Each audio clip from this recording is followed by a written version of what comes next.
submission of the pre-session assessment, so that by the time respected Dean Madam and Medical Superintendent Sir joins us, we can move on to the inaugural, or if they are busy, because we heard that another parallel ECG workshop is also being conducted, we will move on and stick on to the timeline and scheduled events of our program, because respected speakers from other colleges who are featured in today's program, Dr. Abhijit Puratne, the Professor HOD of Community Medicine, MGMCRI Puducherry, is already logged in, and Dr. Kalaivani, Professor HOD Community Medicine, Bharat Medical College and Hospital. Madam will be joining around 9:45. So, with the speakers' scheduled time, we would request all the participants to proceed and finish the pre-session assessment. Dr. Kannan, can you kindly post the link to the pre-session assessment, sir?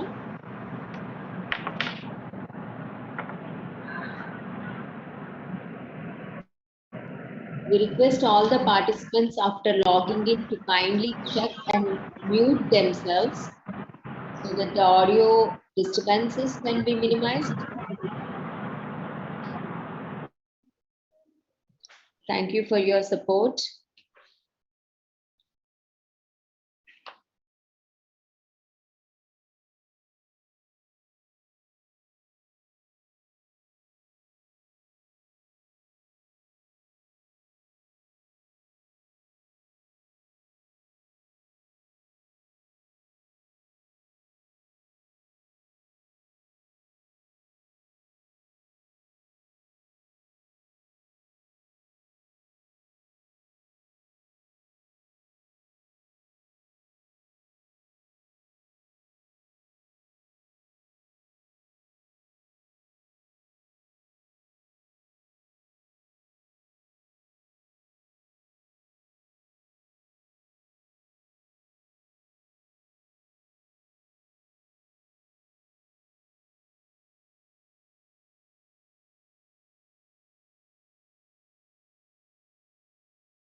This meeting is being recorded.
Welcome back once again to all the participants who logged in today for the second in the series of research methodology training hosted by Central Research Lab, Department of Community Medicine, Department of Pharmacology jointly from Tagore Medical College and Hospital in collaboration with National Institute of Epidemiology, ICMR.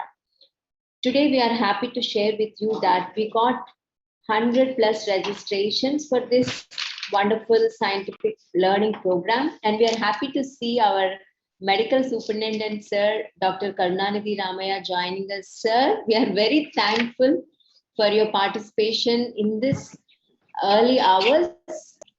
Without you, we would not have touched the century landmark. Happy to see you again today. Sir, our speaker for the first session, Dr. Abhijit Buratne is here. Sir is Professor HOD Community Medicine from MGMCRI Puducherry. Dr. Abhijit, can we ask you if it is possible with your network to log in with your video format? And Dr. Kannan, Dr. Geetha, you can also share your few thoughts in this inaugural, how this program came this far since we started it in December. So MS sir, kindly share your encouraging words. Your presence itself is encouraging to me. Your words will definitely add another presence. Can you share your thoughts, sir? Good morning to one and all. I welcome the speakers on behalf of our college along with you. You have chosen a wonderful topic. Even I have to learn a lot of the things in this. So I am very well interested in participating in this. I wish you all the good luck. Thank you, sir. You being with us itself is a lucky charm for us. And Dr. Abhijit, Dr. Karunanidhi Ramaya sir is a general surgeon. He is our medical superintendent of Tagore Medical College and Hospital. He's been instrumental for us to reach 100 participants.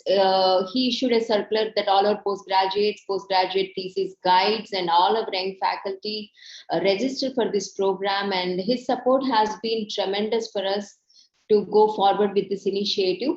And we are very thankful for you to join us today as the first speaker talking about introduction to research study designs. At this point, I would like to invite Dr. Kannan, officer in charge of Central Research Lab, and personally, in my 10 years of Tagore journey, he's been my research guide and mentor. Dr. Kannan, can you share your thoughts when we are inaugurating this program today? Yes, last webinar we actually conducted on how to form the research objective. So we started with the how to develop the research question and how to develop the objective. And also we had a discussion on how to form a review of literature and etc. And in my personal lecture, I said that 90% of your job is done when a good objective is framed. But the remaining 10% again, very important, because I have seen many people come out with very good objective, but they fail miserably in framing the research design. Because see, when the objective is good, and if the study design is wrong, ultimately they are not going to get the result what they expect. So this webinar is going to be again a very important webinar, especially the people who are beginners in the research. So I just welcome I take this opportunity to welcome all the delegates. I hope that the webinar will be a very good learning process for all of you. Thank you. Thank you, sir, for those opening remarks. Now I would like to invite Professor HOD of the Department of Pharmacology, our collaborative partner for this research webinar series, Dr. Geetha. Madam, would you like to share your initial thoughts when we are beginning today with this day-long academic journey? Dr. Geetha? She's there? Sorry, Dr. Sucharitha, I'm just having some issues with can you just... Your audio is okay, madam. Please proceed. Okay. Yeah. Happy to be here. We have been conducting a series of webinars. think there is not able to hear anything. Are you having any network issues? Your audio is not there now.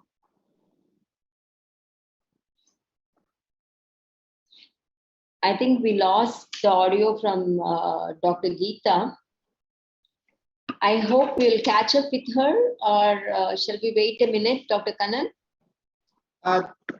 Let us start the program. I think she has got some work. She has unmuted herself. Okay. We'll start the program, and Yes. in between any lectures, we can again try to connect with them. Yes, sir. Thank you. So now I would like to proceed and invite our first speaker, Dr. Abhijit Boratne, Professor and HOD of the Department of Community Medicine from MGMCRI, Puducherry. Dr. Abhijit has been introduced to us by my young colleague, Dr. Raja Rajeshwari, the tutor in the Department of Community Medicine, Tagore Medical College. When we are looking around whom to invite for this webinar series to talk to us about research study designs, Sir has been highly recommended for his exemplary work in the research he has been doing for the past 2+ decades. And being such an exemplary researcher, we wanted him to start off today's webinar series by talking to our participants how important it is to think of research study designs when we are actually formulating our research proposals. And as Dr. Kannan said, after identifying a research question, the next most important step is to identify the right research study design. So without much further delay, because time is very precious resource and it is irrevocable resource, I would like to now invite Dr. Abhijit to proceed with his presentation. And sir, if you have a PowerPoint presentation, kindly share your screen, sir. Good morning, all. I thank Tagore Medical College and organizing team for giving me this opportunity. And it is a good initiative from the Department of Family Medicine, Tagore Medical College, to start some kind of a webinar series on research methodology, because it is needed. And it's good for the beginners to know about different terms and different concepts, as well as it is refreshing for the everyone who are already in the practice of research. So I would like to thank, and I will cover basics of the research design, and I will not invade into the other parts because other research persons are also taking up different topics. So shall I, am I audible? No? Yes, sir. I'll share my screen. Yes, sir.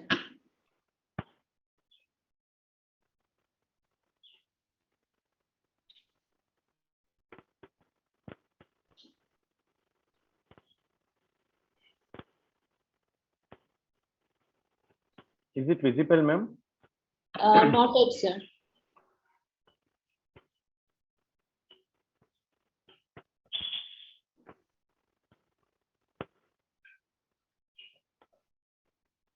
Yes, sir. Visible, ma'am? Yes, sir. But you can go to the slideshow. Yes, sir. Perfect. Okay, I will. Good morning, all. I will discuss regarding that introduction for any study design, and the lesson plan will be like at the end of session, the participants will be able to define research design, describe the need of research design, what is the need actually, and enumerate the features of good design, and we will classify also the epidemiological studies. Now, pertaining to the research design, if we define it, so definition will be like decision. It is a decision regarding what we are going to do, where are we going to do, when are we going to do this particular study, how much will be the sample size, like how many people will be studied into this study, then by what means concerning an inquiry, whatever the quest is there, that quest or the research study constitute the research design. It's a conceptual structure within which the research is being conducted. It constitutes the blueprint for the collection, measurement, and analysis of the data. 1 minute.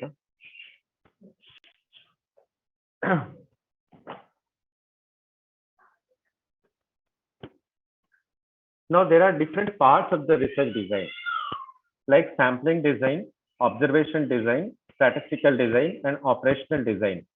Sampling design is related to the method of selecting the items of the study subject.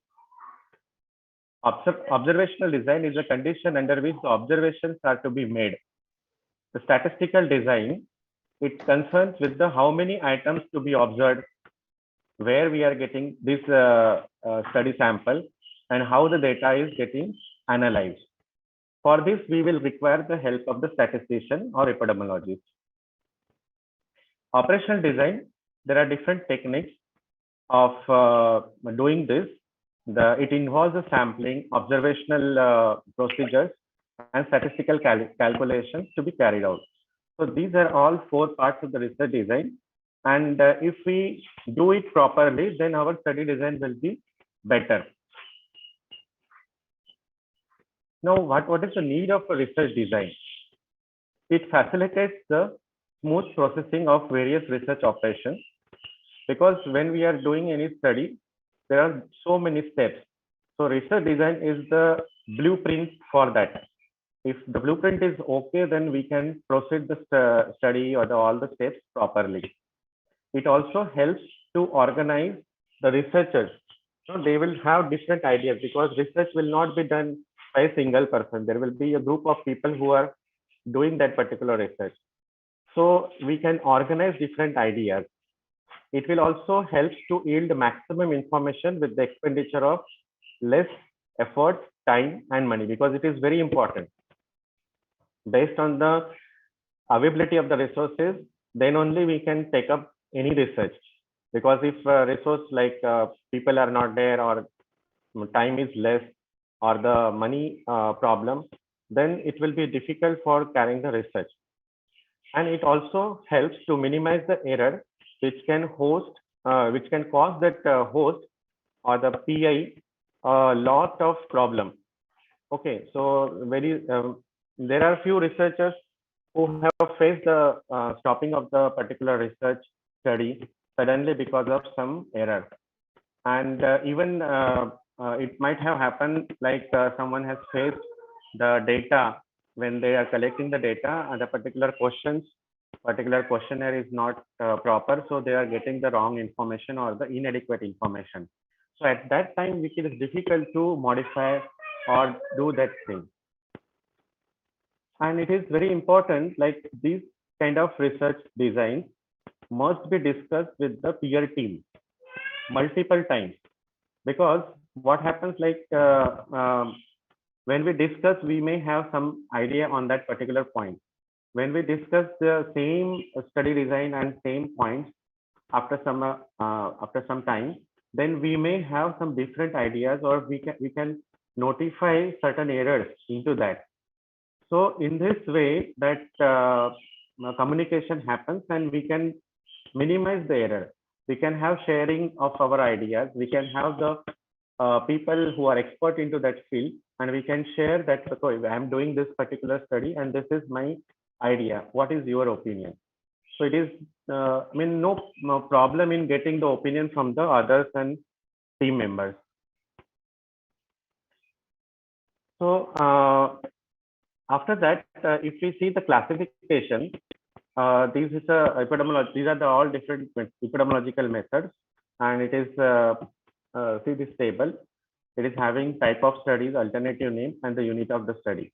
So we do have like observational studies, like descriptive studies, analytical studies, like ecological.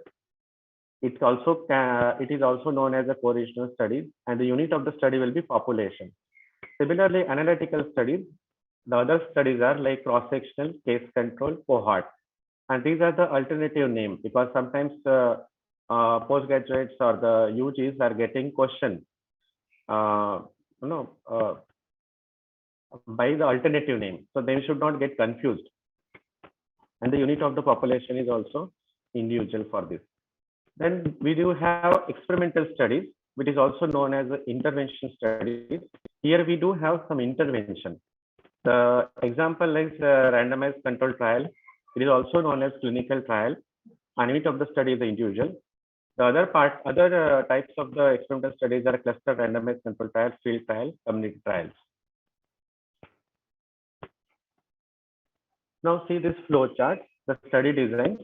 So we can basically divide into the two parts like descriptive and analytical. Descriptive studies will be consist of case report, case series, and descriptive epidemiology. In analytical, we do have observational studies like cohort, case control, case crossover, cross-sectional studies, before and after study, ecological study. And we do have the experimental studies like in the form of RCT. Now, if you see the study design sequence, the importance of the study or how these study designs are interlinked with each other. I will give few examples also while describing this slide.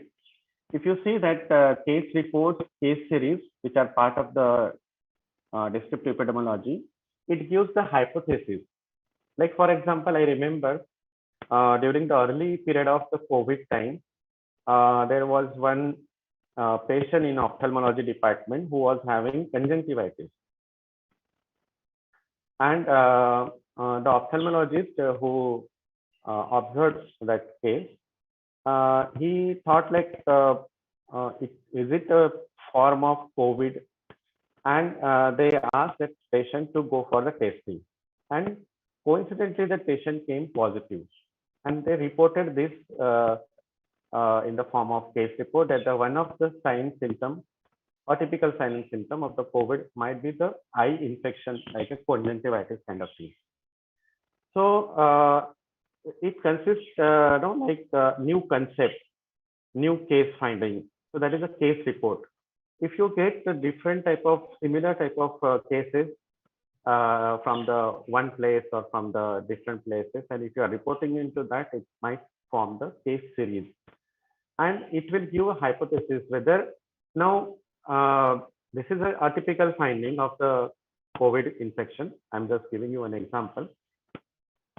And it can give us the hypothesis that whether how many people are getting affected with the similar conditions, similar morbidity. So we can have some studies for that. Then when we are having this hypothesis, we can also have the further steps like lab study, animal study, and we can also have the analytical epidemiology, where we can have the different type of studies like cross-sectional, case control, cohort study. And the higher form of the study will be a clinical trial, which might usually concern with the treatment modality. What is the correct treatment modality? For that, we are using that. So in a nutshell, what we can see that descriptive studies are giving us a hypothesis on which our whole study will be depending on the, in a later stage. Then case control study, it also investigates the relationship between the cause and the outcome. Cohort study, it will give the impression on the exposure. What is the importance of that exposure to the outcome? And clinical trial, it will test the link experimentally. So this is how we are getting this information. Now a little about case report. As I give one example, case reports are actually the detailed representation of a single case. Okay, so it may, it usually, the case reports are coming from the clinical side, but it does not mean that non-clinical side or paraclinical side cannot report. Definitely they can report, but usually they are coming from the clinical side.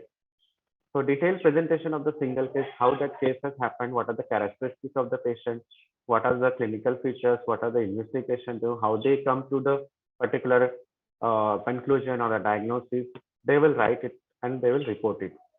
Generally, it reports a newer or a unique finding. Like for example, previously unprescribed disease, a disease which has not been described previously, unexpected link between the disease, unexpected new therapeutic effect, and as well as the adverse event.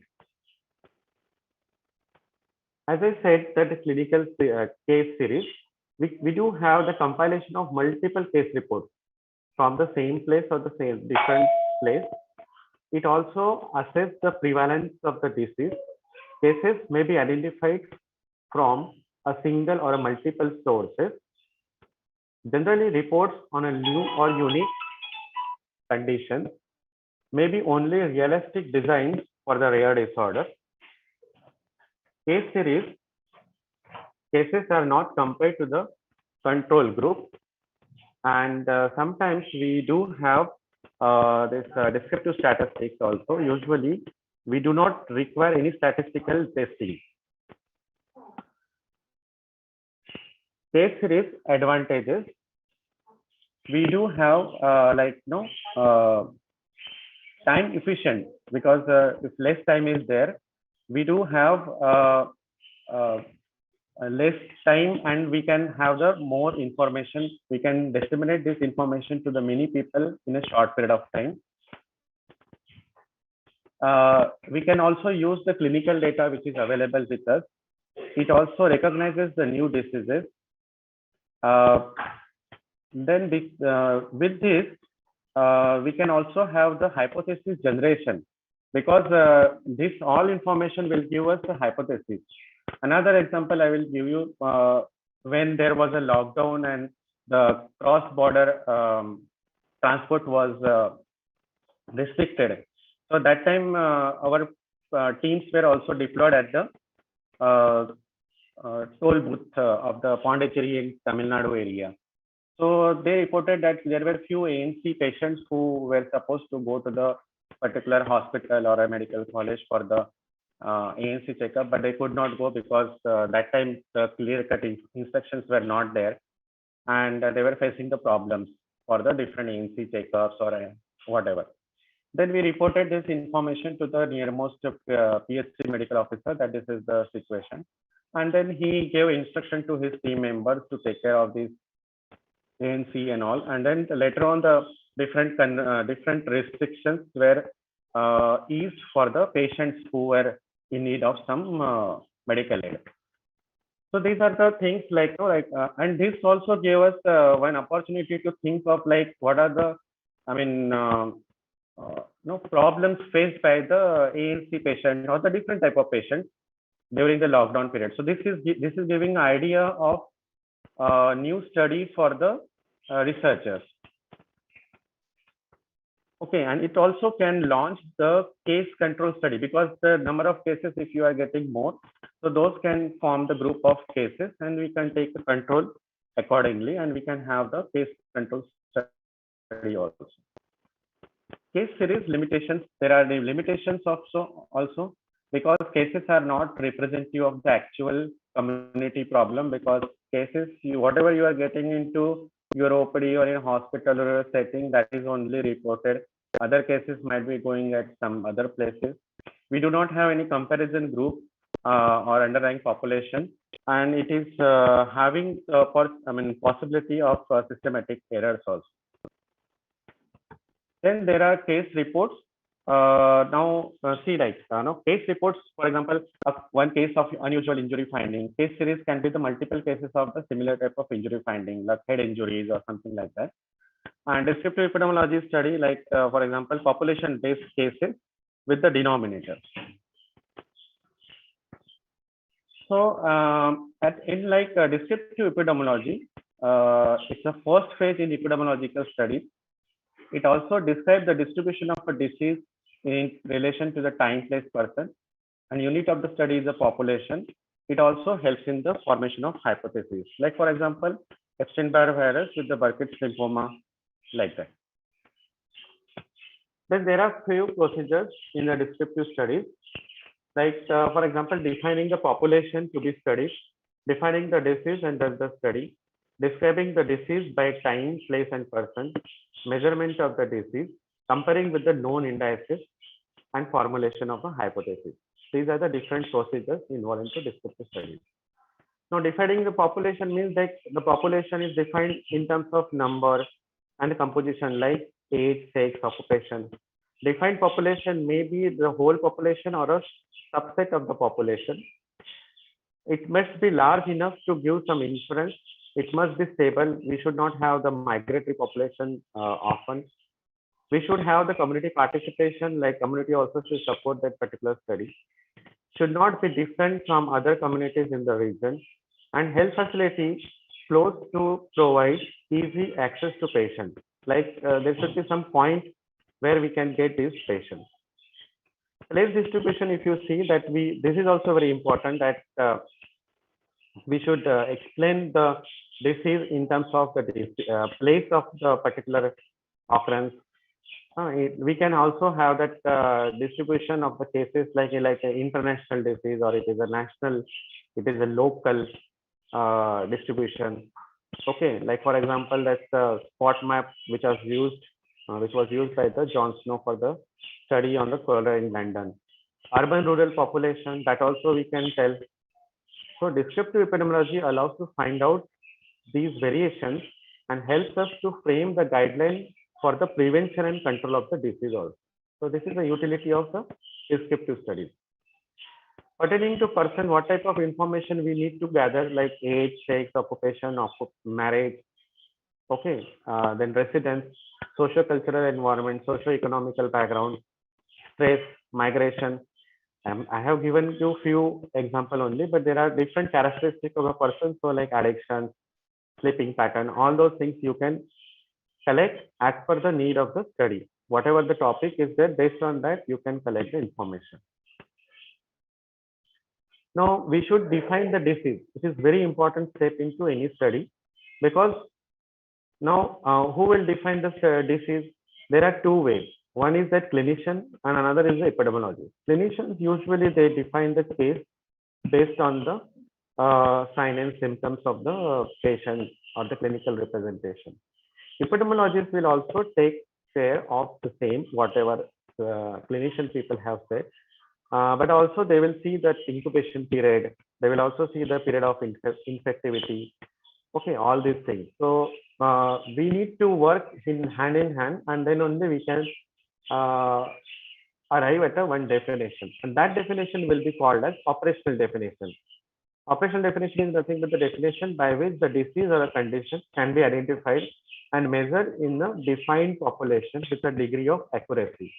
So once definition is formed and it is agreed, then we cannot change this definition often. And all the people who are involved into study, whether it is the core group or the people who are collecting the data, they should be aware about this definition. There should be no confusion among them. Otherwise, what will happen that one person will take this case, the other person will be taking some other person with the other characteristics, and it will dilute that data collection. It will have the wrong interpretation. Then describe the disease by time, place, person. Time distribution, obviously short-term fluctuation like hours, days, weeks. Periodic fluctuation based on the season. Long-term or secular trend is based on the long duration, 10 to 15 years of age, 10 to 15 years of duration. We also are measuring the disease in terms of mortality, morbidity, disability, incidence, prevalence. And we have to, lastly, we have to consider whatever the findings we are getting, we have to compare with the different populations, subgroup of the same population, how it is different. And at the end, we will form the hypothesis. Hypothesis must be specific in relation to the population, specific cause concern, expected outcome, that is a disease, dose response relationship, time response relationship. So we'll go to the uses of descriptive epidemiology. We do have different uses. Why this descriptive epidemiology is important? It provides the data regarding the magnitude of the disease load in the community and the type of the disease problem in the community in terms of morbidity, mortality, rate, ratios. It provides clues to the disease etiology and helps in the formulation of etiological hypothesis. It also provides the background data for planning, organizing, and evaluating the preventive and curative services. Whatever we are going to do for that particular problem within the clinical setting or within the community setting, that we will get some help from that. They contribute to research by describing the variation in the disease occurrence by time, place, and person. To summarize this session, we can say that research design, it constitutes the blueprint of the collection, measurement, and analysis of data. It helps the researcher to organize his or her ideas to yield maximum information and with the minimum errors during the study. Descriptive studies helps in the formation of hypothesis, which is very important. And this is how we are getting the ideas of conducting any study. And analytical studies, they investigate its relationship with the outcome, how it is related to the outcome, how is the importance of the exposure to the outcome, and how the correct treatment based on the RCT, treatment modality. This is the importance of descriptive studies as well as the different types of studies. So with this, I would like to conclude my session on introduction to the study design. The subsequent resource person will talk about different study design and different aspects of the particular design. I thank everyone. If you have any question, you can put into the chat box. I'll take it. Thank you. Thank you, sir. That was a wonderful introduction to varieties of research study designs for our participants today to get an introduction like what all kinds of study designs we can consider when we are undertaking a research. If you stop sharing your screen, we can have an interaction, sir. Yeah, thank you, sir. Thank you so much. Now I would like to see whether any questions have been posted in the chat box. As sir said, please post your questions and sir will take the questions. But to start with, I have one question, sir. As a professor HOD heading the department, of late in the pandemic times, because some of our routine study designs were going into the community, interacting with the community, these things have been hampered because of lockdowns and restrictions in our movement. So in that context, what kind of study designs either your postgraduates or research faculty are undertaking? Can you share those kind of study designs in the wake of pandemic? Is there any change or transition, sir? During the pandemic, all our PGs were almost not available in the department because government of Pondicherry asked the help from all the medical colleges in Pondicherry. And they were taking care of the house-to-house survey, mobile clinic, fever camp and on. So they were almost not there for around 8 to 9 months because of all these activities. So that time they didn't collect the data, but later on when there was a cases came down, that time we allowed them into the one by one they went and they collected the data for half a day or something like that. That was one strategy which we opted, and I would like to tell and happily like our ex-postgraduate during that pandemic also, they completed their study sample size. Oh, okay. Though the institute has given us opportunity to reduce the sample size, but our postgraduates collected the data according to that. So now the second wave happened. So that time now the second year, which is right now in our second year, they could not go till now for the study for data collection. So right now we are trying to get the first year PGs, then only we will allow them. But in that case, what options we do have, like if you are getting some idea of a study, and if it is not involving the sensitive questions or intervention, we can directly write to the IEC or Institutional Research Committee for waiver of the that particular problem, and we can get their permission, and we can get this study respondent.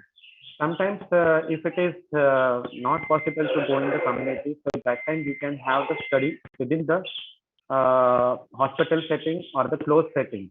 Okay. You can also have the studies among the students or the study subjects or the staff of the hospital. So that time we can shift our community study to the hospital-based study or the institute-based study. So we have taken up few studies among the undergraduates.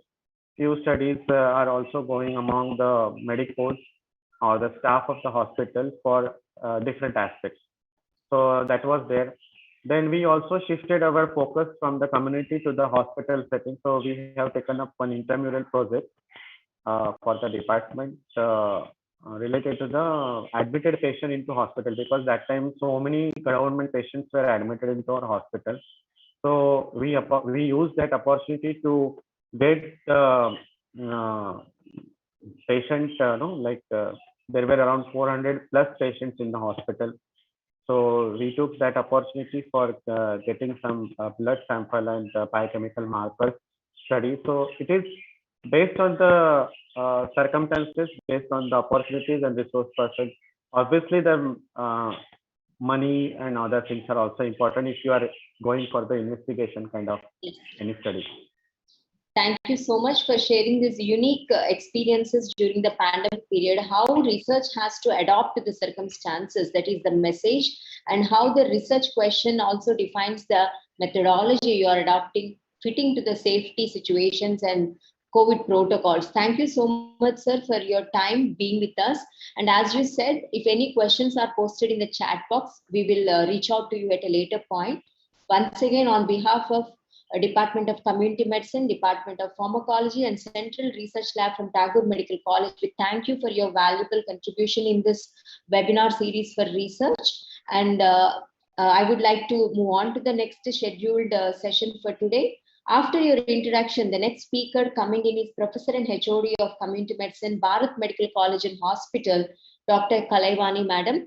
I saw Madam is already logged in. Madam, are you there? Yes, ma'am. Yes, thank you so much. Again, I would like to submit our gracious, humble gratitude for you being a speaker in our program today. And again, Dr. Rajeshwari is instrumental in helping us to get you as one of our esteemed speaker in our program today. And you are going to talk to us today for the next 45 minutes about cross-sectional study design.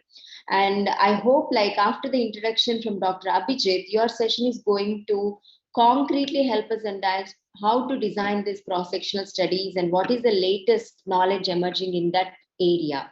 So without much further delay, I welcome you, Madam, today to our program, and we look forward to your session. Thank you so much. Please Can I share? Yes, Madam, please. Is it visible, ma'am? Yes, ma'am. Please move on to the slideshow. Yes, ma'am. Perfect. Yeah. Good afternoon. Am I audible? Yes, ma'am. Yeah. You are. Okay. Thanks for inviting me to be part of this national webinar.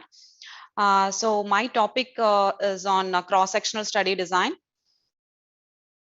So today SLO on this topic is at the end of the session, the participant will be able to enumerate the basic steps of cross-sectional study design, enlist the bias of cross-sectional study design and application of cross-sectional study design, and strength and weakness of study design, cross-sectional study design.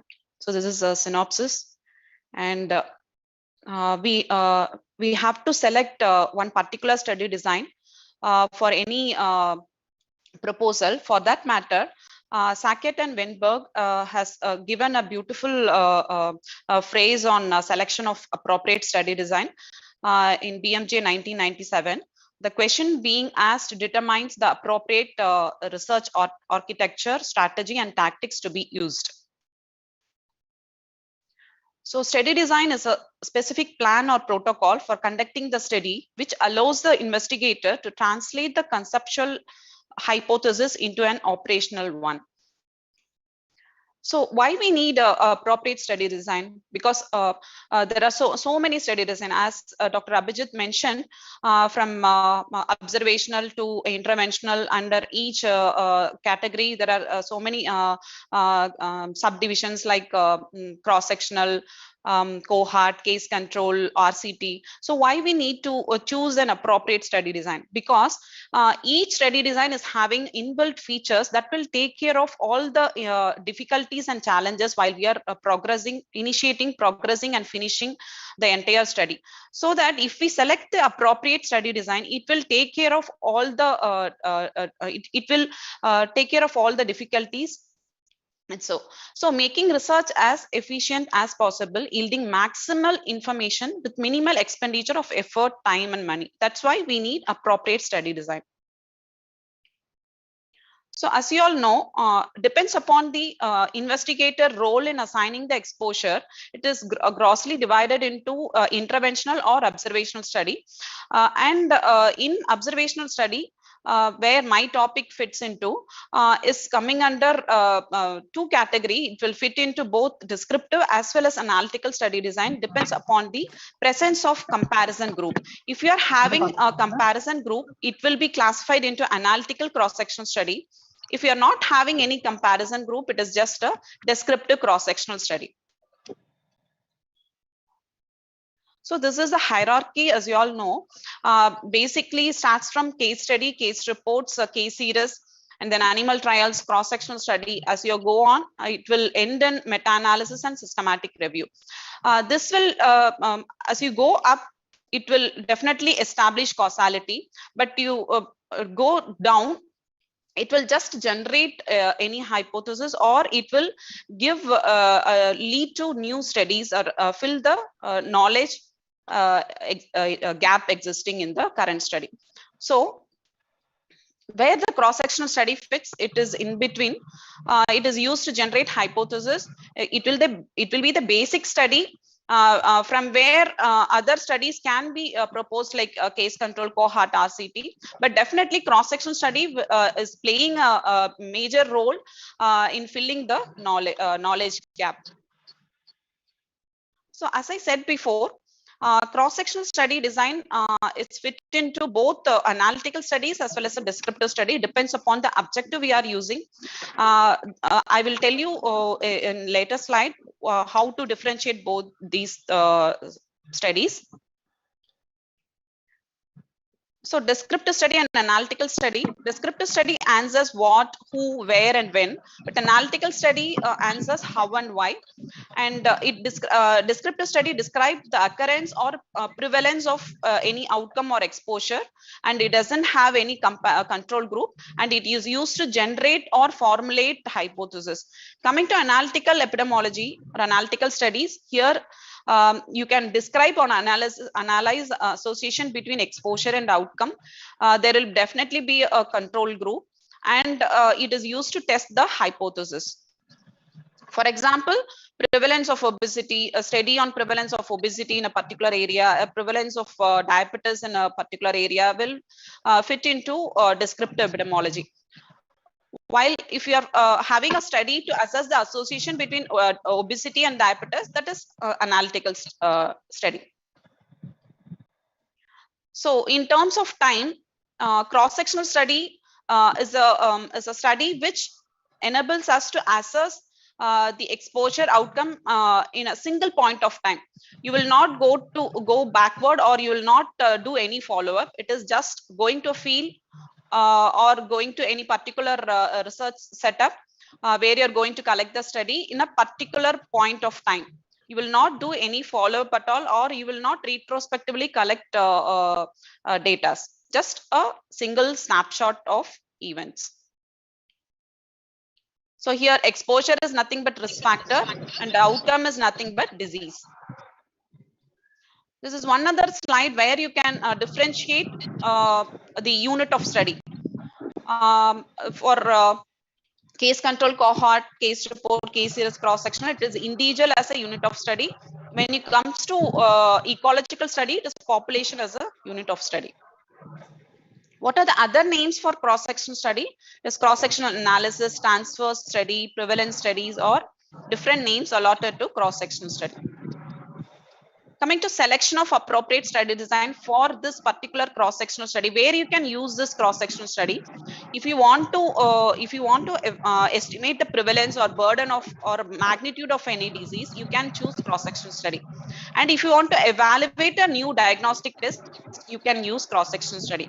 Or you can, if you want to evaluate or assess the time trend of particular disease, for example, time trend of non-communicable disease over a period of time, over a decade, you can use cross-sectional study. And even KAP study like knowledge, attitude, prevalence, or practice, you can use cross-sectional study design. Since cross-sectional study design comes also under descriptive study, you need to know the 3 P's like person, place, period, or time. That is a main characteristic feature where that are assessed in descriptive studies. Like 3 P's: person, place, period. Descriptive study is the first step, as I said before.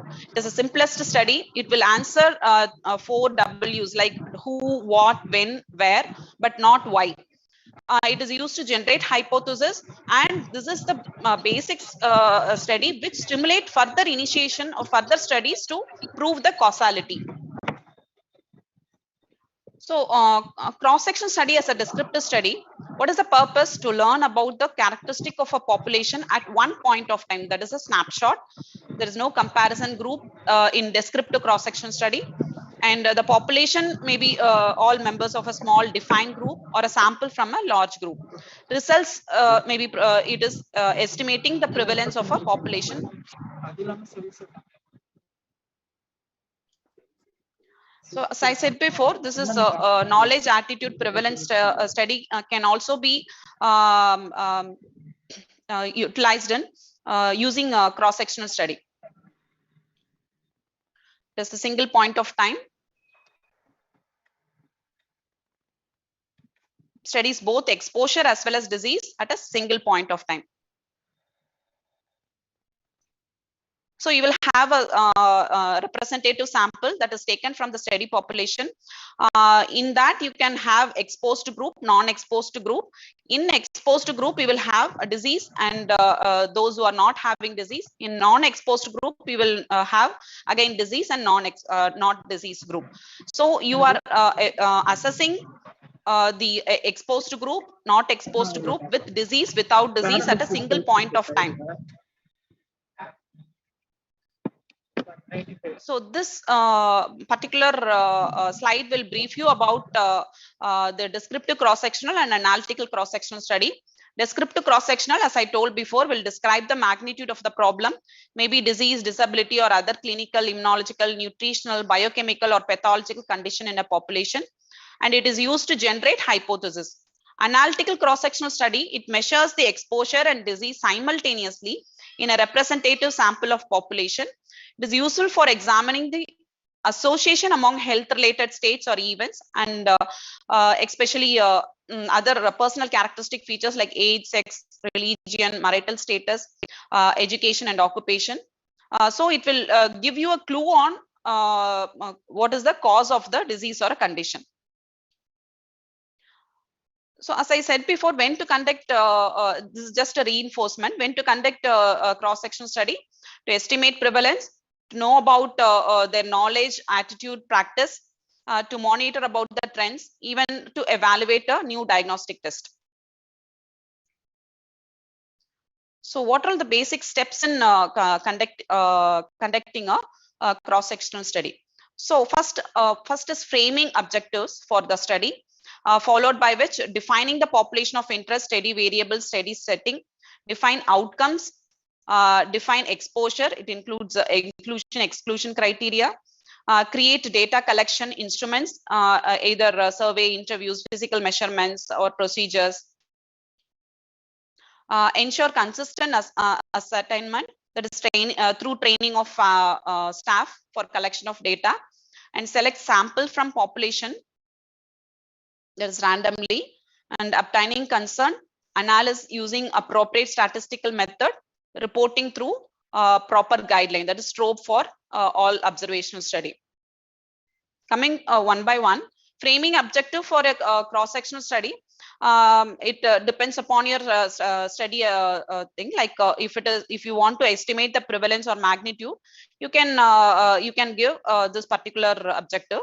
If you are going to analytical part, you can either compare the prevalence of disease in various subgroups, compare the prevalence in again affected, unaffected group, or you can also include to find out the association between different groups, or between exposure and outcome.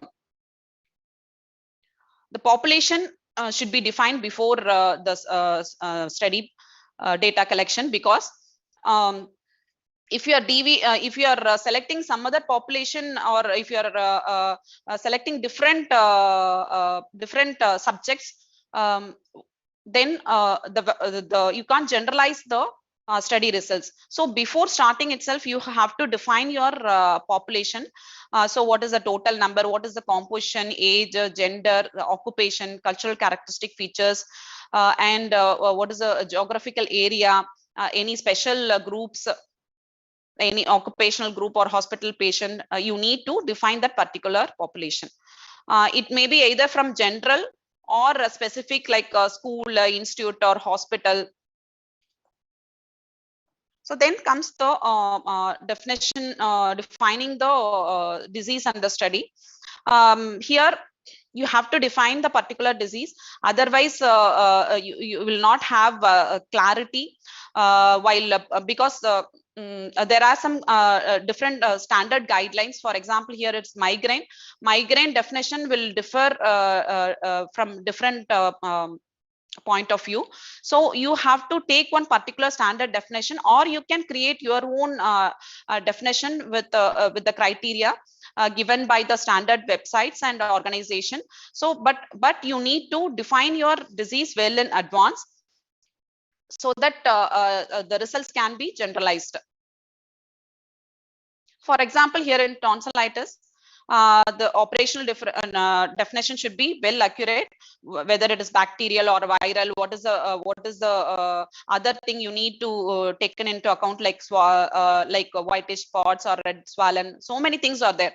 So everything have to be come into the operational definition. Otherwise, it will overall collapse the study itself. Next comes the data collection methods. It can be either clinical observation or through specific test, interviews, questionnaires, clinical records, and other documentary sources. So most probably prevalence study use more than one method or combination of different findings. So coming to instruments, it can be either questionnaire or schedule. The major difference is questionnaire is you are mailing the questionnaire to the participants, either in the form of Google Forms or mail ID. So the participants themselves will read the question and answer. Coming to schedule is the one where the researcher will administer the questionnaire, administer the schedule in person and collect the data. That is the difference between questionnaire and schedule. So it should be relevant and it should be satisfying the specific objective. It should be in a suitable order, clear, simple, unambiguous, and it should be pre-coded and pre-validated. Wherever possible, you can use previously validated questionnaire, because nowadays the journals are specifically asking how you have validated the questionnaire, what is the method you have adopted in detail. If you are framing your own questionnaire, it should be pilot tested, at least with the 10% of the population studies sample. So coming to whenever you are talking about questionnaire, there is particular importance you have to give to a linguistic validation of questionnaire. That too, when you are collecting data from local people, you have to either translate the pre-validated questionnaire into local language, or you yourself have to prepare after pilot testing. So whenever you are translating the original pre-validated questionnaire to your local language, you should consider all this process. Like the original questionnaire in English have to be forward translated by 2 independent translators, and it should be combined together to form a single version, and this have to be back translated by different team, not the original translator 1 and 2. It has to be back translated to English by a separate team, and the original the original questionnaire and the translated version have to be compared. Whether is there the originality has been retained or something else has been come after translation. After that it should be pilot tested, and finally it can be reviewed. So this is the linguistic validation of questionnaire. So you have to detail about this in your methodology, how you are doing this linguistic validation. Coming to sampling, in cross-sectional study, the sample almost is a representative of the study sample, and it depends upon the study design and sample size. And since you are selecting the samples from the target population, the results can be generalized to the study population. So that's why you need adequate sample size. If it should be representative of the target population. So from the target population, you need to select the sample, and it should be representative. And from that, it should be classified into exposed, not exposed, and exposed with disease and exposed without disease. So for sample size, the formula commonly used for cross-sectional studies 4PQ by L square. P is the prevalence, Q is 1 minus P, and L is the error. You have to add 10% for non-response rate. The error will be a maximum of 20% of P. This is a common formula used for sample size calculation. So coming to 2x2 table, you know that outcome, that is nothing but a disease, and exposure, here it is a risk factor. This is a 2x2 table. You need to calculate, depends upon your objective. If it is descriptive, it is like the calculation will be different, analysis will be different. If it is analytical, then the analysis will be different. So anyhow, this is the overall 2x2 table commonly used in cross-section study. Diseased, non-diseased, exposed, non-exposed, A, B, C, D. So this one is horizontal and vertical. So as I told before, analysis of data in cross-sectional study, if it is descriptive, you and using continuous variables like measurement data, you can calculate mean, standard deviation, median, and percentile. If it is a nominal data or count data, you can calculate prevalence rates, proportion, point prevalence, and period prevalence. 95% confidence interval can also be calculated. For analytical study design, for continuous variables, you can have correlation and regression coefficient. For nominal data, you can have this odds ratio, prevalence ratio, and exposure ratio.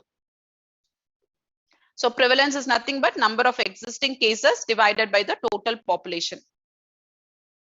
So prevalence ratio, this is the formula, prevalence of disease in exposed divided by prevalence of disease in unexposed. And odds ratio, that is cross product ratio, otherwise called as it is AD by BZ. So this you can use when odds ratio can be used when you want to find the causal relationship, or if you want to have a magnitude of a health problem, you have to either calculate the prevalence, or if it is a two group, difference between two prevalence of the two groups. Again, same thing. A by A plus B divided by C by C plus D for prevalence of illness among exposed. Please remember the 2x2 table, what we shown earlier. Prevalence of exposure among ill and compare it with the non-ill, that is A by A plus C divided by B plus D. Coming to prevalence rates, is point prevalence. The period prevalence can also be calculated. Number of prevalent cases in the stated time period divided by population at risk. So do you currently smoke gives point prevalence. Have you had smoked during the last 1 year or nth year? It gives the period prevalence. This is one such example, prevalence of fluorosis in India in terms of percentage. So this is to tell you in detail about how to calculate the disease prevalence in exposed, in unexposed. In the cross-sectional study, this one is unexposed, this green ring. This red one is exposed group, and this gray color shade is sick one. So disease prevalence in exposed is equal to 3 by 5, totally 5 red ring. Among that, 3 were infected. In unexposed, that is green ring, 1 were disease. So 1 divided by 5. This is how it is calculated. This is a simple explanation. Depends upon the sample size and population, it will vary. So this is once again reinforcement of where you can apply cross-sectional study to assess the burden of disease, health needs of population, and in evaluation of health program, in testing the accuracy of diagnostic test, in acquiring new knowledge, and you also can assess the time trends of events and disease condition. Coming to strength and weakness of a cross-sectional study. Strength is it is early study design, the line of investigation. This become the basis for further studies to prove causality, and it is relatively quick and easy to conduct. Multiple outcomes and exposures can be studied. It is used to generate hypothesis, and it provides clues to etiology. Coming to weakness, it is not suitable for studying rare diseases. For rare diseases, case control is the study. Unable to measure incidence. Incidence can be calculated in a cohort study, and it's subject to bias like recall bias, measurement and selection bias. Provide little information on natural history of disease, and we don't know which comes first, whether exposure or outcome, because we are studying at one single point of time. So it is used in coming to uses of cross-section study. It is used in finding the magnitude of the disease load, and thereby we can plan and organize or evaluate preventive and curative services. And it is also used to contribute to research, filling the knowledge gap. So as I said before, there are so many types of cross-sectional application of cross-sectional study. We'll see one by one with example. This is a cross-sectional study on language assessment of speech delay in children 0 to 6 years. So this will find the prevalence of different language speech delay in this age group. This is one another study studying the association between infrastructure and observed quality of care in 4 healthcare services, a cross-sectional study. This is again a analytical cross-sectional study. The previous one is, this one is descriptive cross-sectional study. This one is analytical cross-sectional study. Evaluation of rural primary healthcare in Western China, a cross-sectional study. This is the evaluation of healthcare services. This is evaluation of diagnostic serological ELISA test, a cross-sectional study. Assessment of accuracy of diagnostic test, again a cross-sectional study. The last one is time trends. You can also assess time trends of any disease over a period of time. This is example gives time trends of overweight and obesity among school children in Kuwait over 13-year period. That's 2007 to 2019. So these were the examples for different application of cross-sectional study. So now coming to bias in cross-sectional study, since being a basic study, you will expect more bias. You have to take into account all these to have a valid result at the end. So first one is selection bias. The sample should be representative of the target population. Otherwise, you can't generalize the study finding to the original population. And then measurement bias, you have to calibrate the instruments and standardize the process. Whenever you are measuring some, for example, BP measurement or any hemoglobin measurement, for anything else, you have to calibrate and follow the standard procedure. In risk factor, you can have this recall bias. Recall bias is when you ask the participants about some particular incidents or the history, if it is more than 6 months, obviously you will have some recall bias. You can't expect them to tell the true things. And then prevalence incidence bias. Then in outcome, that is disease, it might be misclassified, that is misdiagnosed or undiagnosed related bias, and length biased sample, that is cases overrepresented for illness with longer duration and underrepresented for diseases with shorter duration. These are the bias you will come across in cross-sectional study. You need to do proper methods to reduce those bias. And whenever you are comparing cohort, case control, and cross-sectional, the thing is the time matters. Whenever cohort, you have to do a follow-up. Case control, that is a retrospective assessment. Here in cross-sectional, that is a snapshot, that is a single point of time assessment. Strength we have already discussed. There is relative faster, inexpensive, and may be used for public health monitoring and planning. And it is difficult to derive causal relationship from cross-sectional study, because you can't know whether exposure comes first or the disease comes first. And while analysis, you can get prevalence, odds ratio, and regression coefficients. So while finally, when you are reporting cross-sectional study, you have to follow STROBE guidelines.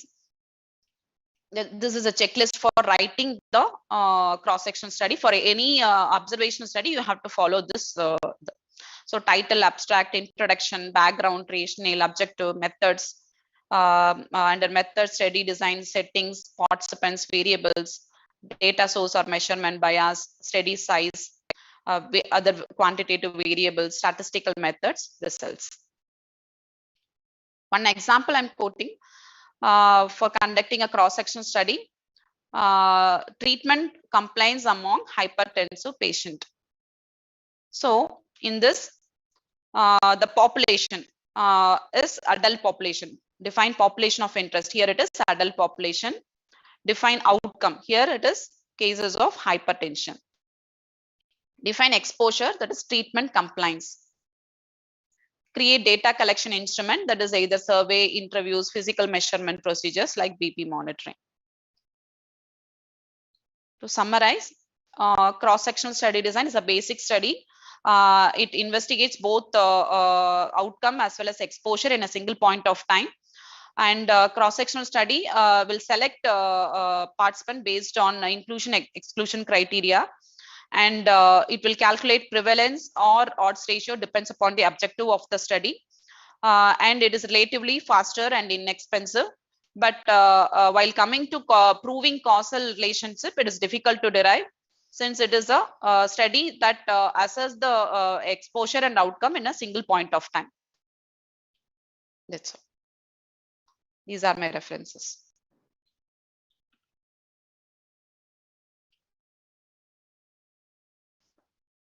Any question you can post in the chat box. Thank you, madam. That was a really great session for us. It has been a deep dive into this cross-sectional study designs. I thank you on behalf of all the participants for taking such efforts to bring this wealth of knowledge and information for us about cross-sectional study designs. I invite all the participants to post the questions in the chat box. We will track the questions and we will direct them to the speaker, Dr. Kalaivani, Professor HOD, Department of Community Medicine, Bharat Medical College and Hospital. Meanwhile, I would like to interact with Madam and also invite Dr. Abhijit. Sir is still there with us. Sir, you can also interact with Madam and discuss meanwhile, because the participants might still be. We still have 10 minutes of Madam's committed time to our webinar. So Madam, you have done such an extensive preparation for today's session and highlighted all these varieties of cross-sectional studies. In your personal research experience, what is your most favorite cross-sectional study design? Obviously, we as a community physician, when you take any community physician on that matter, cross-sectional study design will be the major chunk of research publications. Apart from that, my personal interest is I would like to do cohort, but not yet done so far. My major chunk of study publication is on cross-sectional study design, ma'am. Okay, there are some questions coming in from Dr. Buddhadev Panja and others are extremely interested to get the access to your presentation, and Dr. Abhijit also. We will request both the speakers and later speakers also, and we will get PPTs and share with all the participants. Definitely we will do that, sir. Apart from that, Dr. A.M. Satish is asking, Madam, please share the formula for selecting the sample size in cross-sectional study. Yes, it is. Yes, Madam has presented in one of the slides, so we will do that. And Dr. Keertana is asking, how can the time trend can be done as a a very systematic cross-sectional study? Madam, can you shed some light about time trend studies? It is like you have to collect data through there are so many ways of data collection. Here you can use secondary data sources, so year wise the prevalence of diseases. For example, if it is a particular hypertension or diabetes, you have to have a standard a source of information and collect the data from a government registry year wise, and you can assess whether it is growing in up mode or down mode, and you can analyze and apply different statistical test to go for final results, ma'am. Yeah. Nothing but you have to collect data from secondary data year wise, and then we have to use statistical analysis methods. Okay.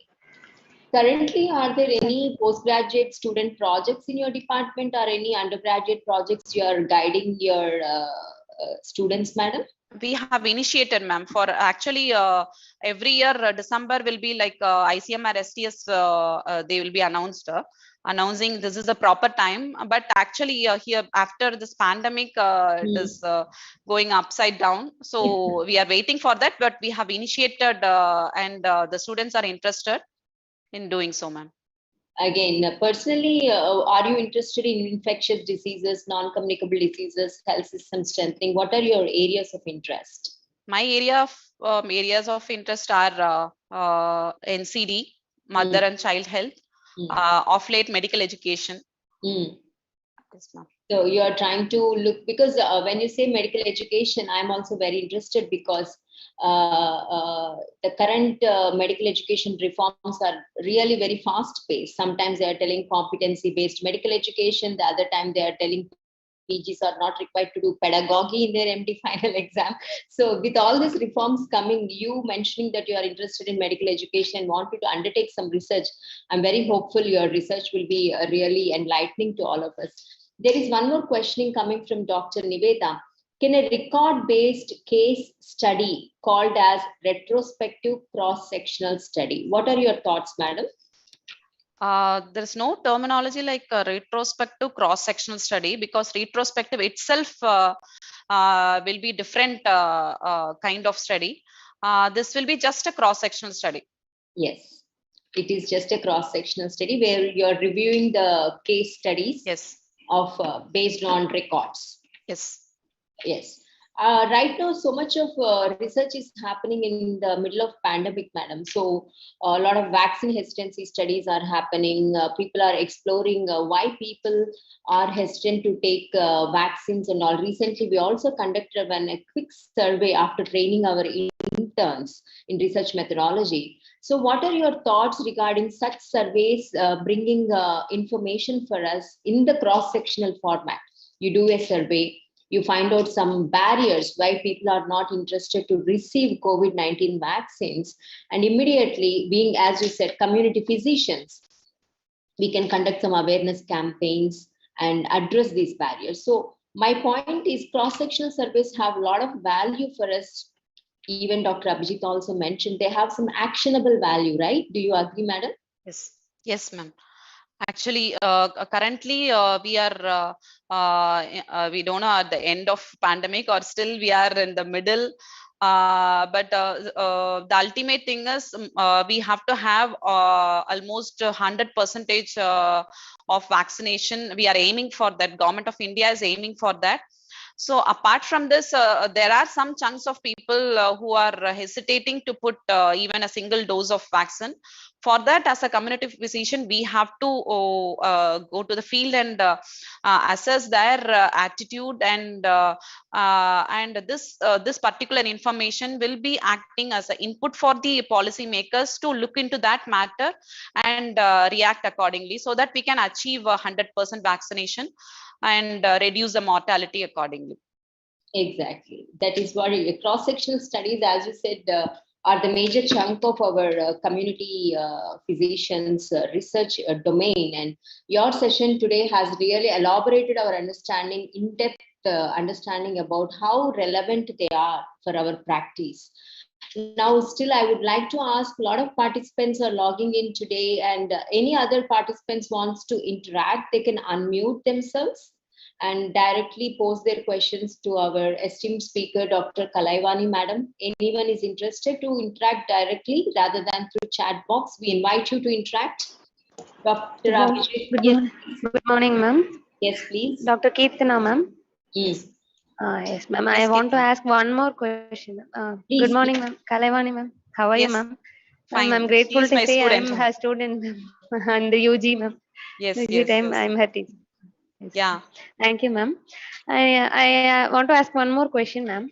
Even with a single question, the cross-sectional can be divided as descriptive analytical. If, for example, if I'm doing a project on telemedicine, ma'am, Mm.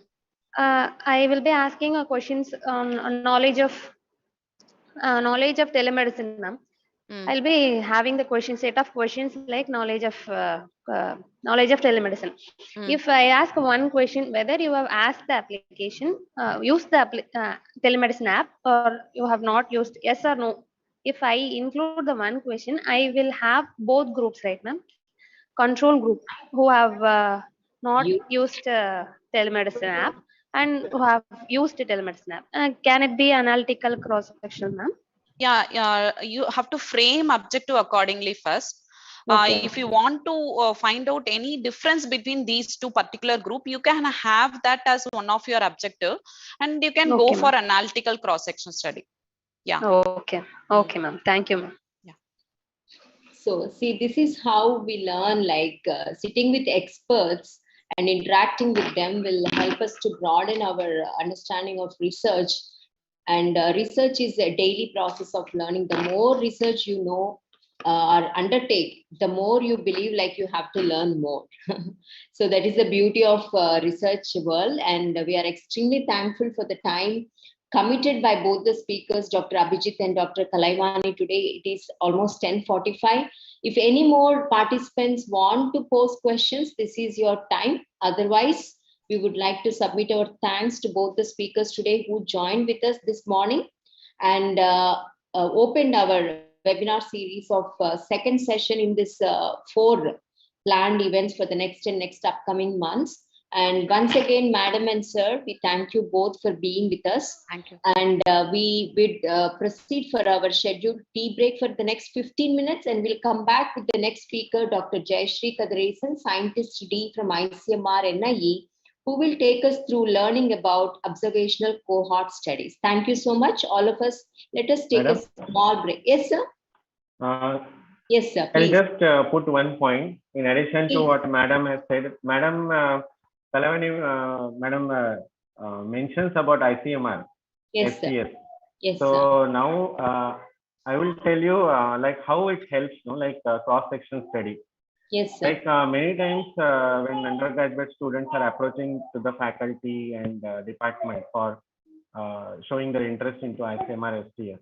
Yes. So because of the curriculum and the time available with the undergraduate, we are giving them usually the cross-section study.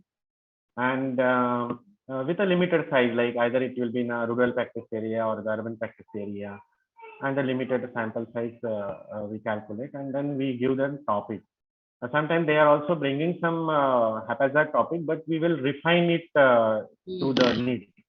And when the finding of this kind of studies are in front of us, this will give you stimulus to go for the extensive or the wider type of study with the more objectives or more dimensions to that particular topic, which undergraduate study has given us. So this is also one and another benefit of the cross-sectional study. Like if we have conducted into rural practice areas, so we can have the both the areas in a larger population with the comparative studies and all. It is very good platform to go for the cross-section study, as well as Madam also explained about need of this study for designing the health education, because instantly like pandemic has given us a lot of we came to know about different operational problems at the community level, about COVID appropriate behavior and the need of that awareness programs. So these kind of studies also give us insight, information about the what is happening in the community at that moment, when we do not have that much of time to look after the larger population. So we can learn from the different cross-sectional studies also, even if some other researchers have given us the information about any study or any article you come across. That also will give you a wider area of going for a better study or with a more objectives, more dimensions. So this is the utility of cross-sectional studies. Very important topic Madam has covered. Yes, Thank you, ma'am. Thank you, ma'am. Yes, sir. Thank you, sir. Very elaborate feedback you have provided about Madam's session, and also your introduction helped us lead smoothly towards the direction. So the variety of study designs, you laid the foundation, and Madam led us into one dimension of it. So we thank both the speakers for that excellent beginning today morning. And as announced, we are moving towards a short break, and we will reconvene at 11 o'clock. Please join us again. We'll see you soon. Thank you so much.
The recording has stopped.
Welcome back. We are happy to reconvene after our short tea break. And I'm seeing Dr. Jayashree Kadresan, scientist This meeting is being recorded. from ICMR-NIE Chennai, already logged in. Welcome, madam. Hi, Dr. Sucharitha. Hi. How are you, madam? I'm good. I'm good. How are you? Yeah, we are also trying to be good. So after your last month webinar participation, we are extremely delighted to host you again, once again. It was a very pleasant interaction post your presentation last time. And similarly, this time also, I'm happy that this time we have more participants also. And I would like to refresh our participants' memory because I believe this is a different cohort of participants other than last time. We have more PGs, more PG guides, and more new participants from across India joining. So I would like to refresh them that you are the scientist D at ICMR-NIE, and you will be discussing today about observational cohort study, both prospective and retrospective studies. And I believe that you would also reserve some time post your presentation for interactive questions and discussion, right? After your presentation, you'll take some questions from them also. So without delaying your time, I would welcome you to start your presentation and share your screen, madam. Yeah. Yeah. Okay. Thank you, Dr. Sucharitha. It's always a pleasure to come and meet your team and interact with your participants. So yes, so I will quickly share my screen.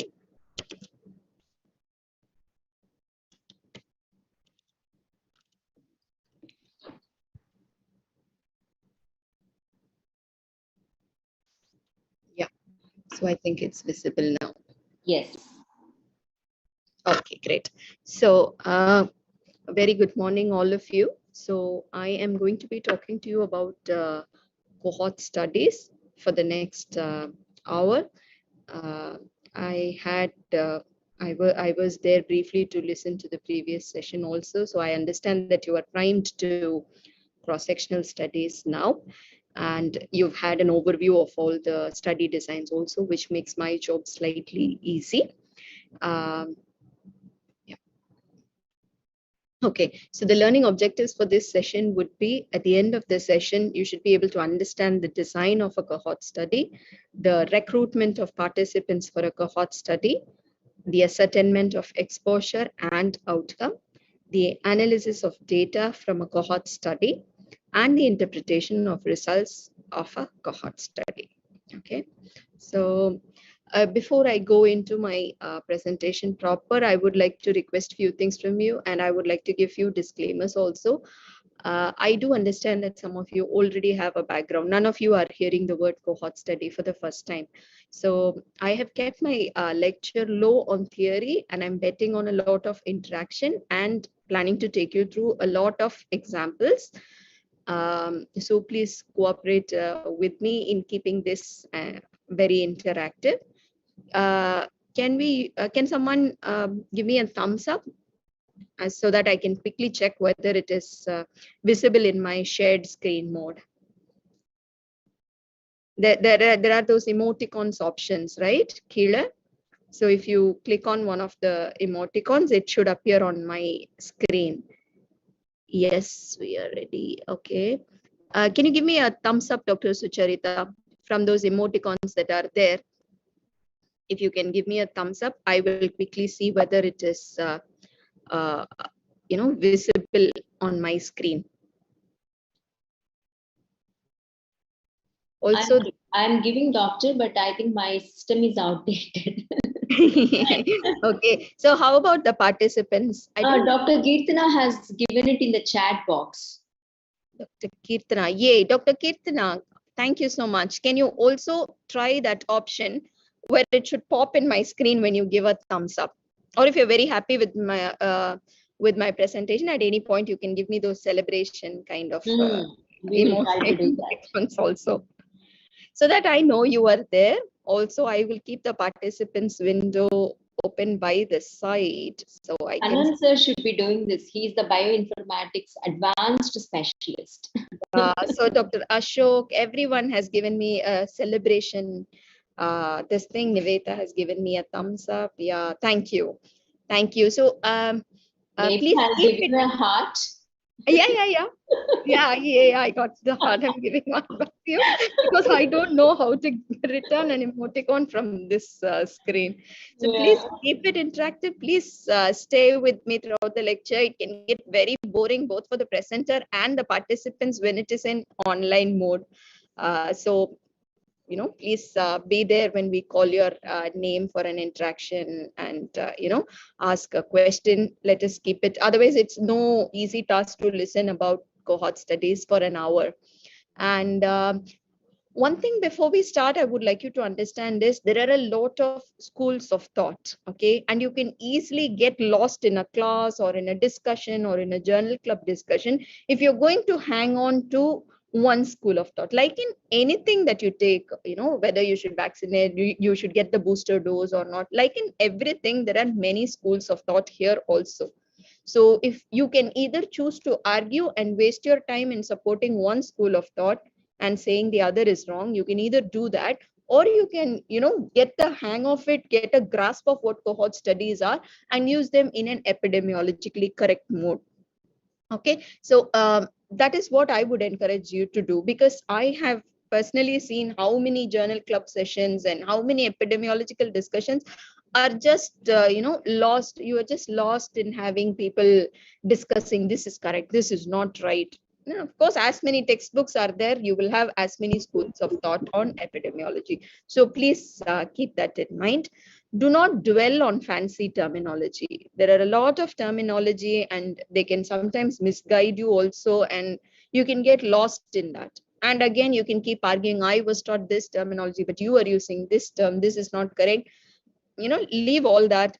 Cohort studies are much beyond that. Get a grasp of it, how epidemiologically they can help you, and what is it you can do and not do with cohort studies. Okay, you can see some of the best of the journals using very different terminologies, which which some of us strongly discourage or strongly recommend. So do not dwell on that. You will be lost, and in the end, it serves nobody any purpose. And I have stuck only to the basics of cohort. I'm always available for you to reach out if you want to understand the advanced nature of cohort studies, and we can all learn together in the process. As for online learning etiquette, I don't have to remind you of anything. You are all, I mean, last time also we had a very disciplined and cooperative audience. And if at all there is one change that I would like you to interact with me. And please unmute and interact with me. If at any point you find I'm going too fast or I'm saying something that you do not agree with, please feel free to throw up an emoticon or, unmute and answer. The other thing is I've put in a lot of questions in between, so you can unmute and answer in between. Okay, so we will go to the next one. Okay, so here I'm throwing a question at you. So wherever you see the light bulb, the ball is in your court. So unless I hear from you, I'm going to drag the session. Okay, so what are some of the common words and phrases that come to your mind when I say cohort study? So you can use the chat window, or you can unmute and speak, and you can use emoticons to express whatever you want to. So I'm looking at the chat window now. Yeah, participants can interact. Please interact. So what are some of the common words? As soon as I say cohort, yeah, follow-up study. Thank you. What else comes to your mind?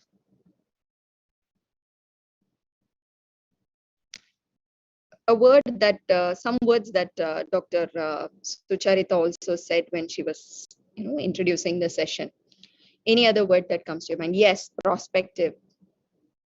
Yes, prospective. Any other word or phrases? Group. Okay, yes, group. When you say cohort, you're thinking of a group. Very good.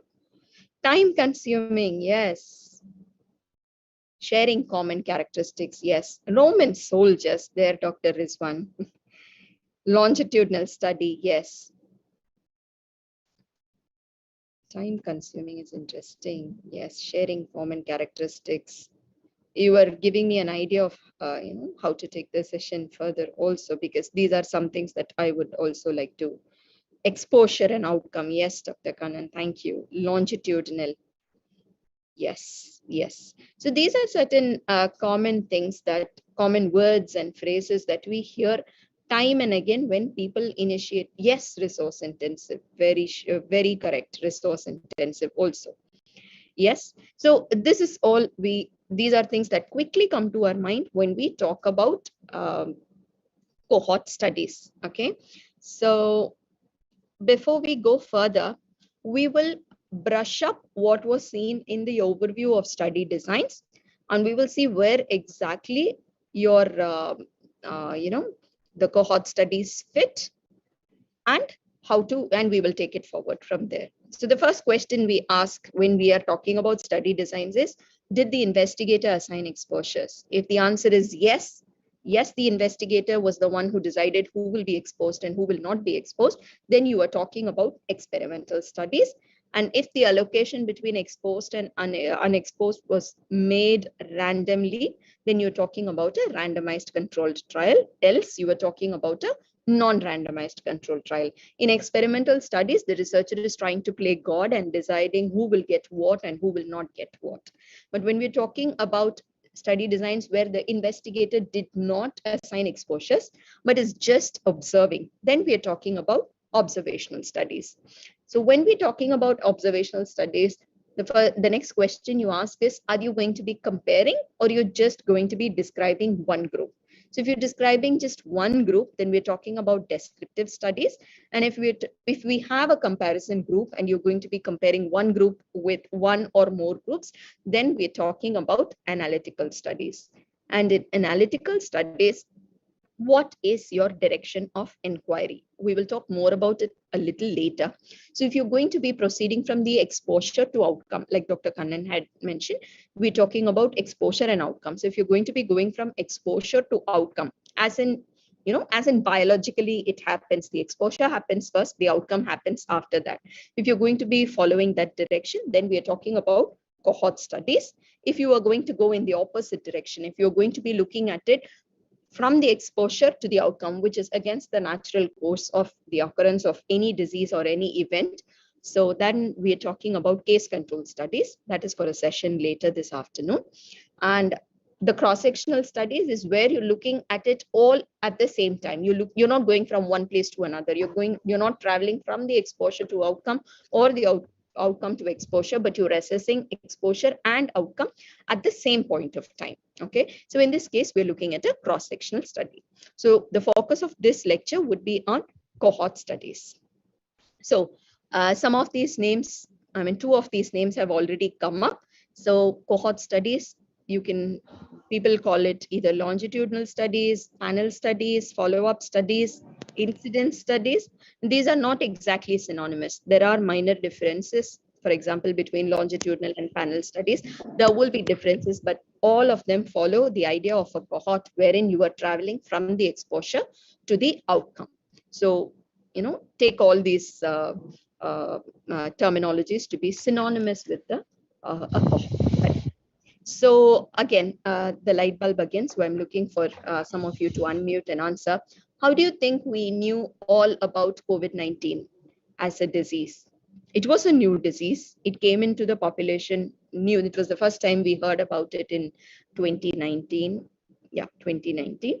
So how do you think we know all about it? Like how it comes, what it does to our body, what happens when antigens enter, when antibodies start appearing, when they start falling, when RT-PCR tests negative, after which point if you test it is not of value, how long should you wait for after a natural infection for vaccination? How did we know all this about cohorts, COVID-19? In other words, I'm asking, how did we come to know what little we know about the natural history of COVID-19? After we observe the patients, good morning, ma'am. Dr. Yeah. Geetha, postgraduate. Yeah, please tell me, ma'am. After observing many of the COVID-19 affected patients only, we came to know. Yes. So we observed patients, and how do you think we observed them? We took COVID-19 patients alone, and I mean, what do you think might have been the different studies that could have happened?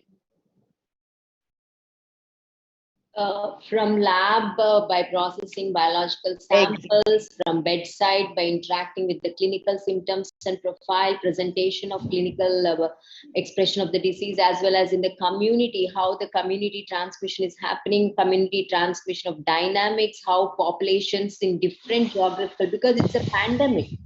So how across the globe the disease is spreading in different ways. So variety of studies and variety of research has been undertaken for us to still tease out how the pandemic is circulating and how we are living in the middle of the pandemic. Yes, thank you, Dr. Sucharitha.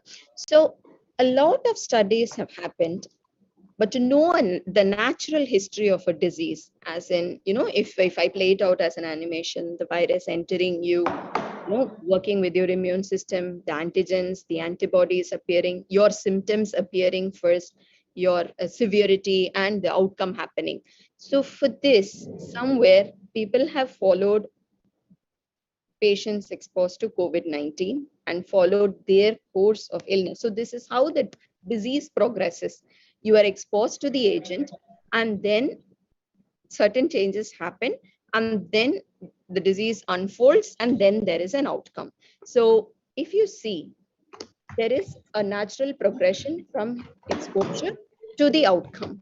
Okay, so you can go up and in your own time look at different kinds of studies done in COVID, and which were those that could comment on the, like Dr. Sucharitha said, the transmission dynamics. Okay, which are those studies that could talk about incidence? Which are those that could talk about, incidence of mortality in COVID-19 patients? Or which are those studies that could give you, all those fancy terms, the doubling time, all this? What are those studies that could come up with these findings? And you will end up all of them being cohort studies, which followed the patients from the exposure to the outcome.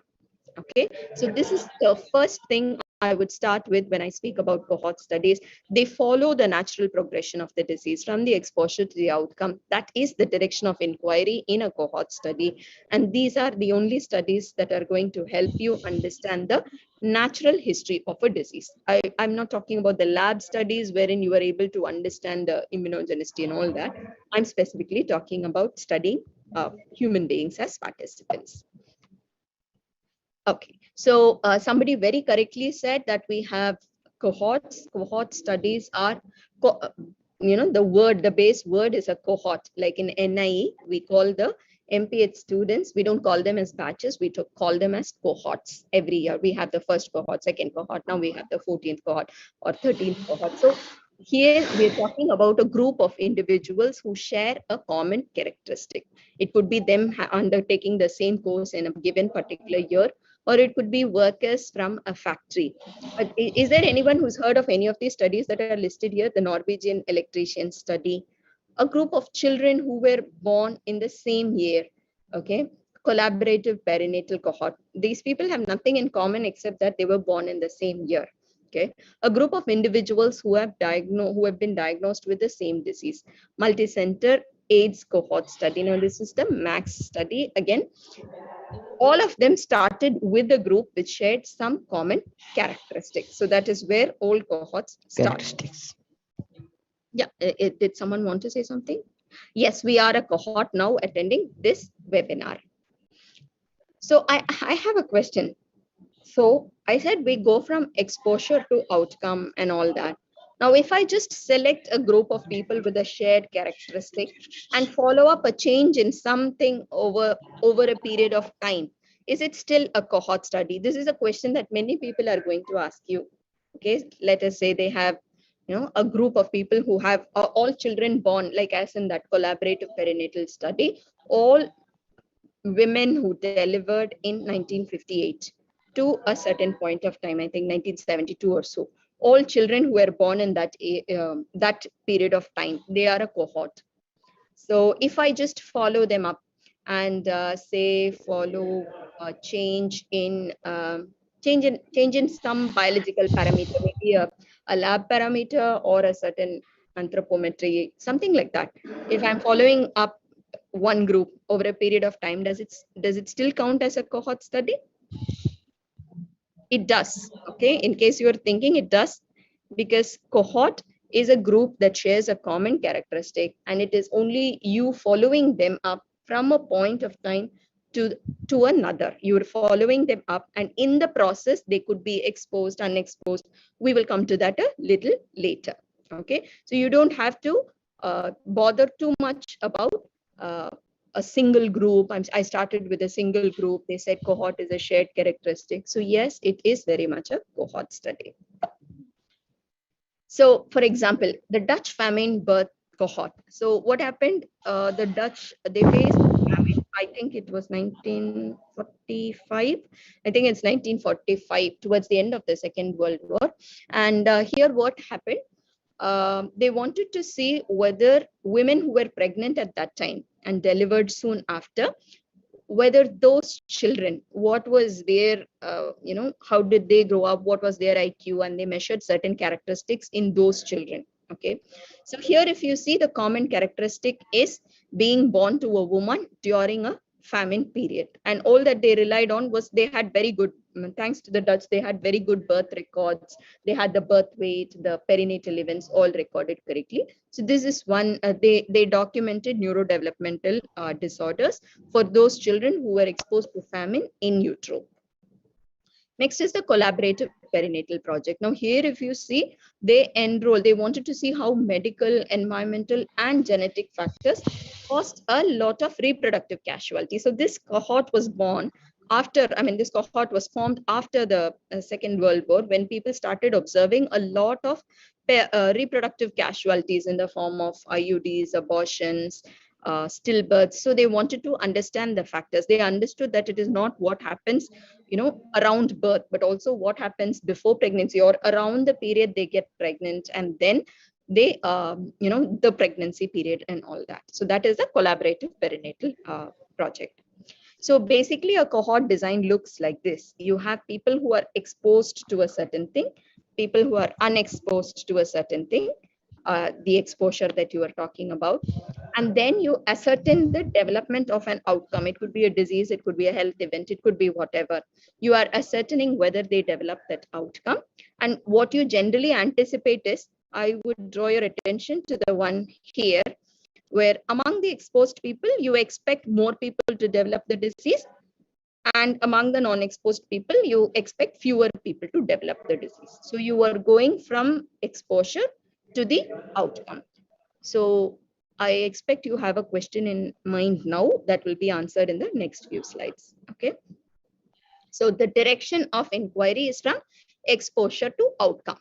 Some agent entering, some disease happening, some medicine being given, some vaccine being taken, some disease not being developed, some risk factor, exposure to a risk factor developing. So this is the direction of inquiry. Can you think of another study design that proceeds from exposure to outcome? I'll quickly look at the chat box. Can you think of another study design that goes from exposure to outcome?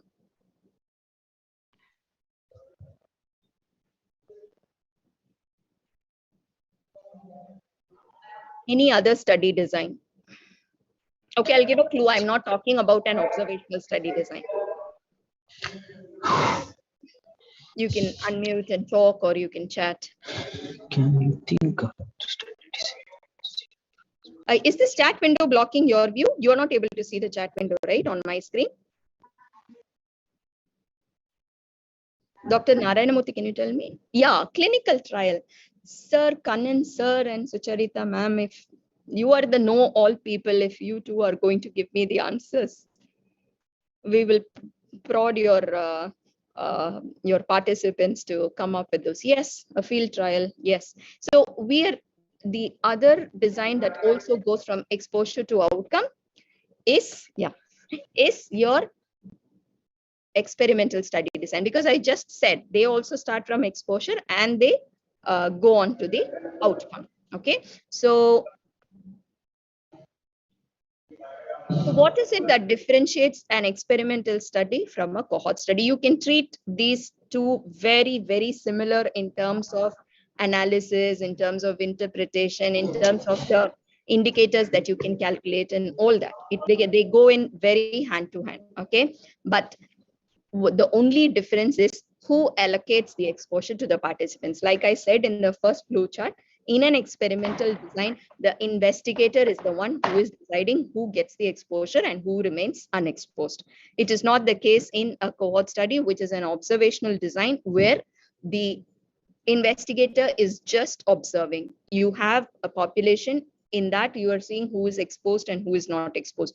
You are not deciding who will be exposed and who will be unexposed. So if you've ever had a doubt why these two look very similar, then you are not wrong. Yes, the direction of inquiry, and both follow the way things naturally unfold.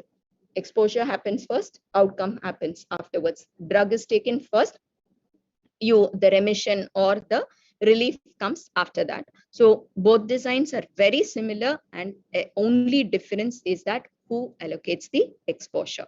In a cohort, you are just observing the exposure status. You are not allocating the exposure status. From that point below, these two designs are very, very similar. So so why not do an experimental design always? I'll ask Dr. Ashok Shenoy. Why don't we do an experimental study always? If these two study designs are so similar, why don't we do it all the time? And the intervention is to be done by the investigator. We don't have a choice to intervene in cohort studies, right? Yeah, so I'm saying, why not do experimental studies all the time? Why even have a cohort study? Sometimes probably the exposure would have, okay, that is case control. Exposure would have happened and you want to know the root cause already. Or probably it is half the way happened, or something like that. Half the way happened, still we can manage a cohort because the outcome is yet to happen. So I will still follow them. Experimental is not possible in those cases. Okay. So Kabilan Vetrivel, why do I recognize that name? Okay, thinks it is financially burdening. Okay. Oh yeah. So there could be external validity. Okay, I'll tell you one. If my question is smoking causing lung cancer? Okay, is smoking associated with lung cancer? Why can't I do an experimental study here? I cannot choose who smokes and choose who will not smoke. It is a harmful exposure. Okay, so ethically, an experimental design is not always possible, which is why most when you handle exposures that are harmful, you settle for a cohort study. Okay, so ethical issues are the main reason. There are other reasons. Yes, exposure. Yes, conducting a trial is slightly more more taxing in financially and technical expertise wise also it is more harmful. But then the main reason is ethical reasons. You cannot decide who is exposed or unexposed when you're dealing with an exposure that is harmful. Okay, so before we proceed, I need you to understand when I give examples for cohort study, please do not go with one factor causing one outcome. We all know that in reality, it doesn't happen. You and I were exposed to COVID. I got COVID. I got very severe COVID. You barely had symptoms, which means there are other factors besides the virus entering your body. So all disease that we know, even some of the genetic diseases, you cannot pin it on one cause and one outcome. So do not take a very oversimplistic approach to cohort studies by thinking I will take this exposure, this outcome, I will follow, I will calculate incidence. It doesn't work like that. Okay, we have to understand it as a multifactorial causation design. So we have the concept of necessary and sufficient causes. Only in very rare genetic disorders, okay, only in genetic disorders where something goes wrong in one chromosome, some defect, some disorder happens. Okay, whereas all our infectious diseases, all our non-communicable diseases, all of them follow multifactorial causation. Okay, presence of one factor alone is not sufficient, and some factors are not even necessary. So I've given the example of that is a necessary event to happen. But the other things are not necessary and they are not sufficient also. So even getting the bacterium alone, all of us as medical students were exposed to TB organism. Not all of us developed disease. So you need to understand it as a component cause. Why this understanding is necessary? Because when you're designing a cohort study, trying to relate one exposure to one outcome, you have to understand that there are so many other factors that are working around it, which will also have a bearing on whether or not the outcome will happen. You cannot jump into conclusions assuming a one factor to one outcome design. Okay. So I also want you to unlearn certain things. Okay. Which is, okay. Generally, we see people using the word prospective and retrospective. And immediately we have people from the audience who ask the question, then can a case control be prospective? Can a cohort study be retrospective? So please understand what these terminology mean. Okay. Whenever you are studying from exposure and going to the outcome, which means whenever enrollment into your study is based on the exposure status, you are talking about a cohort study. And if the point at which your study is starting and the point at which you are starting data collection is a point when the outcome has already occurred, okay, then you are talking about a non-concurrent cohort study, which we are also used to calling retrospective cohort study. The outcome has already occurred for all the participants who are there in your study, but you are going back in time and enrolling them again, technically or theoretically enrolling them based on the exposure status and following them to the outcome. Now look at the other one. The outcome has not occurred yet. Okay, which means you are following people in real time until they develop the outcome. Okay, then you are talking about a concurrent cohort study or a prospective cohort study. We do not encourage, I myself until very recently have I've used the terms prospective and retrospective, and they're not wrong.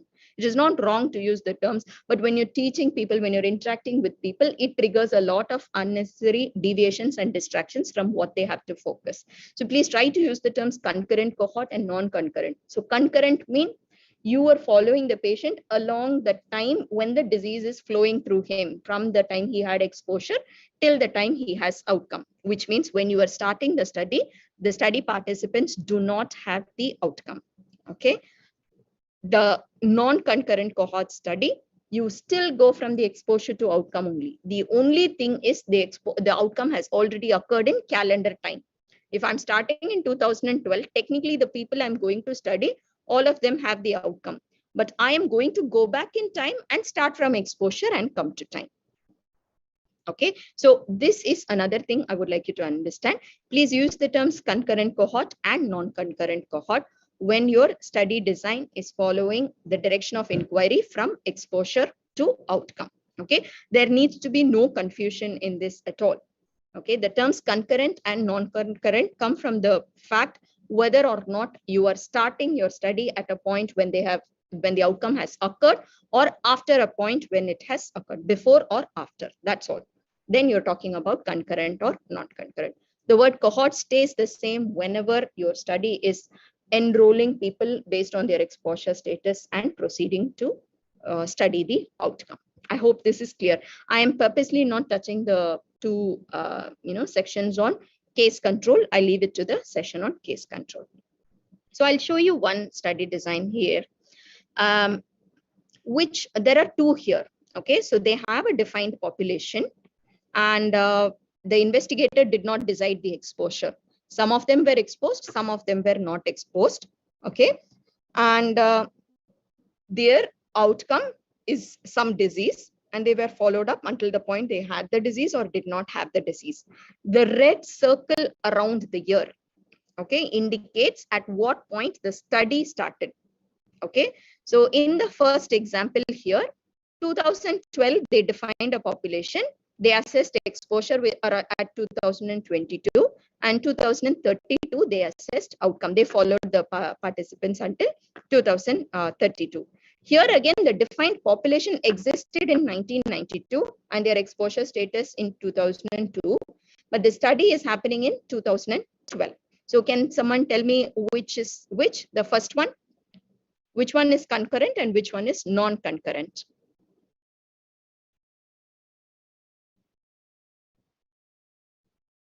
We'll ask Dr. Keerthana. Dr. Keerthana, what is the first one where they started the study in 2012?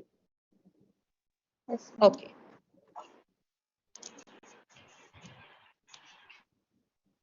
Okay, Dr. Niveta here has identified the first one as concurrent, which is very correct, because you were traveling with them from the exposure status to the development of the outcome.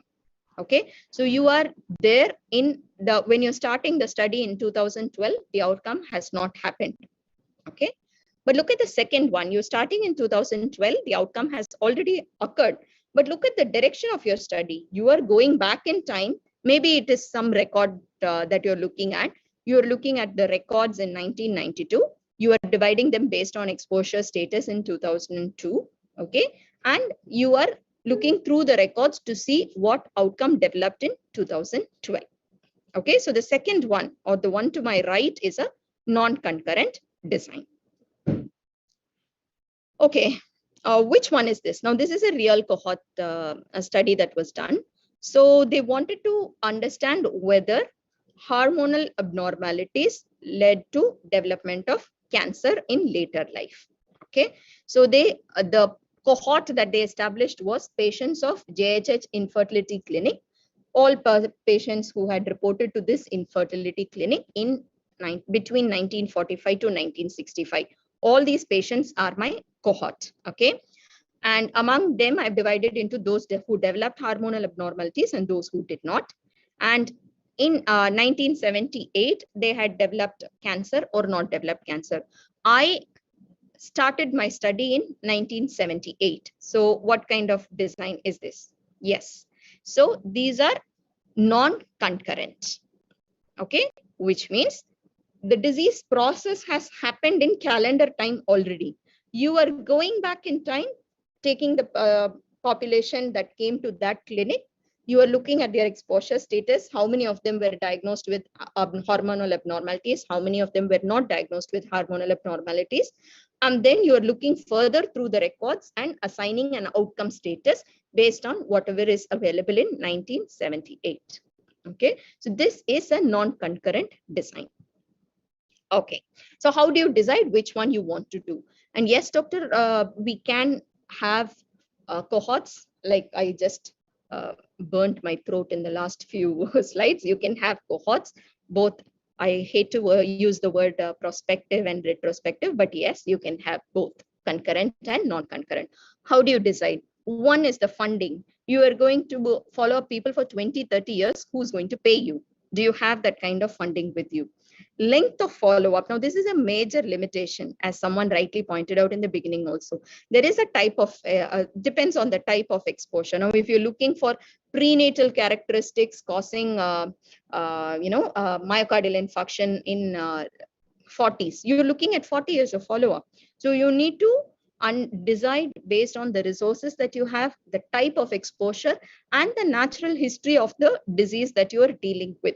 Okay, generally it is very convenient to follow a pregnancy cohort or a TB cohort as long as your outcomes are related to the end of that period, because in a pregnancy cohort you're looking at 10 months of follow-up if your outcome is birth outcomes. Okay, so you need to take a call on what kind of cohort study you want to conduct based on this. And whenever you are doing a non-concurrent design, I said I continuously use the word you go back in time, which means you are going to go back in time and use records that are available.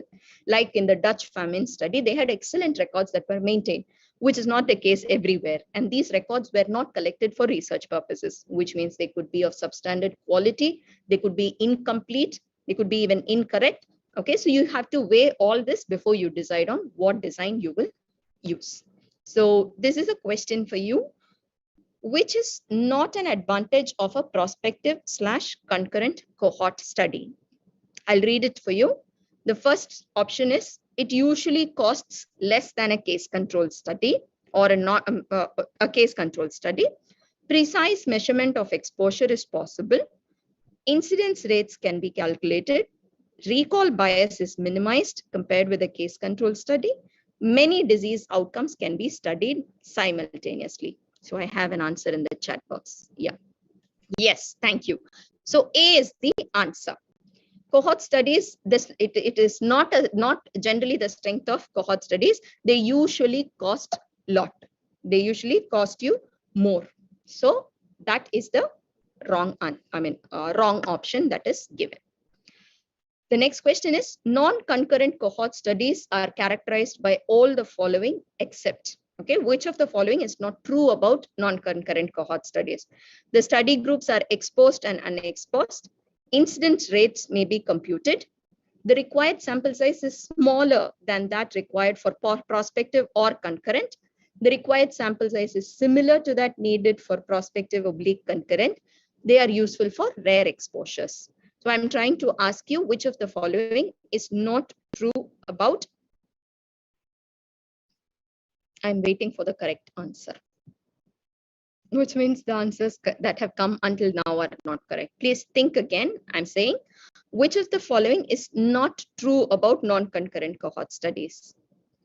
Okay, I'll give you the answer in the interest of time. C is the answer. Okay.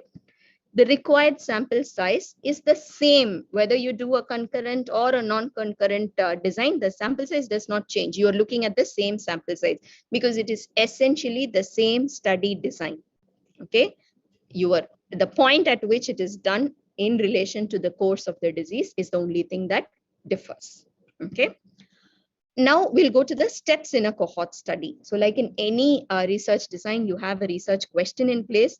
One thing I would say is when you have a cohort study or for any study for that matter, when you write your specific objectives, please specify the indicators that you want to calculate. You want to compare two groups, exposed and unexposed, in terms of what? Are you going to be looking for the incidence of outcome in both the groups? What is the indicator you are looking at? It helps to a great extent. when you have to plan your analysis and even your data collection. Okay, you don't want to have something in your mind and later realize that you did not collect the data to calculate that indicator. Then you select the study population, you collect baseline data. Now, this baseline data is very important. Please refer to the slide that I said about multifactorial causation, because there are factors other than your exposure which are related to the outcome. So you need data on those variables also. So this is something that you will keep collecting. Baseline data, you ascertain exposure status, you follow people up, you ascertain outcome status, you analyze and you report. So how do you start with a study population? So I understand some of you must be having this doubt. She keeps saying exposed and unexposed, but she says cohort is a group with a common characteristic. So how does it work? Okay, you don't have to worry. There are two ways of starting your cohort study, or 2 points from where you can start your cohort study. Okay, one is before classifying people as exposed and unexposed. One is with the classification. You start with the classification. Okay, so these are the two ways. You start with the defined population, and then you observe who is exposed and who is not exposed, and then you follow them up for the outcome. The other way to start is start based on their exposed status. I will take so many smokers and so many non-smokers. I will take so many women who are taking OC pills and so many women who are not taking OC pills. So you can start with that, or you can start one step before that also, where all these are women who are reporting to a particular clinic, like we saw in that study. Oh, I just gave out the answer for the next. So we'll see how many of you are really listening. Which one is this? At what point have they started?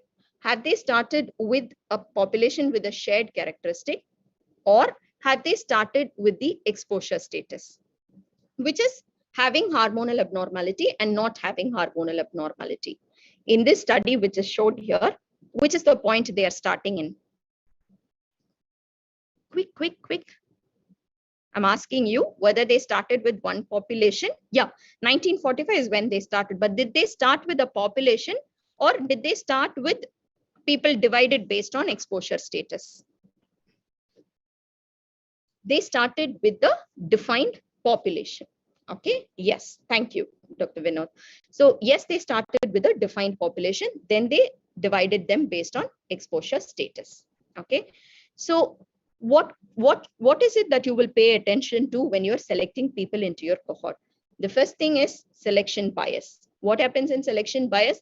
You select a population which is a very, very selective subset, which is, which is going to have impact on your later conclusions. The associations that you arrive at will be different, and the population you are trying to apply it to will also be different. Now, a major source of selection bias in cohort studies will be either non-response, non-participation, or loss to follow-up. Okay, which means the population you intended to start with and the population you actually ended with, okay, when starting your study are very different. Now, this can have very serious implications for the kind of results that you will get, okay, which is what I mean when I say implications for internal validity. Now, it is to give you a rough example. Now, if you're studying the height of a population by looking at basketball players in that town, you are going to end up with a very different estimate. Similarly, the exposed in your population and the unexposed in your study population need to be representative of this total population you are talking with. This population which has a common shared characteristic, your exposed and unexposed should have characteristics similar to that population. You can't take a very selective subset and try to extrapolate. Implications for generalizability. You can, all of you are familiar with the Framingham cohort. So the Framingham cohort is one of the landmark cohort studies, and most of what we know about cardiovascular diseases today is from that cohort, or non-communicable diseases. So in that cohort, if you see, it is very specifically generalizable to a certain population, not even the whole of the country, to a certain population. So this is what happens when your cohort is from a very selected population and it has a certain shared characteristic. It has implications or limitations in generalizability or external validity. The next question when you have to select people into your study is how many to study. I wouldn't go into any formula for calculation. I would just refer you to openepi.com. It is an open resource that is available online. In the left-hand side, if you see, there is an option to calculate sample size. And I have given you a screenshot of the sample size calculation for cohort RCT. Can you see? They just proved the point. Cohort RCTs are going to look very similar.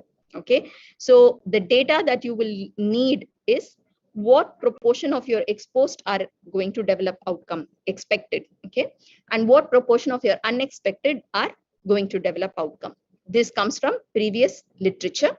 Okay. Or you could give a relative risk here to calculate this sample size. So before you go to ask anyone for sample size calculation, or when you are faced with a query for sample size calculation, these are the minimum data you require before you calculate sample size for a cohort study. Do not break your head with formulae.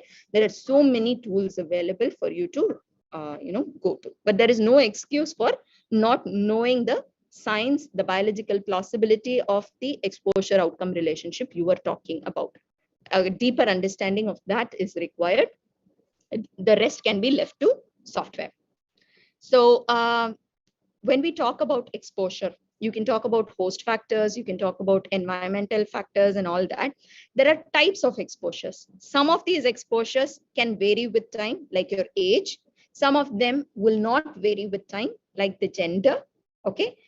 Some of them change at their own pace. Somebody's risk behavior, how many cigarettes they smoke per day, may vary this year, may vary next week. So it changes with time. You have to understand what kind of exposure you are dealing with for you to be able to capture correctly the data on exposure. Okay, that is very important. Then there are certain exposures whom you can very clearly document. There are some that you cannot clearly document. For example, if you look at the example of coronary heart disease, there are many times when you cannot document exactly at what point coronary heart disease started in that patient. You don't know whether to take the time when vessel wall thickening started, or you don't know whether it is the time when the patient had a symptom. Okay, so there are lots of details about exposure, and you need to brainstorm a lot with your investigators before you actually start using collecting data on this exposure. Because please understand, it is based on your definition and your data collection that you're going to classify people into exposed and non-exposed, and the rest of your design depends on this. If your definition of exposed and unexposed is not very clear, you're going to have some unexposed in the exposed group, some exposed in the unexposed group, and this leads to what you call misclassification bias, and we want to avoid it at all costs. Okay, how do you ascertain exposure? In a concurrent design, or in a concurrent design specifically, you're looking at interviews, or you're looking at taking biological samples. You can use routine data, okay, or you can consult medical records. So routine data and medical records are what we mostly rely upon when you're looking at a retrospective or a non-concurrent study design. Most often, if you see in TB, we rely on the data that is available in the database, the NICSHI database, to do a cohort study in TB. When you look at levels of exposure, you can say like if you take smoking, for instance, how do you classify exposure? Do you want to know how much he smoked all the time, or what is the maximum amount of smoking that that person ever hit, or on an average, how much is he smoking? This is also a call that you will take a priori before you start collecting data or even start designing your study. Okay. Challenges: quantifying exposure is not very easy always. Okay. Like prenatal exposure to chemicals. How are you going to classify that? You have to understand what is it you mean by it, how you are actually going to measure it. Are you going to ask the mother if she took certain pills, or are you going to look at her medical records, or are you going to do some biological sampling from her and estimate exposure to that particular chemical in the prenatal period? Okay, these exposures keep changing with time, so you need to understand that you are following people over a period of time. Exposures will also change. Observer bias. Now, this is something that is peculiar to your non-concurrent design. You are starting after the outcome has happened. So I know if a person has already died of cardiovascular disease. So maybe I will go and very clearly, very thoroughly try to look for a particular exposure to a particular risk factor. So that is an observer bias. It usually does not happen in a concurrent design. Misclassification bias is what I just told you. So question for you. In a cohort study, the advantage of starting by selecting a defined population. Okay, I told you two starting points. Either you start with a defined population or you start with exposed and unexposed. Okay, so which of the following is an advantage of starting with a defined population? The study can be completed more rapidly. A number of outcomes can be studied simultaneously. A number of exposures can be studied simultaneously. The study will cost you less. Which of these do you think is an advantage of starting with the defined population and not with exposed and unexposed? We'll ask Dr. Kabilan.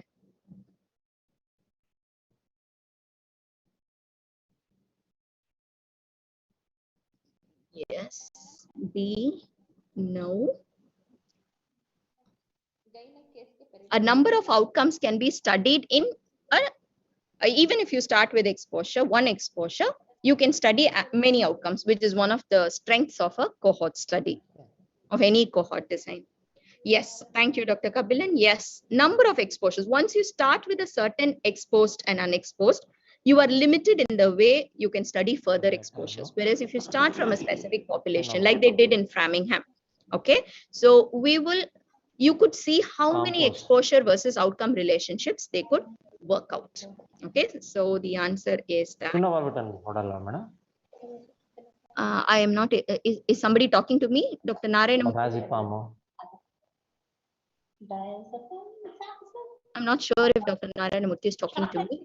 Okay, so follow up. How long do you follow up? How often will you collect data? What data will you collect and how to collect data? Now, length of follow-up depends on the disease or the condition that you were dealing with, exposure to outcome and that. What data to collect also depends on that. How to collect depends on, like I said, for exposure, it could be interviews, it could be records, it could be, biological markers or so. How the length of follow-up, this is an interesting paper where they talk about length of follow-up from conception to death. Ideally, that is all there is. Okay, so this is the ideal follow-up, but you do not have the kind of resources or or the staff or investigators to do this. Why is follow-up challenging? Because of the resources and the loss to follow-up. When people who are lost to follow-up are systematically different from the people who are retained in your study, it will certainly affect your results, which means you are not dealing with the same population that you started with. This is a different study population. So your results won't hold to the study population you propose to talk about. Okay, I will skip that in interest of time. So again, the outcome. Okay, so when you are talking about the outcome ascertainment, there are certain challenges. At what point will you assess the outcome? Today you go and ask the person, do you have this particular disease, and you draw blood and come tomorrow if he gets the disease. And today you are looking at the death register of all the people enrolled in your study. 10 people died of heart attack. There are 10 people dying tomorrow. They are not included in your study. Okay, so again, people coming into your study, at what point they are entering your study? Okay, at the point of entry, how long have they been already in risk for your study? Okay, now this is something that can be statistically dealt with also. Okay, if you see in the Framingham, their start point was the date of baseline interview. Okay, and their end point is the point at which they developed MI for one of their hypotheses. The issue is people are entering at different ages, even within a range of ages, people are entering, and their exposure to risk for the disease thus differs. Okay, so we are statistically controlling for this problem. I will leave the slides with you for you to understand censoring. Okay, it is a slightly advanced thing, and I don't think I have the time to discuss it now. So I will leave you with the slides, and you can always try to understand censoring, which is a form of incompleteness of data, which means people are leaving your study for reasons other than developing the outcome. And people have entered your study much after their exposure has happened. Okay, so these are the two of the other types of censoring. I'll leave you with the slides. So the next part is I'm going to briefly tell you about the analysis. Okay. Please do not restrict cohort studies to a 2x2 table and you will do a relative risk calculation. It does not even begin to capture what cohort studies are capable of. Okay. So in a cohort study, the outcome decides what type of analysis you are going to perform. If you're simply interested in incidence, okay, or how many events are occurring in this population with this shared characteristic that I'm following, there you're looking for events. Okay, in which case you will be focusing on calculating summary measures, okay, which will be incidence rate. You're looking at risk or rate. Okay, and there if you're comparing two groups, how common are these events in my exposed group versus my unexposed group? Then you are comparing two groups and you're looking at relative incidence, which is nothing but your relative risk, which is also called risk ratio or a rate ratio. If you're using rates, then we're looking at a rate ratio. Okay. The second type of outcome is time to event. Okay, how long did it take for someone to develop a certain outcome? Or if I gave them this chemotherapy, how long before they had a relapse? Okay, in that case, your outcome is a time to event, not the event. Okay, so in this case, you will be doing what you call a survival analysis. And for describing, you will draw a survival curve or a Kaplan-Meier curve. And when you're comparing two groups, I gave this drug, I was exposed to this and these people were not exposed to this radiation. How long before they developed cancer or how long before they developed a certain outcome? Maybe some bone marrow suppression or whatever. Then when you're comparing, you're looking at relative hazard, okay, which is done using Cox proportional hazard is one of the way to do it, okay. The third thing is I am just plainly following a biomarker in a group over a period of time, okay, at repeated follow-up visits, okay. There you are looking at change in a particular biomarker, okay. So this is something like you have 10 readings of like, let us say all patients post-op and you're looking at their CRP readings, okay. So you have multiple CRP readings for the same person. Okay, it's an acute phase reactant. You're measuring it multiple times. Then this calls for a different type of analysis that deals with repeated measures. So for you to begin with, please understand, please classify what type of indicator you are going to calculate in your cohort study. Is it the rate at which events are happening, or the risk of developing an event, or the time to develop a certain event, or simply follow a certain biomarker over a period of time in your cohort, okay. So if you're dealing with events, like I said, I've also given an example. This is your simple 2x2 table. You look at risk or rate. Risk and rate differ based on whether you have the data on how much time each participant contributed in your study.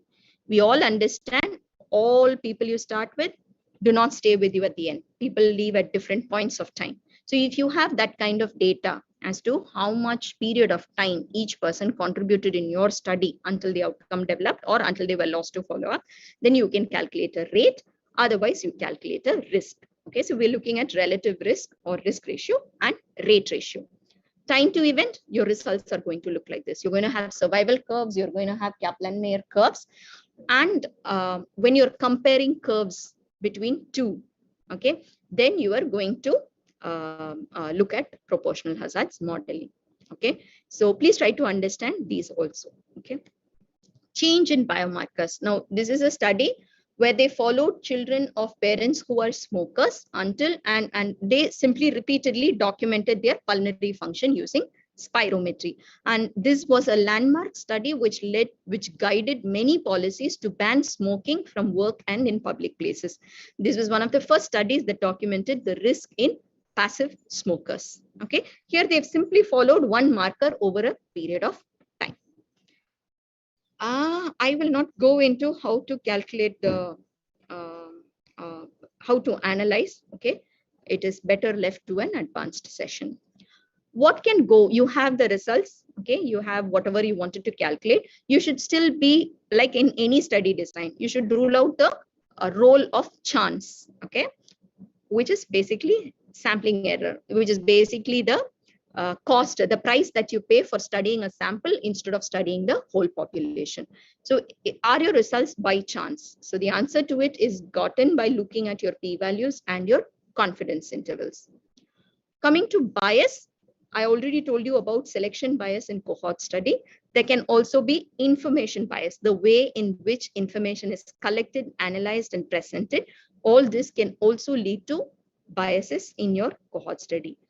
There are major biases that do not happen in cohort study, like a cohort study is free of a recall bias. A cohort study is free of an incidence prevalence bias. For a detailed account of biases, I would like to refer you to this catalog of bias. It's a website. It follows the the landmark paper by Sackett et al. On catalog of biases, and it will help you understand different types of biases in different study designs. Now, confounding is a mixing of effects. And I would like to again reiterate how we saw the causal pie model, where it is not a single cause, single effect. So you collect data on these other factors and adjust for them either in the design or in the data collection or in the analysis stage to, to be able to relate your exposure with the outcome after accounting for all these factors. Okay, this is how real world scenario looks. Okay, I will skip this question for now. Okay, so generalizability in cohort study. I did tell you about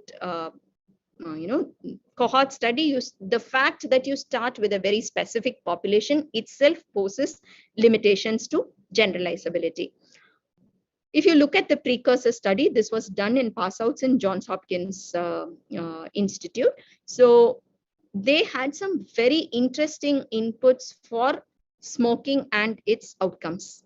Okay, so what their claim to why their study is generalizable is because Johns Hopkins, you are left with white, educated, higher socioeconomic status, very aware about health population. This selection, this very specific your population is.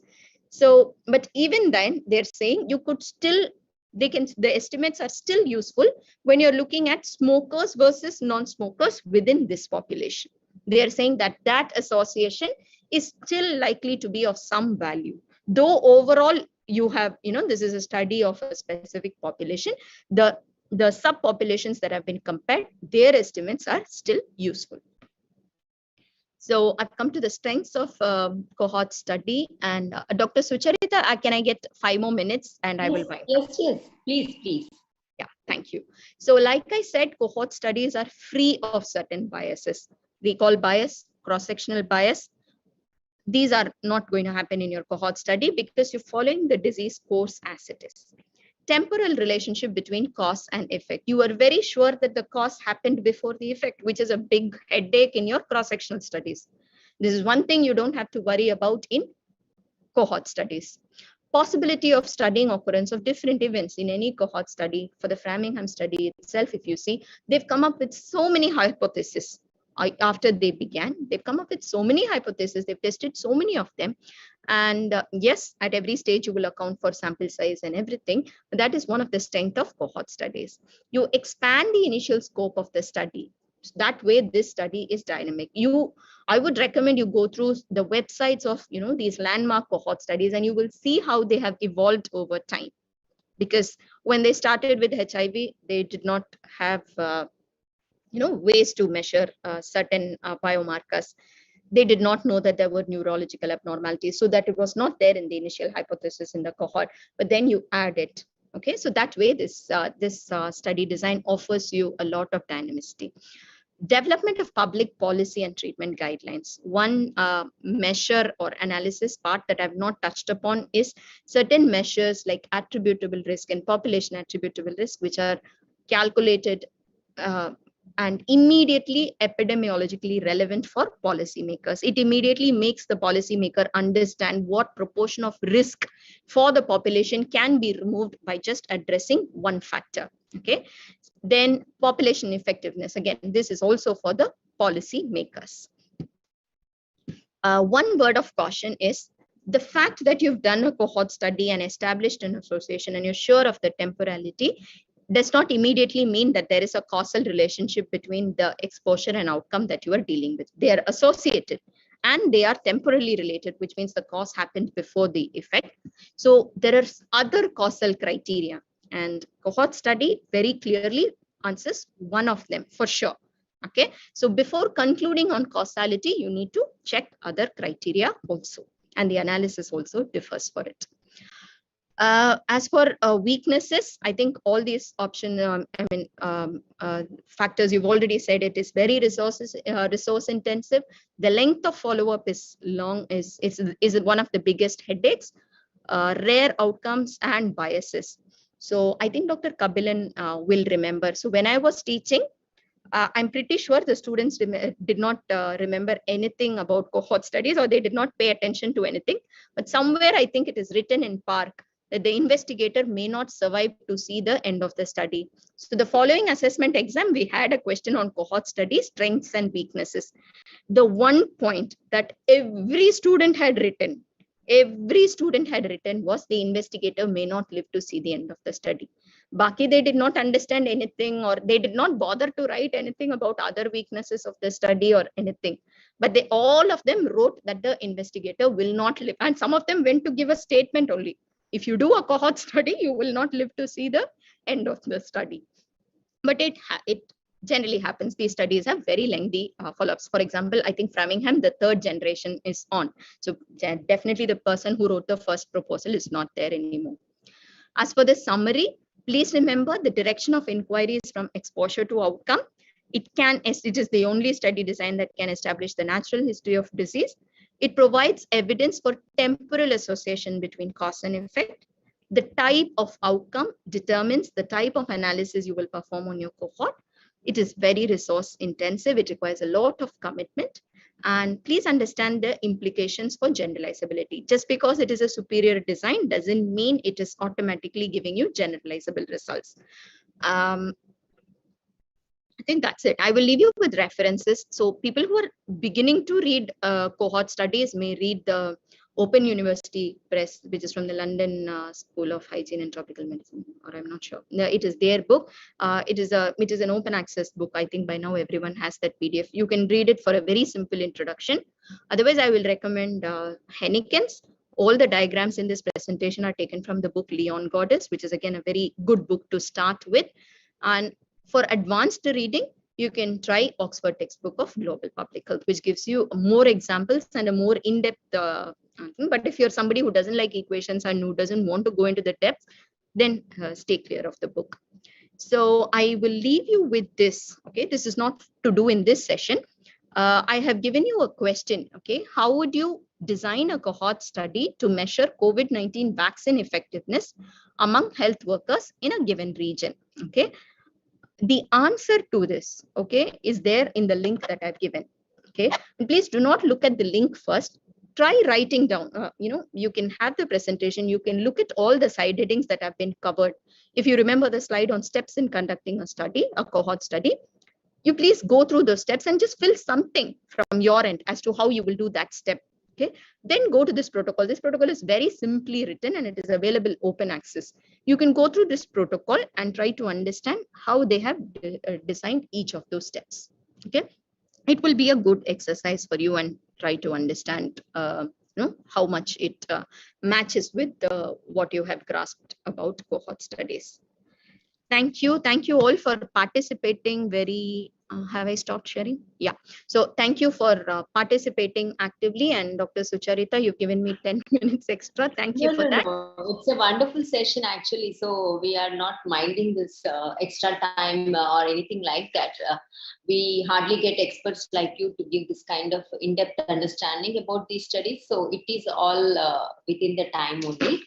But as you mentioned, the last slide is extremely important for our participants. This is not just a lecture session, as you highlighted in the beginning itself. This is more an interactive mode and helping the participants to learn along with the teaching and the interaction, answering your questions, responding instantaneously, getting the responses corrected on the spot so that, it's like a walkthrough. Lively session. Thank you so much, Dr. Jayashree, and I appreciate your involvement in our learning process. And please, I request all the participants to write any queries related to the session in the chat box. Though we are a little bit ahead of time for the next session, Madam will stay, if her time permits, for the next 10-15 minutes maybe, so that she will wait for any questions coming. I request my postgraduates, especially my department postgraduates and PG guides who are guiding them, to utilize this opportunity, direct questions in the chat box to the resource person, so that Madam will take up the questions, respond. Once I finish my session, we can stay a little bit 10-15 minutes into the lunch, and Madam can answer directly. If not respond in the chat, Madam can stay back and answer directly, because I believe she loves that interaction directly also. So without much further delay, I will move on to my presentation, which is qualitative research methods. So thank you once again, Dr. Jayashree, for that wonderful in-depth session. And you highlighted the pitfalls also, not about fancy language, not going behind formulas and all that. The message is well taken. So I would request the participants to let me know whether they are able to see my screen. Yeah.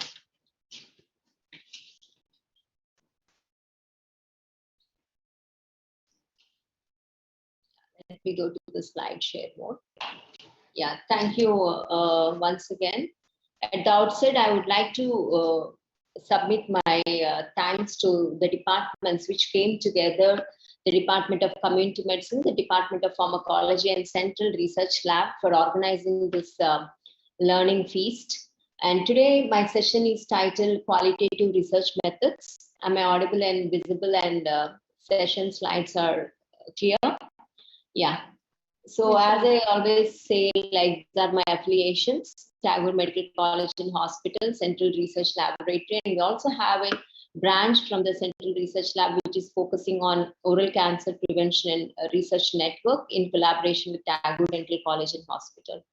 So to lay out the session outlet, upon the completion of this session, the participants will differentiate between what is quantitative and qualitative research, because since morning, all the resource faculty have elaborately addressed the various research study designs geared towards quantitative research. And for a change, I'm going to introduce today through my session to the participants what are the approaches for undertaking qualitative research, and we will be enlisting the common qualitative research methods in healthcare research and frequently used qualitative research instruments. And I will share with you my experiences with qualitative research studies, and we'll reserve some time towards the end collaboratively where me and Dr. Jayashree can take some common questions too.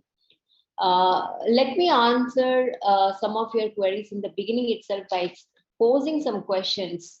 Why qualitative research? Is it still overlooked today? In the context of COVID-19 pandemic, are we only undertaking quantitative research? Are we also focusing on qualitative research?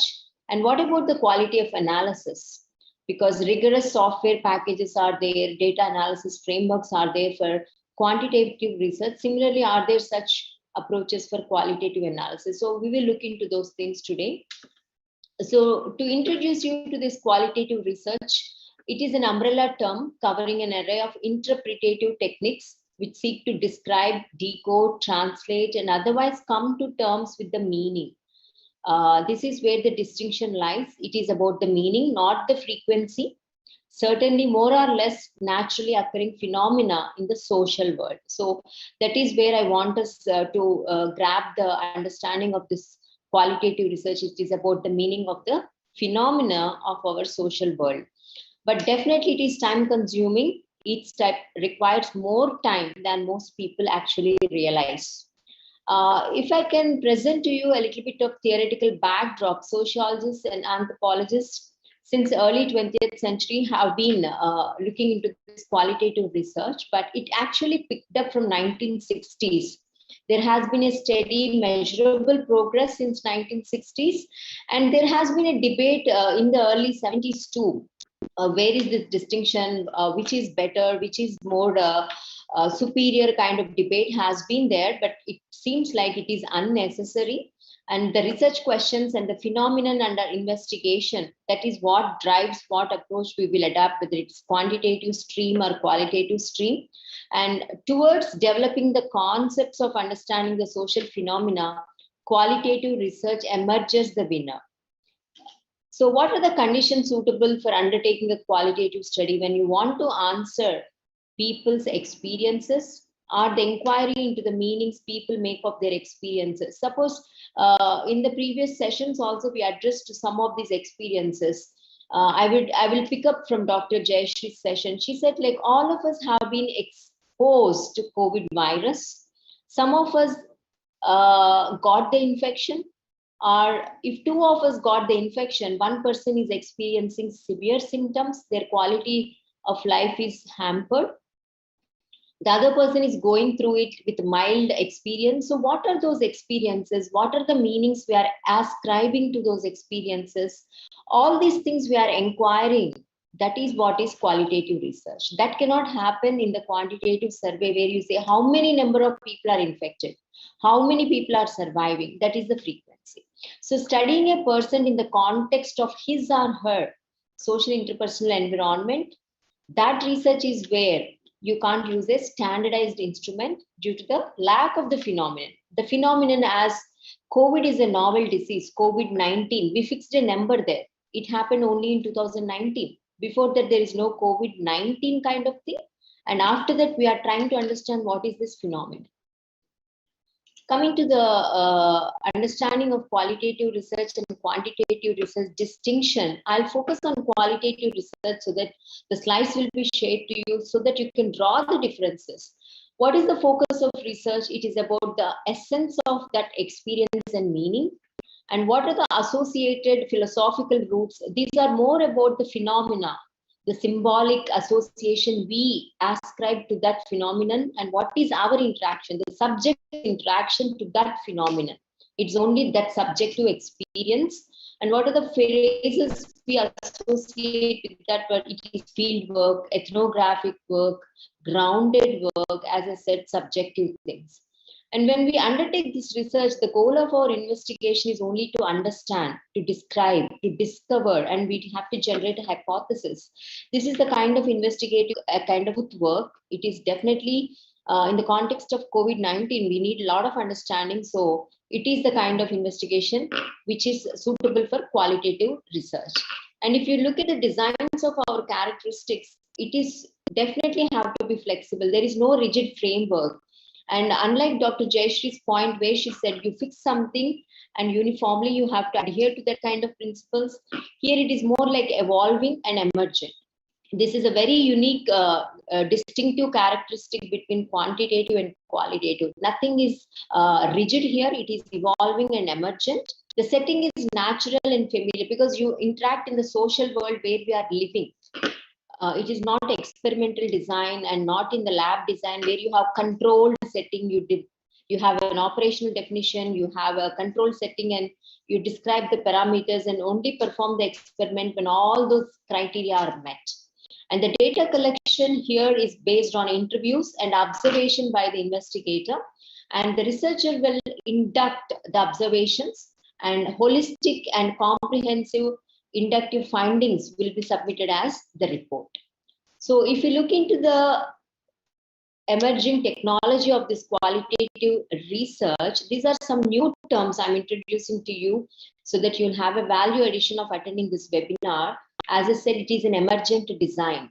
So as and when the research is progressing, in response to that, the researcher will have a design also emerging along with it. That is called an emergent design.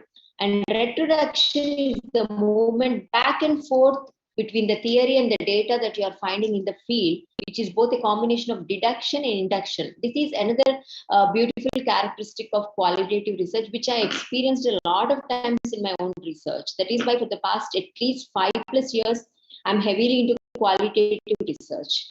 And bracketing is one more central idea in phenomenology, where we have to keep all our prejudgments and experiences prior aside and have to enter the field with an open mind. That is called shedding our inhibitions, shedding our preconceived notions, bracketing that persona aside and entering into the field with a naked mindset. That is called as bracketing.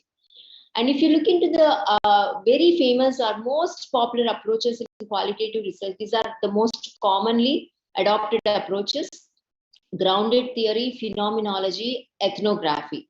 These are the most commonly used approaches even in healthcare research, though predominantly they came from sociology background. When you look at grounded theory, it is to inductively generate or discover a theory out of the data we are gathering. So this is not deductive, it is more about inductive. So it is heavily dependent on the researcher's intuition, researcher's observation and reflections.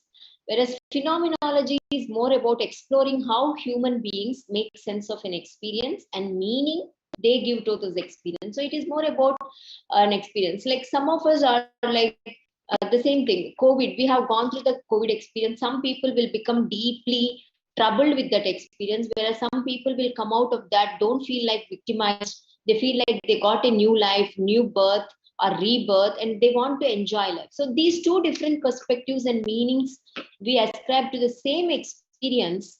That is what is about phenomenology.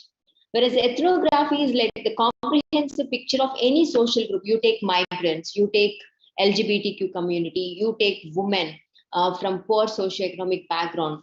The holistic picture of any social group we are attempting to study and describe the entire aspect of their social and cultural environment or ecosystem as a group, that is described as ethnography. So these are the most common qualitative research approaches. And when you talk about healthcare and qualitative research in the recent times, especially again referencing to the latest experience of us, that is pandemic, what are our health beliefs and practices? Even Dr. Abhijit alluded to the COVID appropriate behaviors.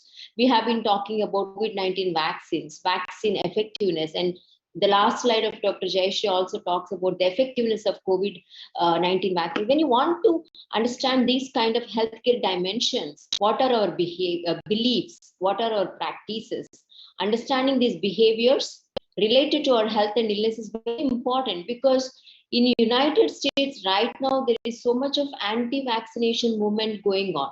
Scientists right now are not accepting vaccines. Even earlier, they have accepted other vaccines, but they are not in a mind frame of accepting COVID-19. So we need to understand where is this belief and practice emerging from. So for such studies, we cannot undertake quantitative studies. We have to dig deeper and understand in a qualitative approach only. So what are these instruments with which we can study these kind of topics? So if you look at the entire landscape of these research instruments, interviews emerge as most common techniques to gather these kind of research information. And under interviews, there are these three types of interview techniques called structured, semi-structured, where you inform the subject, give them a trigger, give them a clue, give them a keyword, and allow them to elaborate on those experiences, called semi-structured interviews. The other is called as unstructured, but still you guide them. You just tell them this is the topic we are going to discuss in this interview and allow them to talk in a free-flowing fashion. So these are the three most common formats of interviews. Another form of interviewing technique is called focus group interviews. This is more time efficient because in individual interviews, whether it is structured, semi-structured, you have to sit with an individual, whereas in a focus group, it is more efficient because a group of people with similar characteristics are depending on your objective. You can bring them together at a pre-agreed upon time schedules and place, and you can interview them in the same time, like half an hour with 4 people, 40 minutes with 6 people. So it saves a lot of time. At the same time, the dynamics will help you come out with rich source of data. Whereas what are the cons? Because they are in a public domain, they may not share their private views. Whereas in one-on-one interview, they may open up more depending on the rapport you build up with the interview. In addition, some people do not interview well in group situation. There could be some communication issues. They may feel subdued by the dominant personality. So these are the cons we have to keep in mind, depending on which you can decide whether a focus group interview is the best strategy or an independent individual interviews are best strategies. Coming to the interview guide, whenever you are deciding to do an interview, whether it is semi-structured, structured, you need to have a tool called interview guide. These are a series of topics or broad interview questions, where the researcher is free to explore and probe with the interview.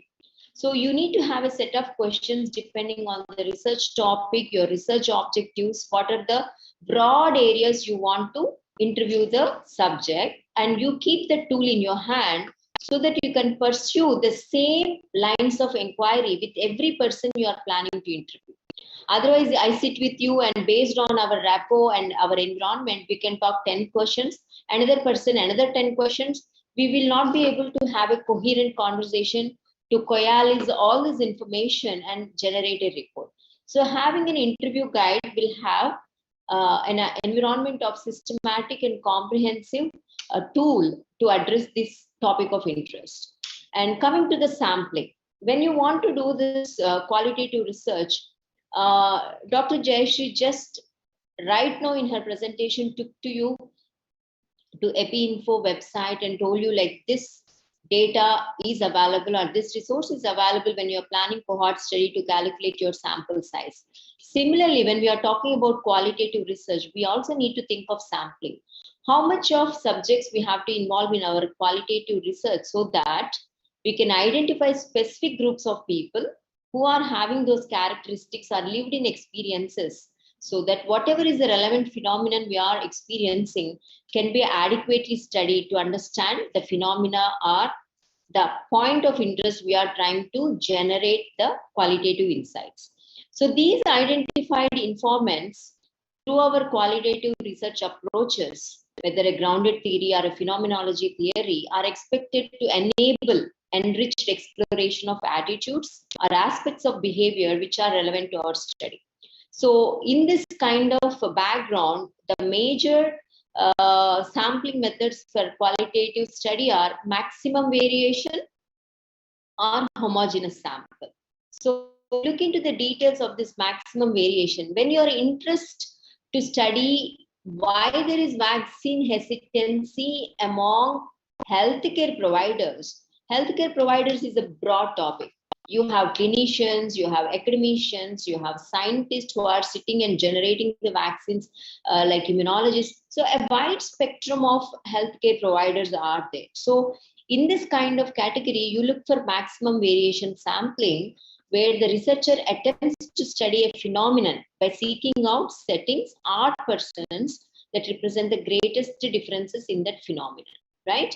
Whereas if you look at homogeneous sampling, the same vaccine hesitancy among common public is like a homogeneous group. They are common, they are not medical professionals. So in this kind of homogeneous sampling, you can choose small homogeneous sample, a rural group, a tribal group, an urban group, who are either middle income group or high income group. So you can define that homogeneous criteria and you can go about that and explore why this subgroup populations are not accepting vaccines and define strategies to address.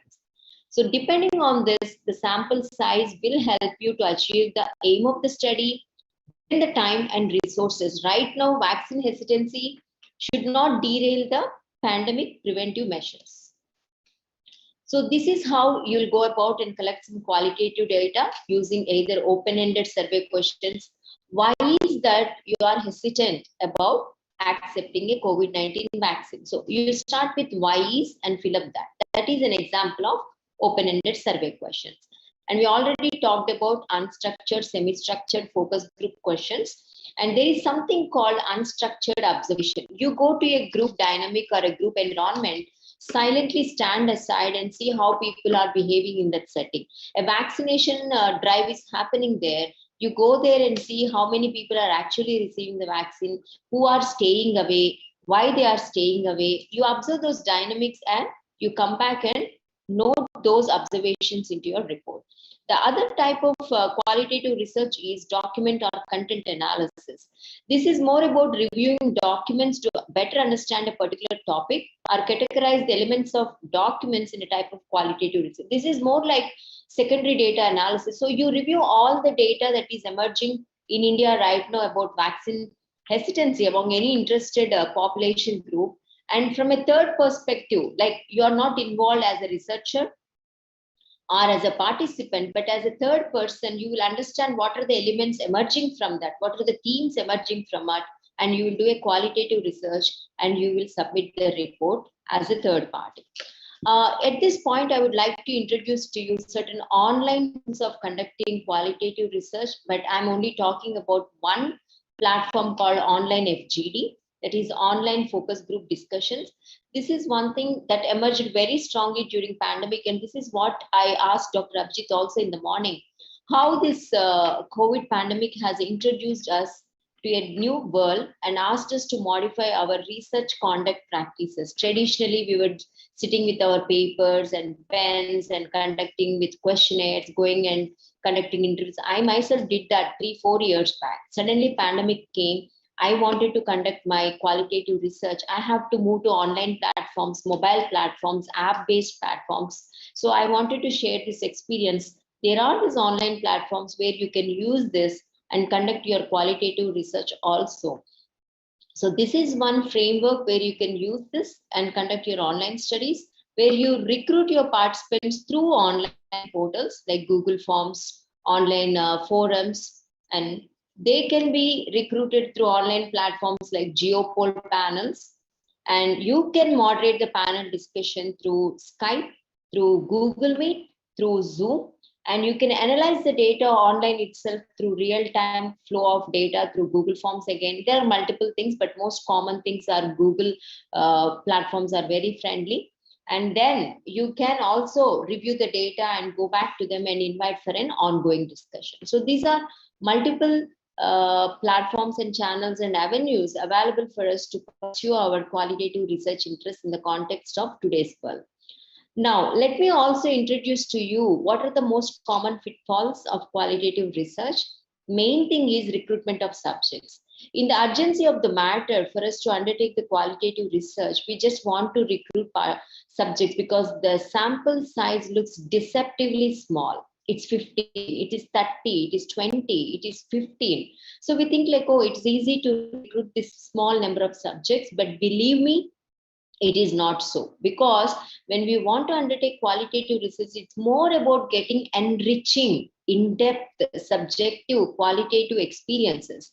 If that purpose is defeated by recruiting anybody to fulfill that 15, 20, 30 numbers, your purpose is defeated. So recruitment of subjects is very important, and we have to pay a very good attention to whom we are recruiting, where we are recruiting them from.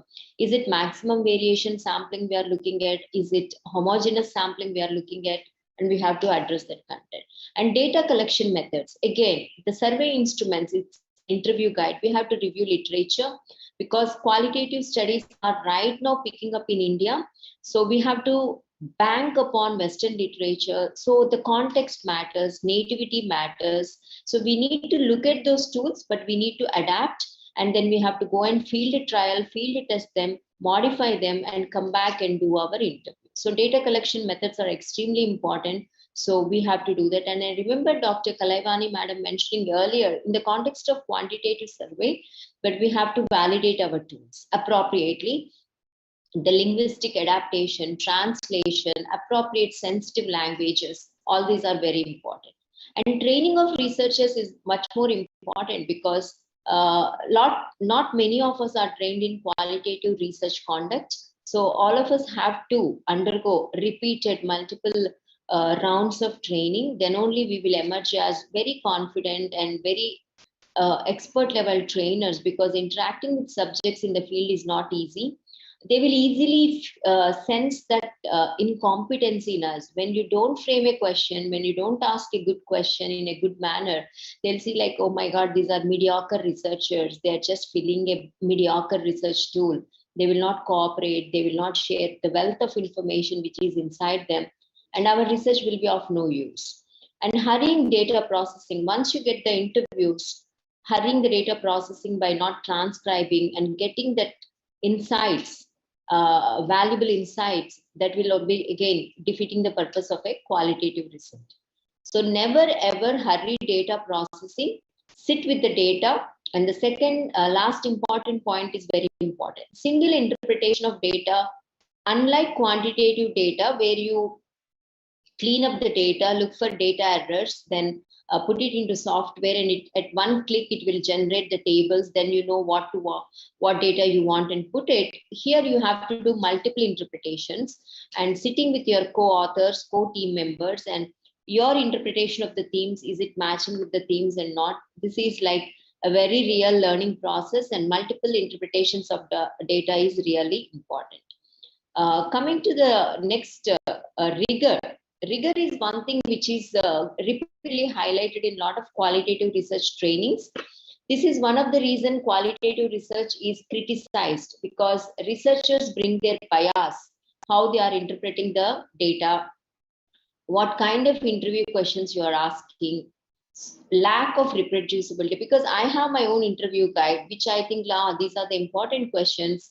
So lack of reproducibility and generalizability is one of the major criticism against qualitative research. So we need to plan all these things in the research design and try to minimize as much as possible by bringing research rigor.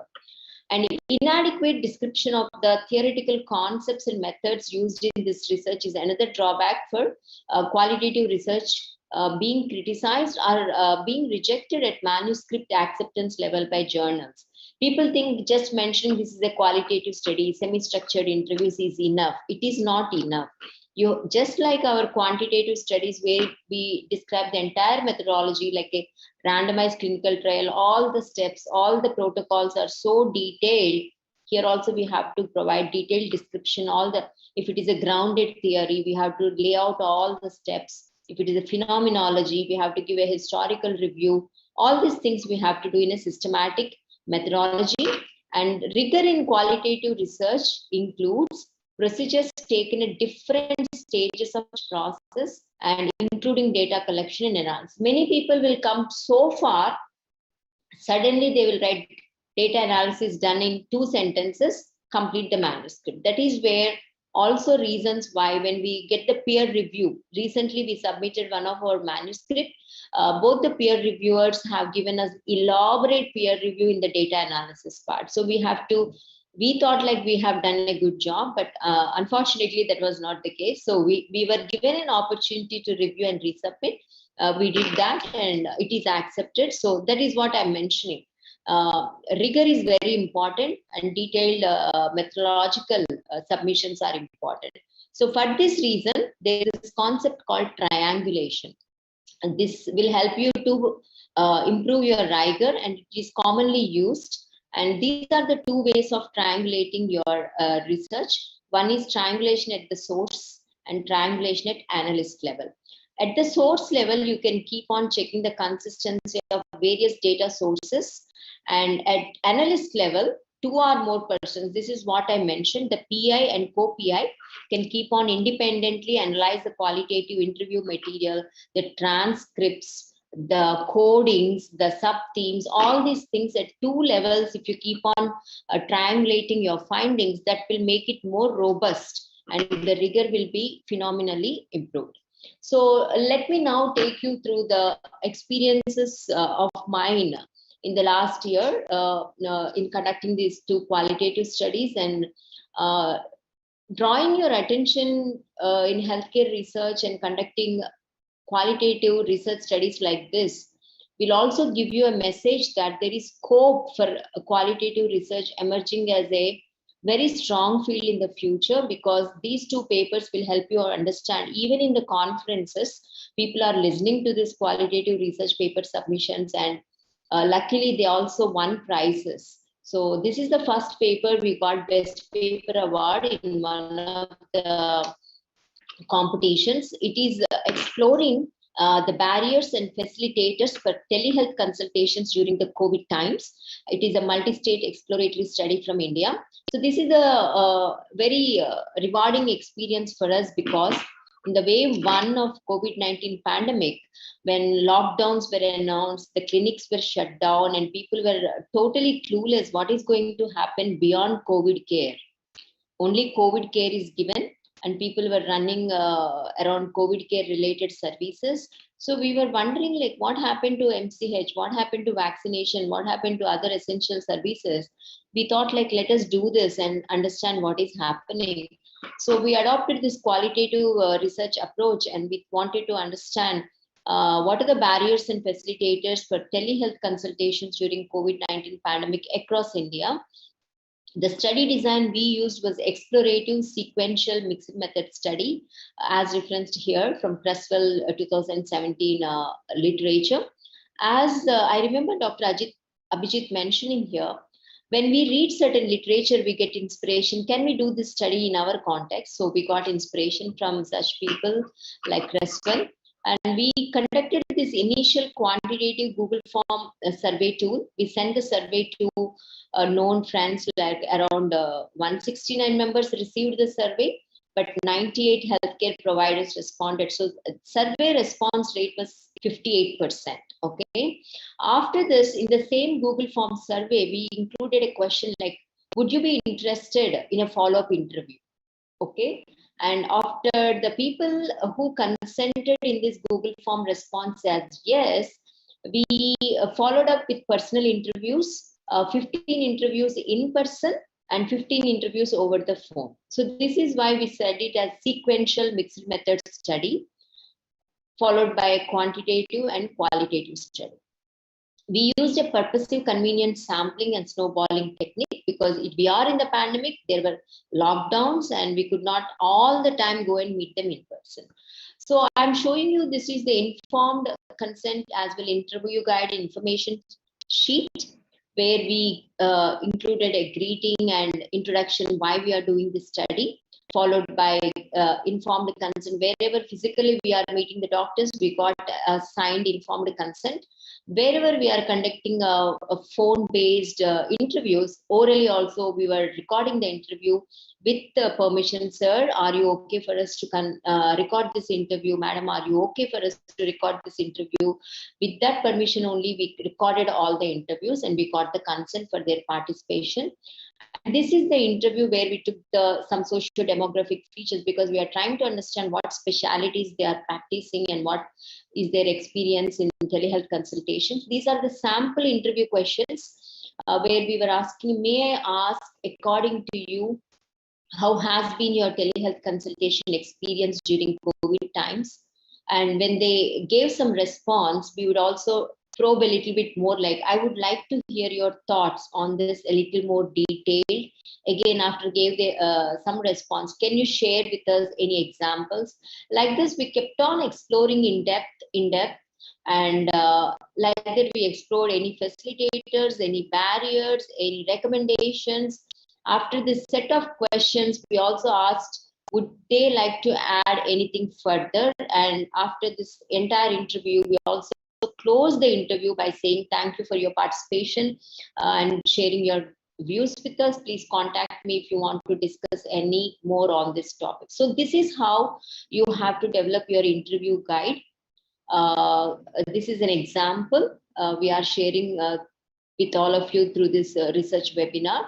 And from our study, these are the major themes we identified. What is the aptitude of the healthcare providers towards telehealth and smartphone-based apps? Are there any facilitators for adoption? Are there any barriers? And what is the perceived satisfaction among the healthcare providers? And according to them, what is the satisfaction among their clients?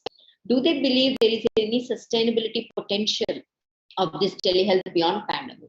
And coming to the specialty, ophthalmology, pediatrics, dentist, ENT, psychiatric professionals, specialty-wise challenges also we explored. And if you like, for example, psychiatry professionals felt that because of telehealth portals, there is lack of privacy, because the same mobile phone, when they are talking, their family members are also sitting because of novelty. Okay, there is a mobile app through which their family member is seeking telehealth consultation. They were sitting around them. And because of the lack of privacy, they are not revealing the complete clinical history, truthful clinical history, and that is leading to misdiagnosis.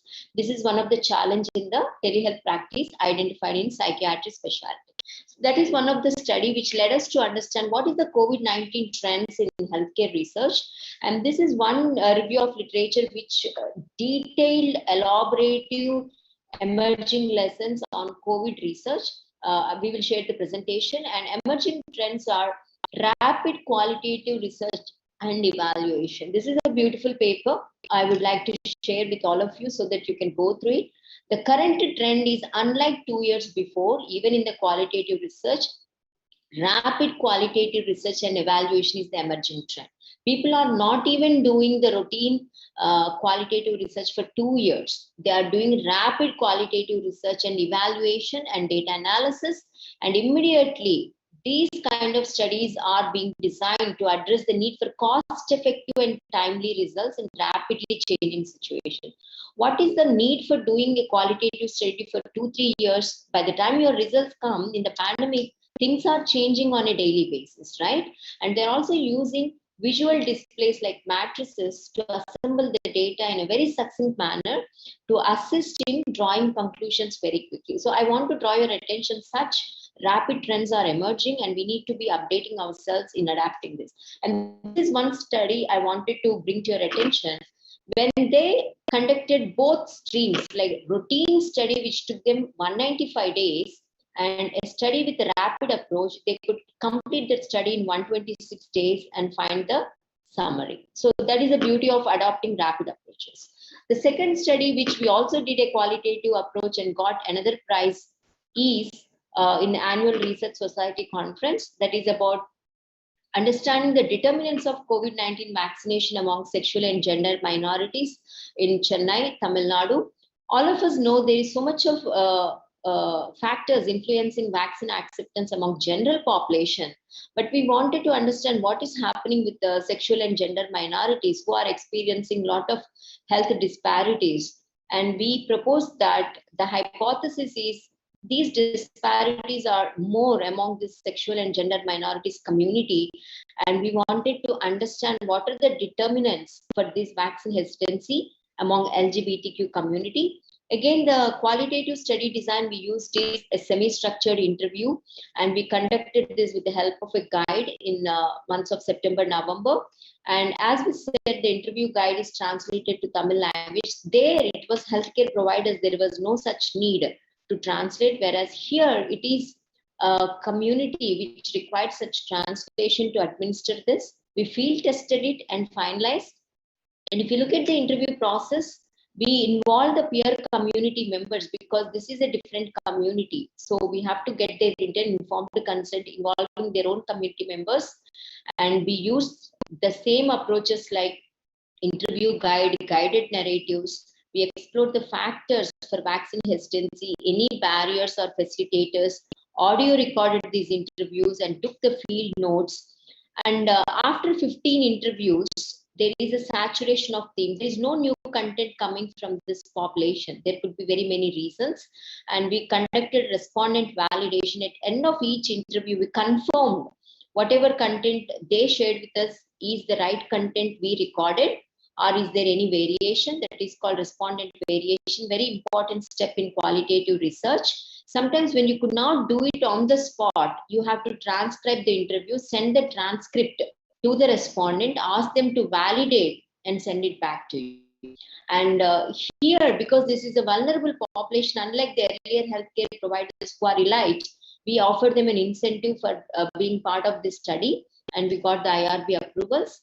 And coming to the data analysis, there we used a rapid data analysis approach for that study because telehealth is an emerging novel thing. Here we used a different data analysis other than the descriptive studies described in the population characteristics.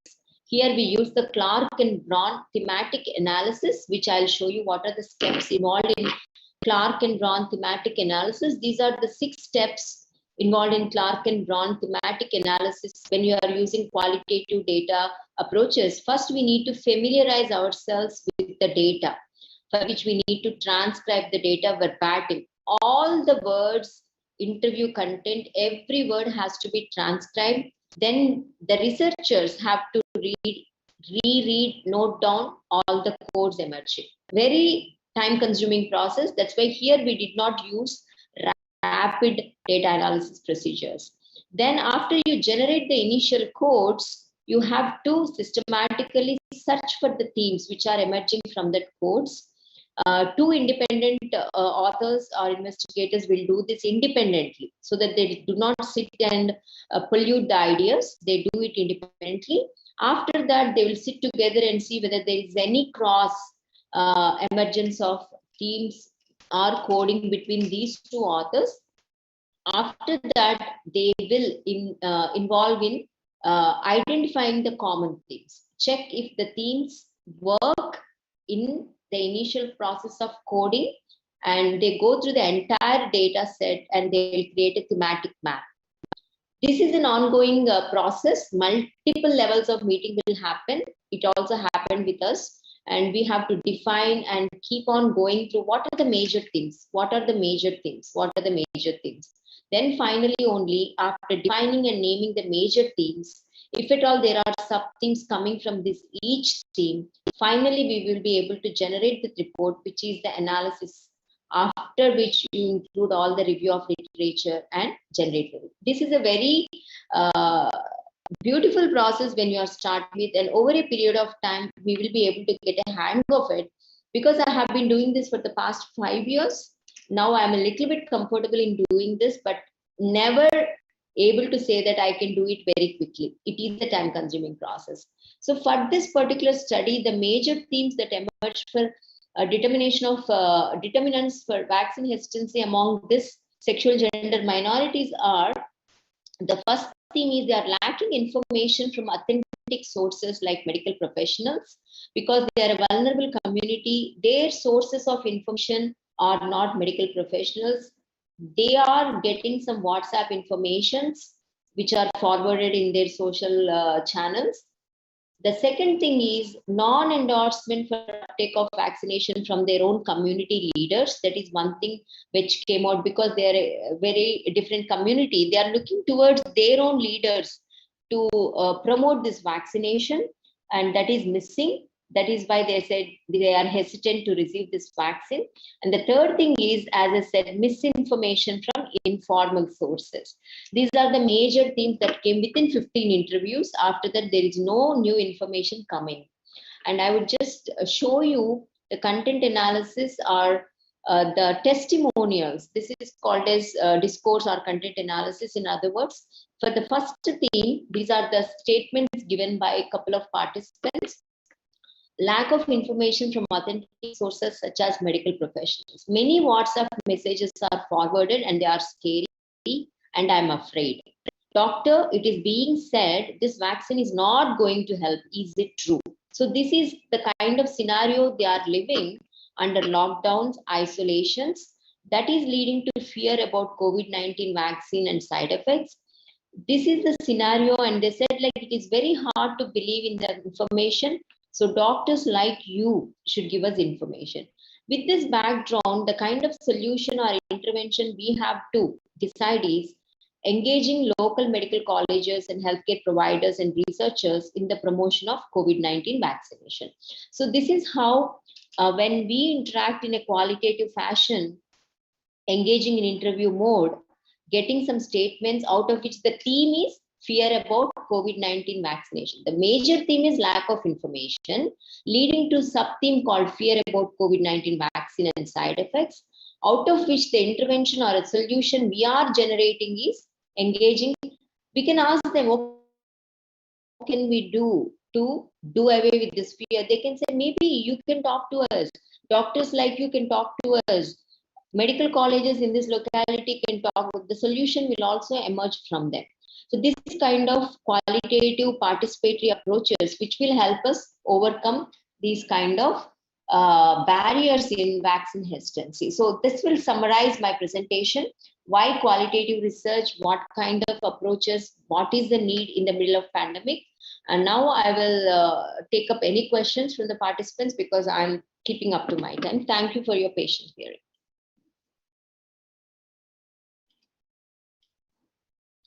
Any questions from the participants? I'm happy to interact, or you can post it in the chat box. Or if you have any questions directed to Dr. Jayashree from her earlier presentation, if Madam is there, we can also address that.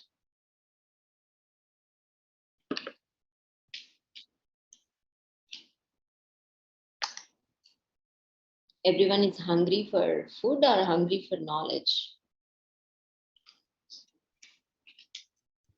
Dr. Kannan, sir is there?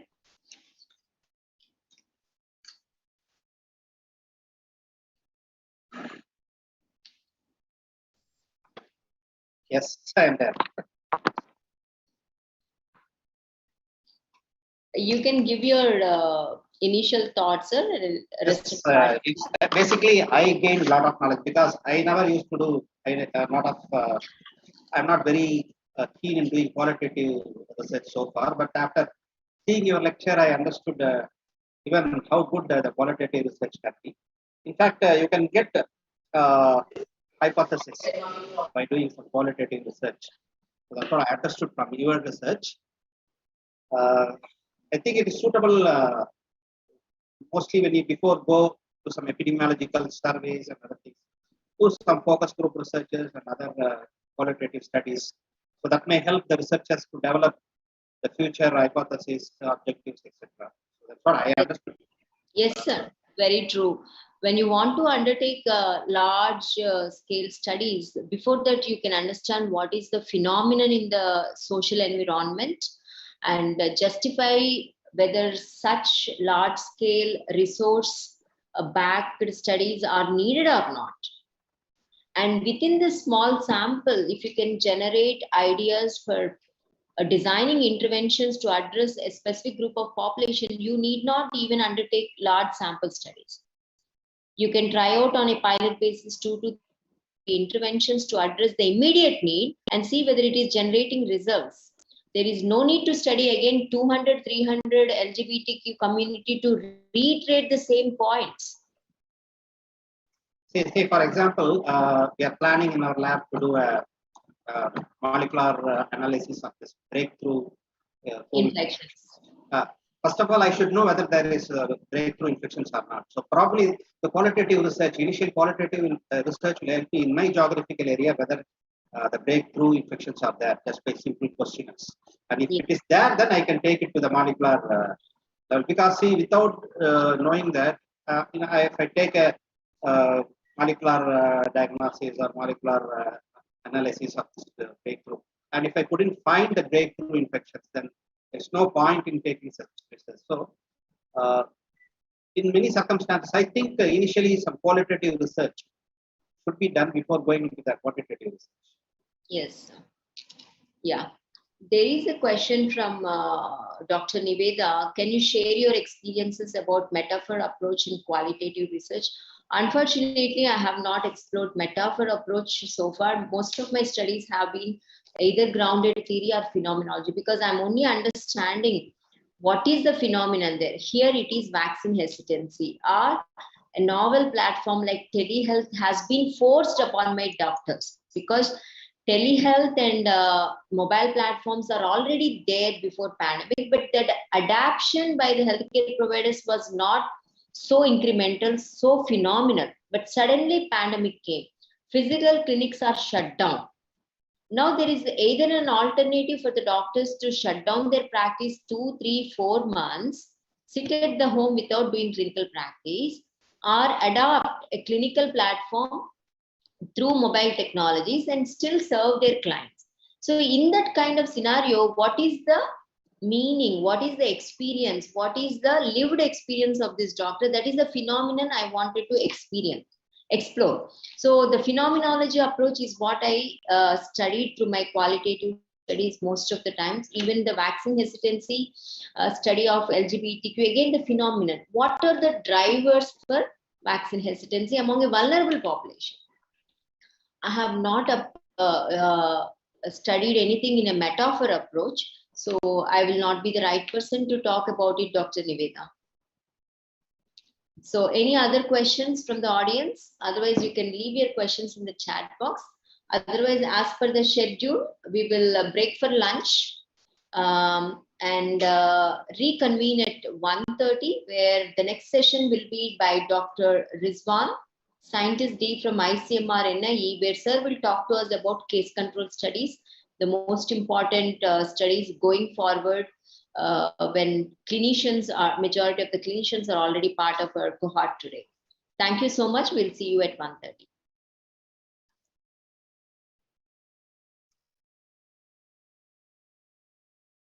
The recording has stopped.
Good afternoon. ಚೆನ್ನಾಗಿದ್ದೀರಾ?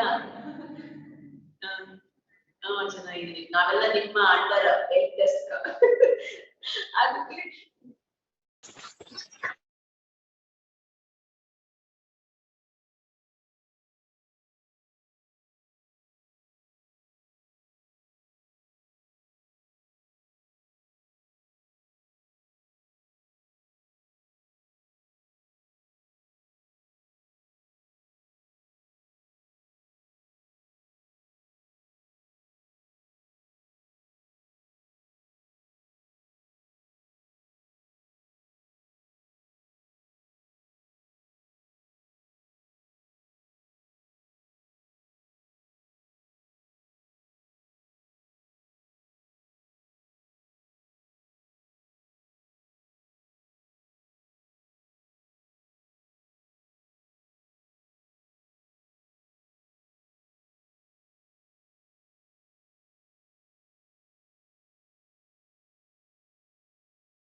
ये मेरा video नहीं चाहिए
Welcome back to the afternoon session.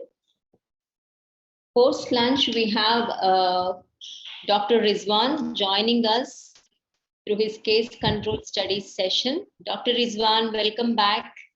Thank you so much, Dr. Sucharitha. Happy to be here. How are you? Fine, doing good. How are you? I hope I can say the same. Good. So, morning onwards, I did not see you. I think you are busy, right? Yeah, I was held up with some other activity. That's why I had to push the schedule as well. Thank you for accommodating me.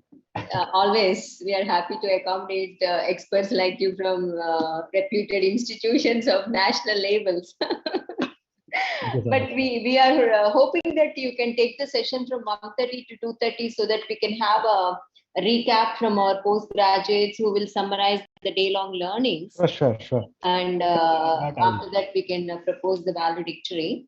Yeah, sure. So without further delay of your valuable time also, I want to be mindful of that. So today now in this afternoon session, you're going to talk to us about case control studies, right?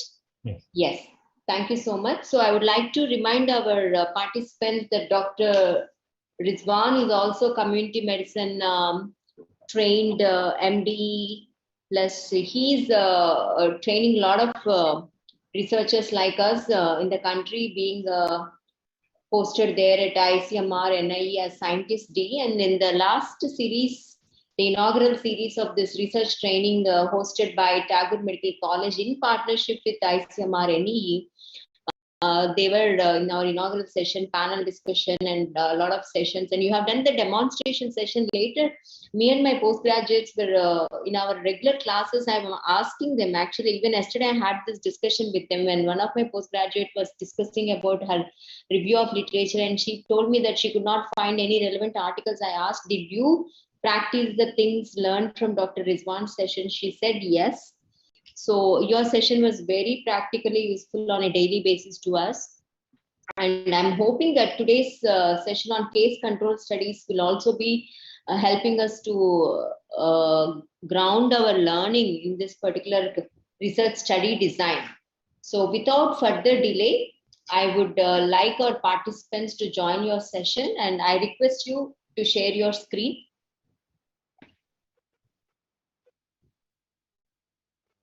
This meeting is being recorded. Is my screen visible, Dr. Sucharitha? Yes. Okay. Thank you for the generous introduction.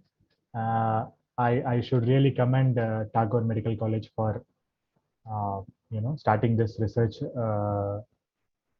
series on research topics, and I think it is really helpful for all the postgraduates as well as early career faculty members to brush up their basics and then try to practice them in their day-to-day life. So it's my pleasure and honor to be here today to be associated with Tagore Medical College, and I thank the organizers for inviting me to deliver this lecture on case control studies. I hope you have been hearing a lot about study design since the morning on cross-sectional studies, cohort studies, qualitative studies, and now it's my time to deliver the short lecture on case control studies.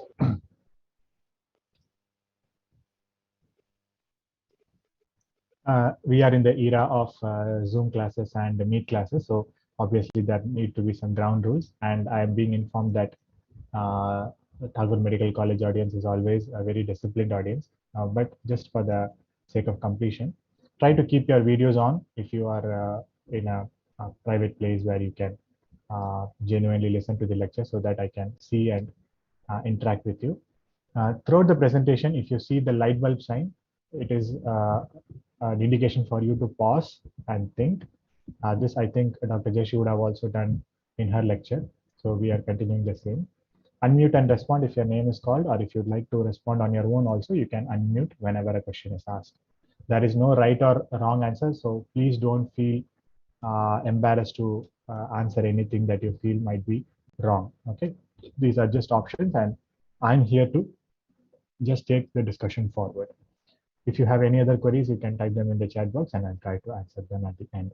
In case anyone wants to answer any question, they are always please always feel free to type the questions in the chat box or the answers in the chat box.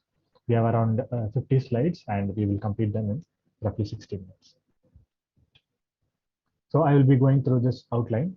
First, we will define case control studies. Then we will see why we need a case control study. Then we will see how to design a case control study. And then, like other study designs, there are biases in case control studies as well. A word about statistical analysis. And I will touch upon matched case control studies, not much detail. This is a very basic lecture. So I won't be going into the details of complicated study designs. And some miscellaneous topics, and as well as just one slide on advanced topics. If anybody is interested, they can go and read more. The learning objectives will be to describe the design of a case control study, to discuss the potential problems and biases in carrying out a case control study, and to delineate the scenarios which are ideal to carry out a case control study. So when do you, or in which situation do you carry out a case control study? These are the three objectives, and I'm sure that we will achieve all three of them at the end of this lecture. Look at this statement, which is displayed on your screen. 100% of people who drink water will die. Now, put on your thinking caps and answer the following questions. Is this statement likely to be true? What is the role of water here? I'm expecting answers in the chat box. If somebody can unmute and then say poison. Okay. If we don't treat water and drink, it will be poison only. Any other answers? Dr. Vinod, do you have anything in mind other than poison? Is this statement likely to be true? What do you say to that? Dr. Balamurugan, Dr. Ashok, Dr. Karthik. Exposure, very good. Okay, so let me continue. So this statement, on the face of it, when you look at it, it seems correct, right? Yes, 100% of people who drink water will at some point die. But all life forms, whether you drink water or not, at some point they will die, right? So even if you don't drink water, you are going to die. But the statement is phrased in such a way that it seems correct on the face of it. But when you have a closer examination, it is not very true, because all people who breathe will also die. All people who are exposed to sun will also die. Life will cease to exist at some point. The point I'm trying to emphasize in this slide is, most often in clinical situations, we come across scenarios like this. So there will be an exposure which is very common among cases, a particular group of patients, and suddenly the clinician says that this is the cause of this disease. It may or may not be so. So how do we come to a conclusion whether a particular exposure is associated with a disease or not? Let's see in the future slides. So what is a case control study? Case control study is nothing but an analytical epidemiological study design, like cohort studies and randomized control trials. And you can see that it sits just below the cohort study in the hierarchy of evidence pyramid. Usually it involves two or more groups, diseased versus non-diseased, but it may have more than two groups as well. It is usually the first step in epidemiology to establish the role of novel risk factors. So if you have a disease and something, a new risk factor is being explored, then usually we conduct a case control study. It is commonly used for outbreak investigations and investigation of novel risk factors in epidemiological as well as clinical settings. So that is the background and definition of case control study. Why is a case control study required? Now, there is a light bulb question here. A doctor is working in the ENT department of a tertiary care hospital, and she found that many mucormycosis patients were admitted in her ward during May 2021. During history taking, she observed that 80% of such patients had a past history of steroid use. So the graph on the right-hand side tells you that 80% of mucor patients had a history of steroid use, right? Now, what conclusions can be drawn from this clinical bedside observation? I'm expecting your answers in the chat box. Simply type whatever you feel. It doesn't matter if it is right or wrong. Be bold like Dr. Vinod Raja.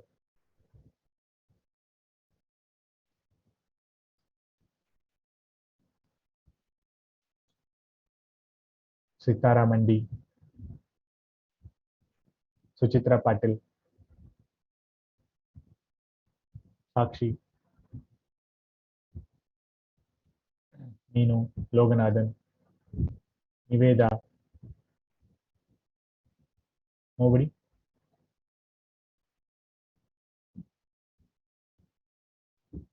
Okay. So there are several conclusions that can be drawn from this. Okay. Steroid use increases the risk of mucormycosis. Okay. Steroid use is associated with mucormycosis. Okay. But how are you so sure? How can we say that steroid use increases mucormycosis? In the first slide, we saw 100% of people who drink water die. So does that mean 100% of people, water is the cause of death, right? That is a similar situation here, right? So this is just one observation in one group. Let me continue. So is steroid use causing this increase in the incidence of mucormycosis? Could be one question, which you have pointed out. Is there a specific COVID treatment practice in the hospital that is causing the increase? Or is the public practicing any home remedy like nasal washing or steam inhalation with medicines which is causing this increase? So from the single clinical observation, several research questions can be framed. But in reality, we will never know whether steroid use is the reason for mucormycosis until and unless we compare mucor patients with normal or unaffected people. On the figure shown here, you can see that 80% of mucor patients have received steroid use, but only 40% of the general population have received steroid use. So what is the difference in exposure levels here? 80 minus 40 is 40%. Or you can also say that steroid use is 2 times higher in mucor patients as compared to the general population. So unless and until you compare the exposure with a comparison group, you can never say whether an exposure is associated with a particular disease or not. Okay, so that is the point of showing this slide. Now, how to design a case control study? The moment you have decided to conduct a case control study, we will see how to design a case control study. We go in the direction which is opposite to cohort studies, right? In cohort studies, you started with exposure, non-exposed, and then you followed them up and you saw whether they developed the disease or not. In case control studies, we go in the reverse direction. The direction of inquiry is from cases and controls to exposure. So you can see the black arrows which are directed upwards as opposed to the cohort study where it was directed downwards. So first we select a group of patients who have the disease of interest, let's say mucormycosis. We select a control group, that is patients who do not have mucormycosis, and we ask them through interview, did you take steroids or not? If they took steroids, we classify them as exposed. If they did not take steroids, we classify them as not exposed. Instead of interview, you can also do a medical record study by looking at their case sheets and discharge summaries. Next step is to compare the percentage of people who were exposed in the case group with the percentage of people who were exposed in the control group. Commonly in case control studies, we do not stop with one risk factor. We have a series of risk factors. We have multiple risk factors to examine in the same study. So if I take the example of mucormycosis, I can say that I will look at age, gender, socioeconomic status, occupation, type of residence, previous history of ENT diseases, steroid use, oxygen therapy, history of COVID. So there are several risk factors which I want to explore. So although the figure here shows only one risk factor, you can explore multiple risk factors. Okay. So in the mucormycosis example, how would I do it? I would recruit 250 mucormycosis patients admitted to my hospital during May 2021. And I will select 250 patients who do not have mucormycosis from the same hospital during the same period. And I will go through their medical records and see how many people in the mucor group and how many people in the non-mucor group received steroids in the past 2 years. Now look at the figure on the right hand side, and this is the classical way of representing a result of the case control study. The case status, that is cases and controls are represented in the columns, and the exposure, whether they were exposed or not, are represented in the rows. The cells are labeled A, B, C, D, E. A represents cases who are exposed, B represents controls who are exposed, C represents cases who are not exposed, and D represents controls who are not exposed. A plus C is the total number of cases, and B plus D is the total number of controls. Keep this notation in mind because we will be coming back to it again. So if we conducted this study and imagine that we got this hypothetical result. So out of 250 patients, 200 received steroid, 50 did not receive steroid. And out of 250 non-mucor patients, 100 received steroids and 150 did not receive steroids. If you convert this table to percentage, you will get this number. So we see that 80% of cases had a history of exposure, that is steroid use, compared to 40% in controls. So comparing the percentages, we see that there is a higher level of exposure in the case group. But this is only a first step. If in order to make valid conclusions, we need to calculate odds ratio, 95% confidence interval, and a p-value. We will look at this in detail in subsequent slides, but for the time being, please remember that we do not stop with comparing percentages. Now, the question that you have to ask yourself is, the 40% steroid use in the non-mucor group, do you think it is acceptable that 40% of people in the general population will be using steroids? I'm expecting your answers in the chat box. Is 40% steroid use a good estimate of steroid use in the population? No. Very good. So this is slightly higher, right? 40% of steroid use in the general population is not very representative. So we will be coming back to this point again and again throughout the lecture. The control group, that is the people who do not have the disease, should have an exposure level which is comparable to the general population. If you select a control group which has an exposure level not comparable to the general population, your study results will be not valid. Okay. Keep that in mind. So the type of exposure in a case control study need not always be dichotomous, that is yes or no type of questions. Steroid use, yes or no. Exercise, yes or no. Radiation exposure, yes or no. It doesn't have to be like that. It can be graded responses as well. For example, here I have shown no steroid use, low steroid use, moderate, high, and very high doses. So you can also have exposures like this. If you closely look at the table on the right hand side, you can see that mucor patients are more likely to receive high dose and very high dose, like 30 and 100, whereas non-mucor patients are likely to receive low dose and moderate dose, and very few people have received high dose and very high dose. So instead of saying steroid use is associated with mucormycosis, we can say that steroid use beyond a particular level, that is high dose and very high dose, is associated with mucor rather than simply steroid use. Okay, so this is the kind of refinement or more information you will get if you try to grade your exposures. Now, how to select cases for the case control study? There are different sources from which you can select cases. The most common and the most convenient is hospital patients. You can either select patients from one hospital, or you can select patients from multiple hospitals, in which case it is called a multi-centric study. You can select patients from private practice clinics or disease registries. Disease registries means cancer registries, NCD registers, stroke registers, registers for chronic kidney disease, registers for antenatal women with congenital malformations. So these are some places where you can get information about cases which are rare to find otherwise, right? If you go through a hospital record and try to find a few cases, it will be very cumbersome. So you have to depend upon disease registries. Disease registries usually will have name, phone number, and address, so that you can contact the patient and ask for consent. Now, should we include incident cases or prevalent cases? Incident cases means newly diagnosed patients. So they have not yet been diagnosed. They have the disease, but as and when they are diagnosed, we include them in the study, right? Prevalent means old and surviving patients. So these prevalent cases usually come from disease registries. They have been diagnosed 1 year back, 2 years back, or 5 years back, and you're trying to include them into the study. So there are advantages and disadvantages of including both types, and we will come to them in the biases.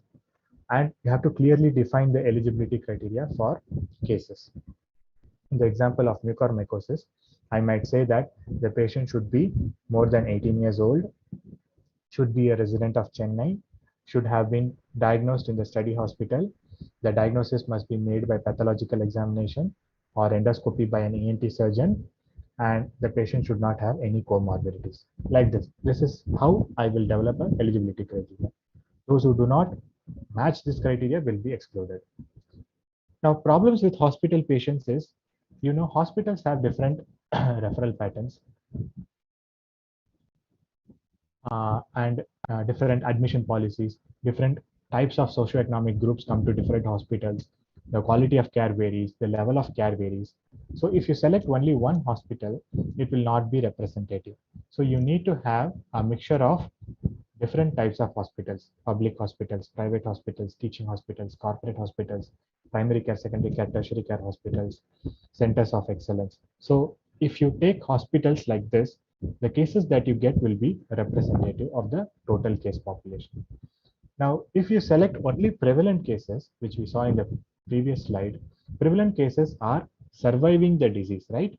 They have been diagnosed, they're getting treatment, and they are surviving the disease. So if you find any risk factor associated with prevalent cases, we might not know whether it is associated with the development of the disease or whether it is associated with a disease. You should take only incident cases. How to take incident cases? You go to the hospital daily and you check whether any new patients with that disease are diagnosed, or you select only patients who have been diagnosed in the past 1 month or 1 week. If you do not do this, it will lead to selection bias. We will come to selection bias in detail later on. So where to select controls? Controls can also come from the same hospital from which you took cases. So hospital-based controls are also very convenient to get. But you can also get controls from the community. Community means neighborhood controls. If you have a patient who is a case who resides in Ayapakam, Chennai, you can also select a control who resides in Ayapakam, Chennai by going door to door or using random number dialing using the same STD code. You can use patient relatives or best friend of the patient. You can use siblings or spouse of the patient. You can use the people from the same workplace, college, or school. So these are some of the areas where you can select controls. Now there are problems as well as advantages to selecting different types of controls. Now, just to give you an example, if I select a best friend control, and I'm trying to look at a risk factor which is related to lifestyle. Let's say exercise, physical activity. If I am a person who is sedentary, it is highly likely that my best friend is also sedentary. If I am a person who is very physically active, I go to the gym, I take part in a sports activity, then my best friend is also likely to be physically active and go to a gym or take up a sport. So if I'm trying to study physical activity as a risk factor, if I select best friends as controls, both of them will have the same level of risk factor and you will not be able to prove anything. The study will come up blank. So make sure that you select controls in such a way that you are not trying to match the risk factors which you are trying to study. Selection of controls is the most difficult step in case control studies, and it is a major challenge for anyone. If not selected properly, they may lead to overestimation or underestimation of the association. This is called selection bias. Hospitalized controls are not representative of all controls, but they are practically very convenient. Community controls are difficult to get, but if you select community controls, they will be matched on several community level variables like lifestyle, socioeconomic status, environmental exposure, etc.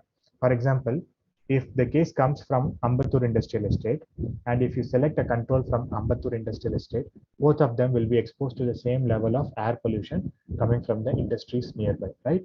So if you're trying to study air pollution as a risk factor for a disease, you will not be able to prove anything. Like for cases, you should also clearly define the eligibility criteria for controls. Okay, like for example, who is a non-mucor patient? Patient aged 18 years and above, who has undergone ENT examination but no evidence of mucormycosis was found, was diagnosed in the same study hospital for some other disease not related to mucormycosis, right? So that is the kind of eligibility criteria you will have. How many controls should I select? Since in case control studies, we are dealing with rare cases, the number of cases for you to include in the study may be limited, like 100 cases, 150 cases, or 200 cases. But since controls are just people who do not have the disease, there will be more option to include controls. So you can include up to 4 controls per case. Why do we need to increase the number of controls? To increase the sample size of the study, which increases the power of the study to detect a statistically significant difference. Now question time.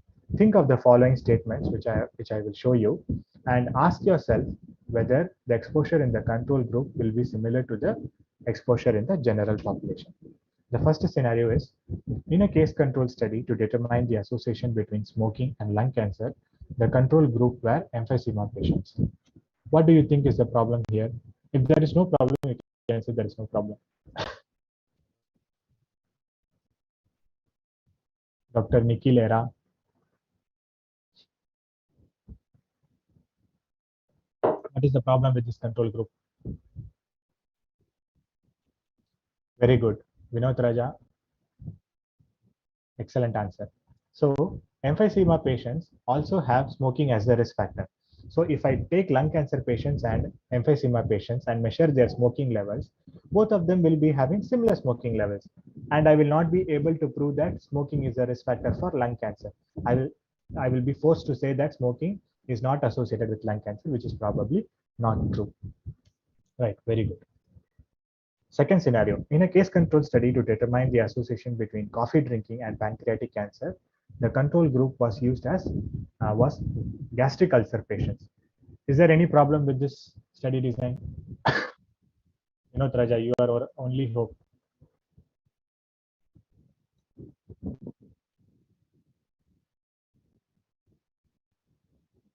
Karthik RC, Amrita Roy, Dr. Sanchari, Rajeshwari, Narayanamurthy.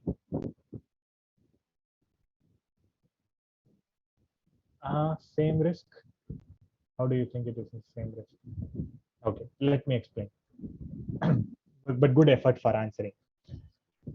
See, the control group, gastric ulcer patients, are likely to reduce their coffee consumption because their symptoms are related to coffee drinking, and they may be advised by their physicians to reduce their coffee consumption.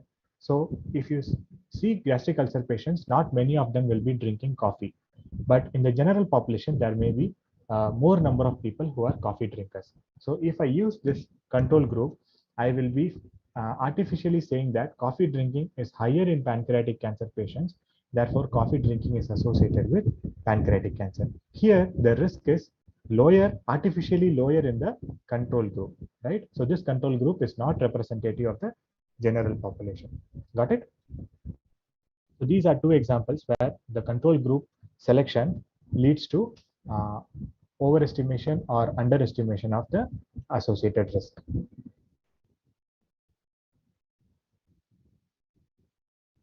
Now, let us see what are the biases in case control studies. You might have come across biases in cross-sectional as well as cohort studies. Similarly, case control studies also have biases. As I have said previously, if you don't select cases in a representative manner, if you don't select controls in a representative manner, they will lead to selection bias. Selection bias will either increase the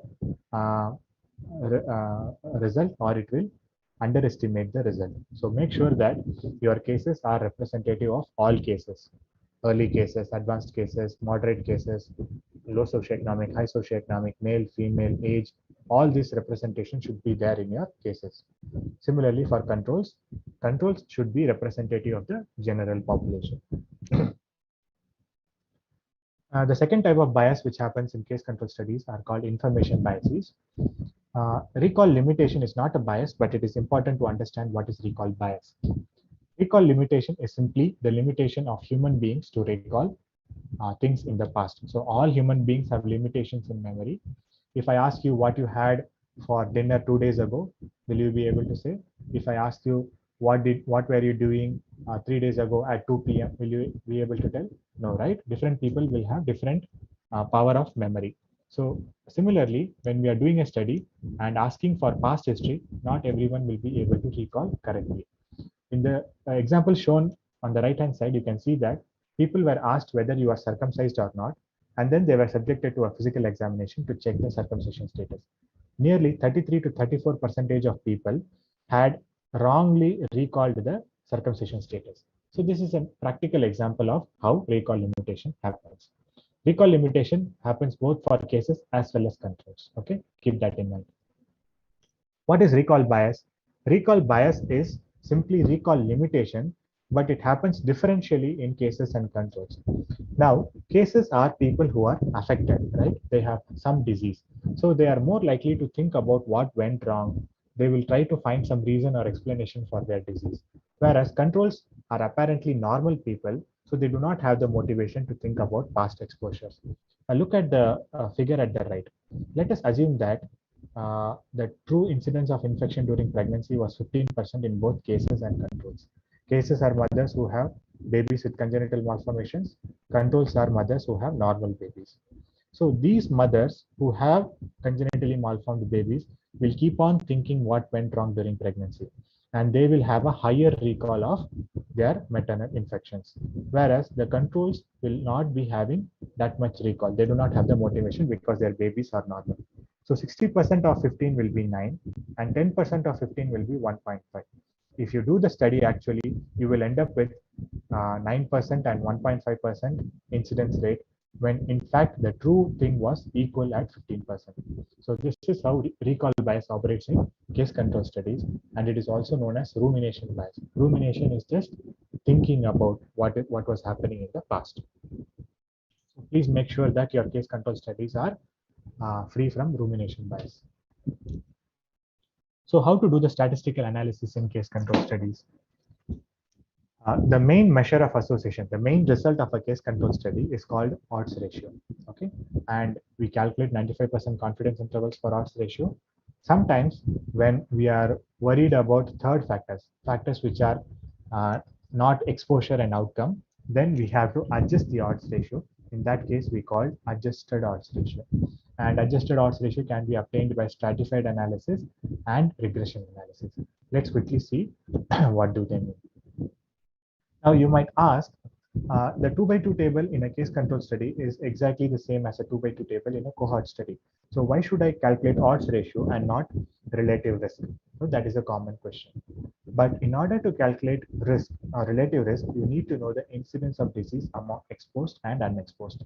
But this information is not available in case control studies because we are starting from the outcomes. So risk cannot be calculated, therefore risk ratio cannot be calculated. Therefore, we calculate something known as odds ratio, which is a pretty good estimate of relative risk. Now let us look at some background of odds ratio before I talk about odds ratio for our purpose. Odds is a mathematical concept where we divide the number of successes by the number of failures. Okay? In our case, successes are exposed and failures are unexposed. A simple example is, what is the odds of picking a card which is a king of hearts in a pack of 52 cards? Everyone has seen a pack of cards, right? There are 52 cards and I want to pick the king of hearts card. So what is the odds for this? Can anyone say? What is the number of successes here? How many successes are there? If I try to take the king of hearts from a pack of 52 cards, how many successes will be there? Very good, because there is only one king of hearts. Vinod Raja, you are right. There is only one king of hearts in a pack of 52 cards. Right, Niveda, you are also right. So the number of successes is 1. What is the number of failures?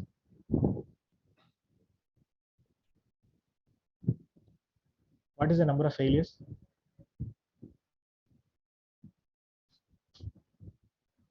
How many cards are not king of hearts? It will be 52 minus 1, right? 51, exactly. Very good. Yes, thank you, Dr. Keertana. Thank you, Dr. Ashok, for replying. So the odds here will be 1 by 51. So the number of success is 1. The number of failures is 51, and the odds of picking a king of hearts is 1 by 51. Odds ratio is nothing but a ratio of two odds. We have calculated one odds here. If you calculate another odds and divide them, you will get odds ratio. If the denominator was 52, that is the total number, then that becomes risk. Okay, so this is the only difference between odds and risk. Let us calculate the odds ratio for steroid use in Mucor patients. So the odds of steroid use in Mucor patients is equal to number of steroid users, which is success, divided by the number of no steroid, which is 50, right? So 200 is the number of success for us, 50 is the number of failure for us. Okay, so 200 by 50. What is the odds of steroid use in non-Mucor patients? Same, number of steroid is success, number of no steroid is failure. So it will be 100 divided by 150. Since these two are odds, we are going to divide them. Odds ratio, odds of steroid use in Mucor divided by odds of steroid use in non-Mucor. So 200 by 50 divided by 100 by 150. If you mathematically rearrange this, you will get the number 6. Now, what does this 6 mean? 6 means Mucor patients are 6 times more likely to have received steroids compared to non-Mucor patients, right? This is the interpretation. Please note, I am not saying steroids are 6 times more likely to cause Mucor compared to no steroid use. That is the interpretation of a cohort study. In case control studies, the interpretation starts from the outcome. So we say Mucor patients are 6 times more likely to have received steroids as compared to non-Mucor patients. This is very important. So the general formula for calculating odds ratio is the odds in disease is A divided by C. The odds in non-disease is B divided by C. So the odds ratio will be A divided by C divided by B divided by C. If you rearrange this, you will get AD by BC. So that is why we always say the formula for odds ratio is AD by BC. If I give you a 2 by 2 table, you can simply multiply A and D and divide it by B and C. Since it is crossing like this, it is also called cross product ratio. Okay. Now, how to interpret odds ratio? Odds ratio tells you how many number of times is the exposure more or less likely in cases as compared to controls. Here, in scenario 1, steroid use is higher in the case group and lower in the control group. In this case, you will get odds ratio greater than 1. And this means the steroid use is a risk factor. It increases the risk of it is positively associated with the case group.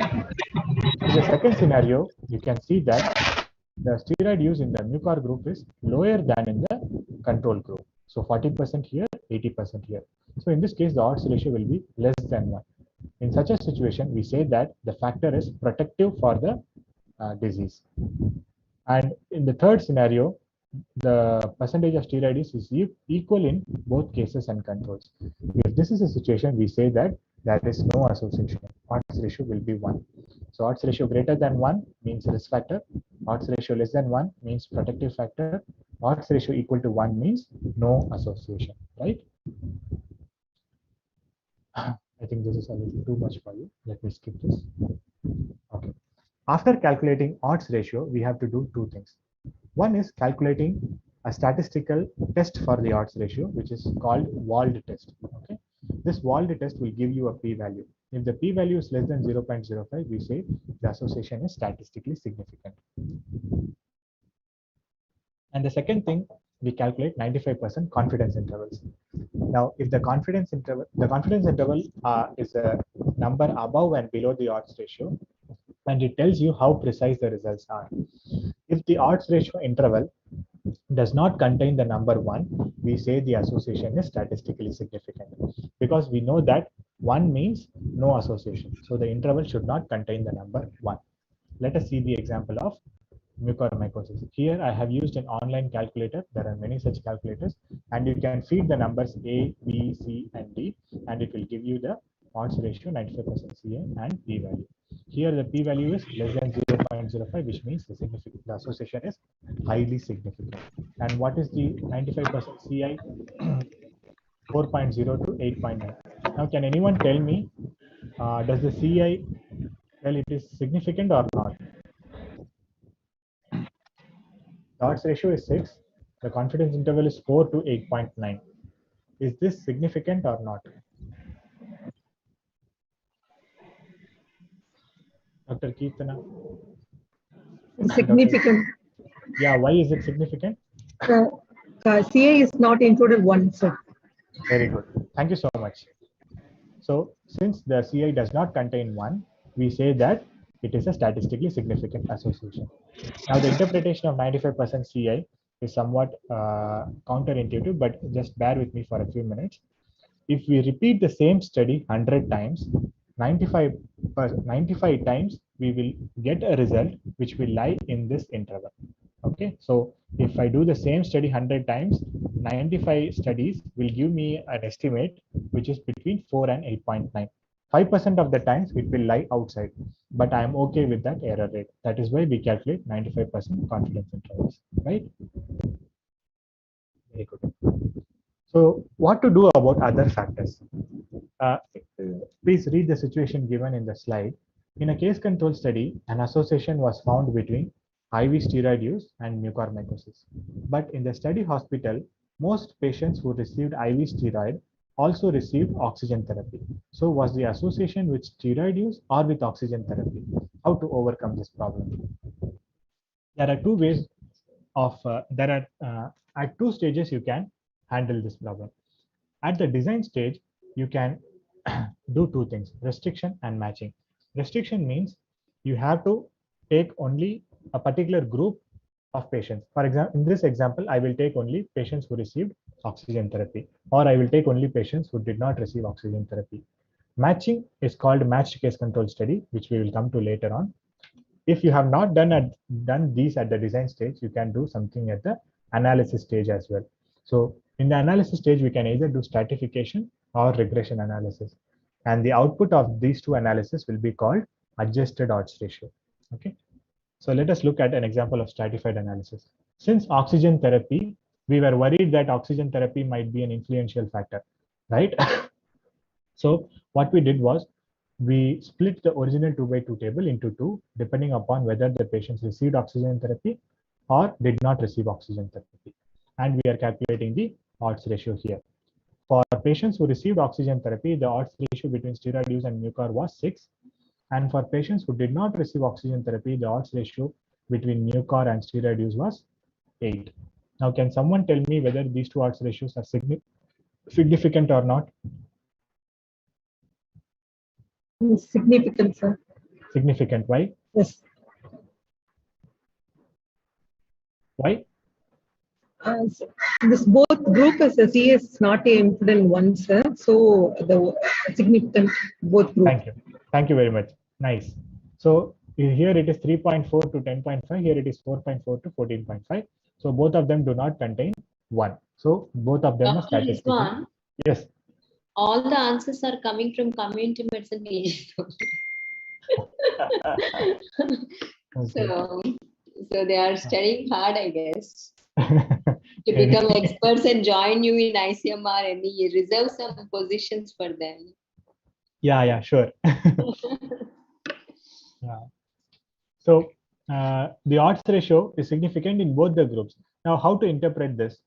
The interpretation is steroid use is associated with mucormycosis irrespective of oxygen therapy.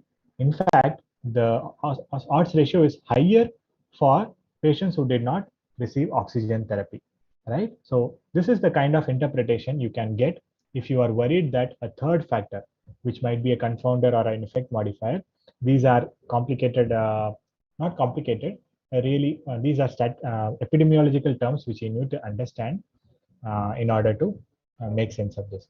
So these are usually called the nuisance factors. They are not part of your study, but they will influence your study results.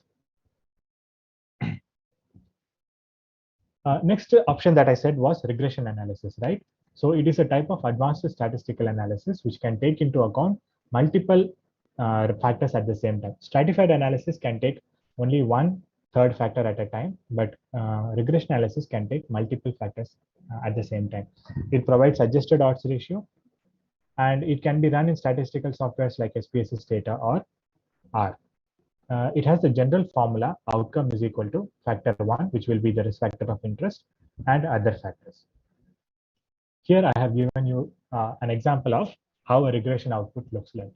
So the steroid use is the exposure of interest, no will be the reference category, and yes is going to be the category for which we will get the odds ratio. So the crude odds ratio is what we got from the original 2/2 table, which is 6. After adjusting the odds ratio, we got 5.5. So the adjustment is for oxygen therapy, age, gender, type of residence, occupation. So I said that we can adjust for multiple factors in regression. So this regression analysis gives us a statistically significant result like 3.9 to 6.5, which means that even after removing the influence of oxygen therapy, age, gender, residence, and occupation, we are still getting a significant odds ratio, which means steroid use is definitely associated with mucormycosis after removing the influence of these nuisance variables or confounding variables, right? If this association had become not significant, what would we say? Any options? Any answers? Assume that this adjusted odds ratio was not significant. The confidence interval included 1. Very good. So it means that the relationship between steroid use and mucormycosis was confounded by one of these risk factors, one of these other types of risk factors. Very good. So a few slides on matched case control study, because you might come across this repeatedly. As I said, sometimes when we find an association in a case control study, we have to make sure that it is due to the risk factor that we have studied and not due to other factors. In such a case, what we try to do is, one of the options that I gave you at the design stage to take care of third factors or other factors is matching. So consider this example. For the association between steroid use and mucor, could the place of COVID treatment be a risk factor? COVID treatment can be got at home, COVID care center, or hospital, right? Or ICU. So whether the place of treatment affects the development of mucormycosis can be a good research question. So in that case, I will select mucor patients who had COVID treatment at home and match them with non-mucor patients who had COVID treatment at home. So those risk factors, which you definitely know are a risk factor for the disease in question, you will match that.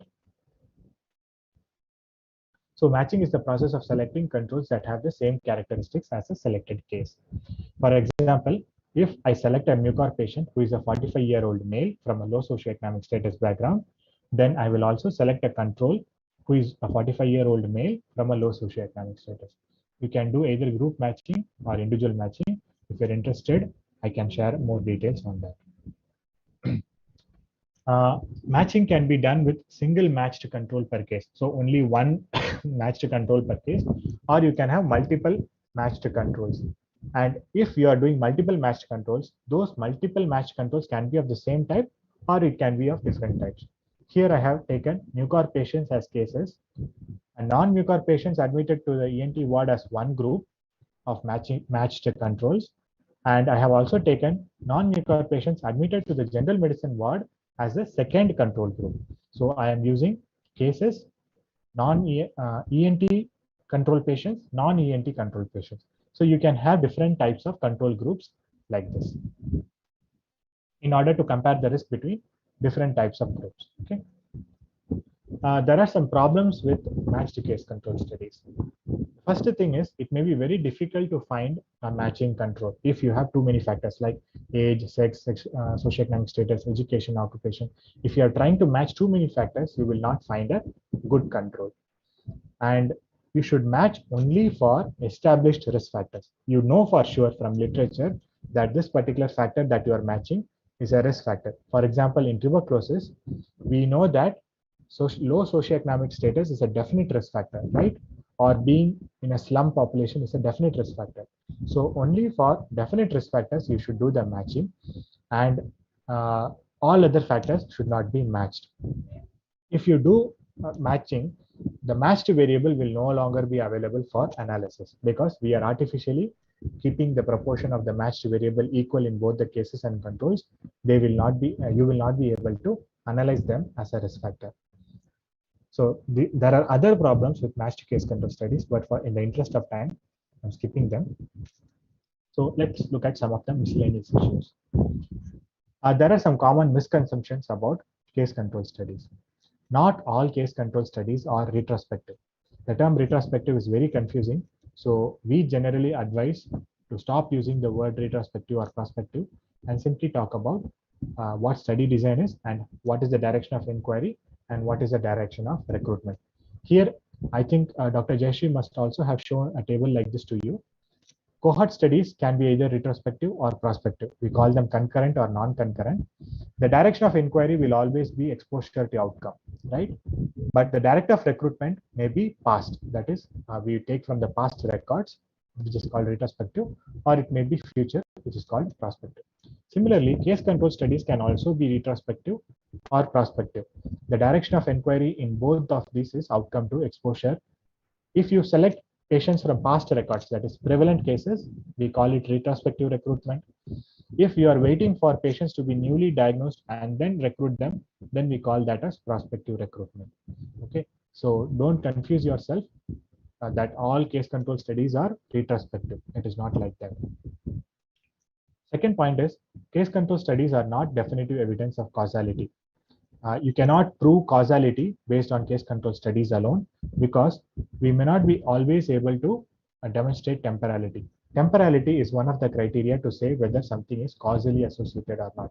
So temporality means exposure comes before the outcome. This is very easy to establish in cohort studies, right? You begin with exposure, you allow time to run, and then you check whether they have the outcome or not. In case control studies, we can do this. Like we ask them, when did you develop the disease? They say, I developed the disease today. And then we ask them, did you have the exposure to this particular risk factor at birth or during childhood or during your adolescence? So you can ask for past examination or history. But sometimes when you are measuring biological markers like biomarkers like interleukin-6 or hemoglobin or some CRP or something like that, you will not be able to say whether the biomarkers were elevated due to the disease or whether the biomarkers were elevated and then the disease happened. So it is not always possible to prove temporality in case control studies. The third point is case control studies cannot give prevalence of the disease like cohort studies. Okay, so that is an important point to remember. Case control studies do not give the prevalence of disease because we are fixing the number of cases and controls which are most often equal. So just to bring everything to a summary, let's compare cohort study with case control study. Here we start with in cohort study, we start with exposed and not exposed, and we see whether they develop the disease or not. In case control studies, we start with cases and controls and ask them whether they were exposed or not. See, the exposed is always at the top and the disease is always at the bottom. Drawing your attention to the direction of the arrows. The arrows are directed downward in cohort studies, whereas the arrows are directed upward in case control studies, which indicates the direction of inquiry. We are not changing the direction of causation. Exposure always comes before outcome. That we cannot change. Nobody can change. It is the rule. It is the law. But we can change the direction in which we inquire. So this is the fundamental difference between these two study designs. Just to summarize the main differences between cohort and case control studies. In cohort studies, we compare exposed with unexposed. In case control studies, we compare cases with controls. The measure of association we get from cohort studies can be relative risk or odds ratio, whereas in case control study, we get only odds ratio, which can be a pretty good estimate of the relative risk when certain conditions are met. Temporal relationship can always be established in cohort studies, but in case control studies, it is not always possible.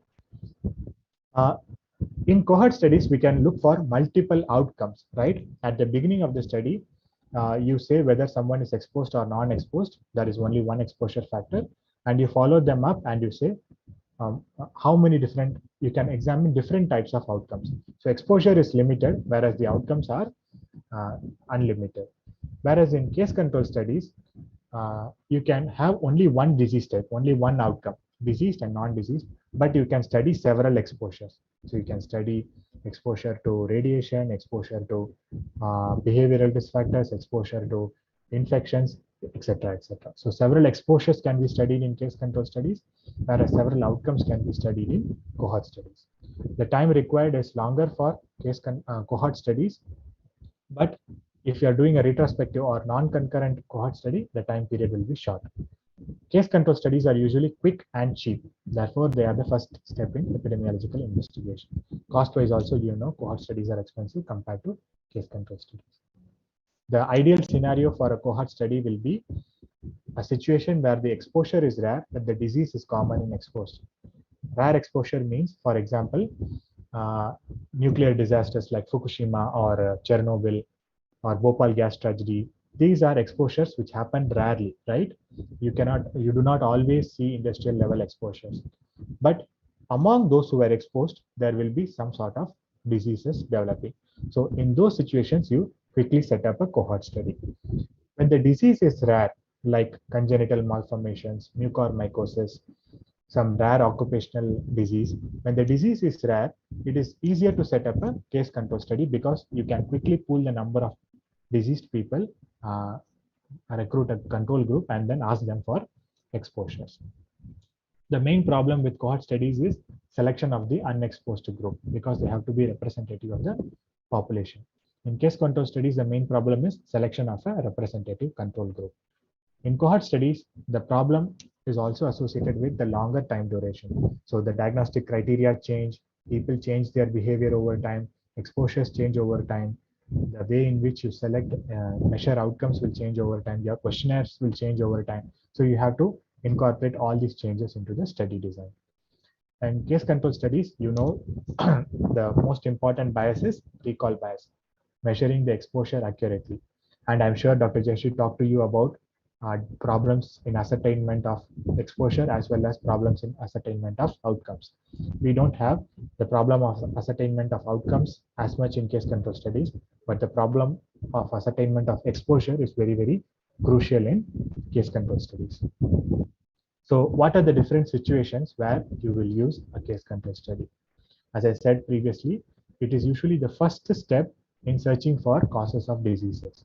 The ideal example in today's scenario will be COVID-19, right? So when COVID-19 started to increase, people were asking the question, which type of COVID-19 patients died? So what are the risk factors associated with mortality? So quickly we can assemble a group of people who died due to COVID-19 and people of affected with COVID-19 who recovered, who did not die. And we can see what were the disease presentation, what risk factors were there, what were their baseline characteristics, and quickly say that people who have diabetes, people who have hypertension, people who needed oxygen therapy, people whose saturation dropped early in the disease, people who continue to have fevers for more than 5 days, were more likely to die compared to the control group. So it is usually the first step in an epidemiological investigation when we are trying to find risk factors, novel risk factors of a novel disease or novel risk factors of an existing disease. When there are limitations in time and resources, and when you want to do a study quickly and cheaply, case control study will be your friend. And when the disease is rare, again, case control study will be your option. To determine the cause in outbreak investigations. In most outbreak investigations, in order to identify what is the causative factor, we do a case control study to investigate the role of novel proposed risk factors of known diseases. We all know smoking is associated with lung cancer, right? But nowadays people are, instead of smoking, what are they doing? They are doing e-cigarettes. Now we want to know whether these e-cigarettes are also a risk factor for lung cancer. So when you are looking at novel risk factors of an existing disease, case control studies will help you. Some famous examples of case control studies are smoking and lung cancer, which was done by Doll and Hill. This is the standard for case control studies. Maternal rubella and congenital cataract was also established by case control studies. L-tryptophan and eosinophilia myalgia syndrome was also established by case control studies. These are some of the common examples of case control studies.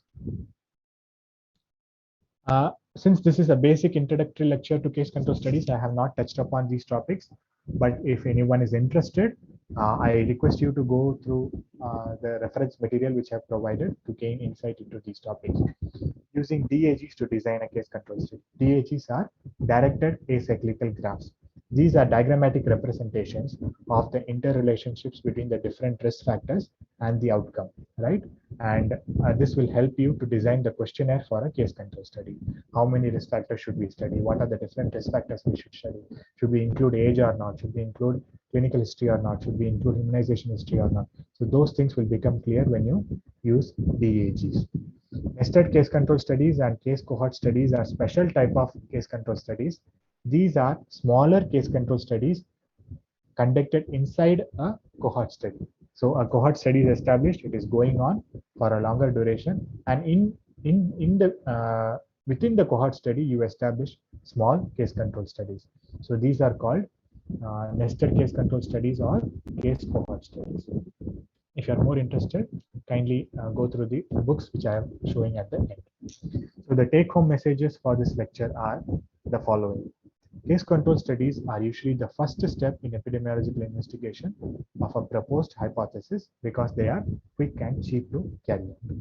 In case control studies, the direction of inquiry is always outcome to exposure, and not all case control studies are retrospective. You can also prospectively enroll patients. Controls and cases should be recruited based on strict eligibility criteria, and they should be representative of the population. So cases should be representative of the case population. Control should be representative of the non-diseased population.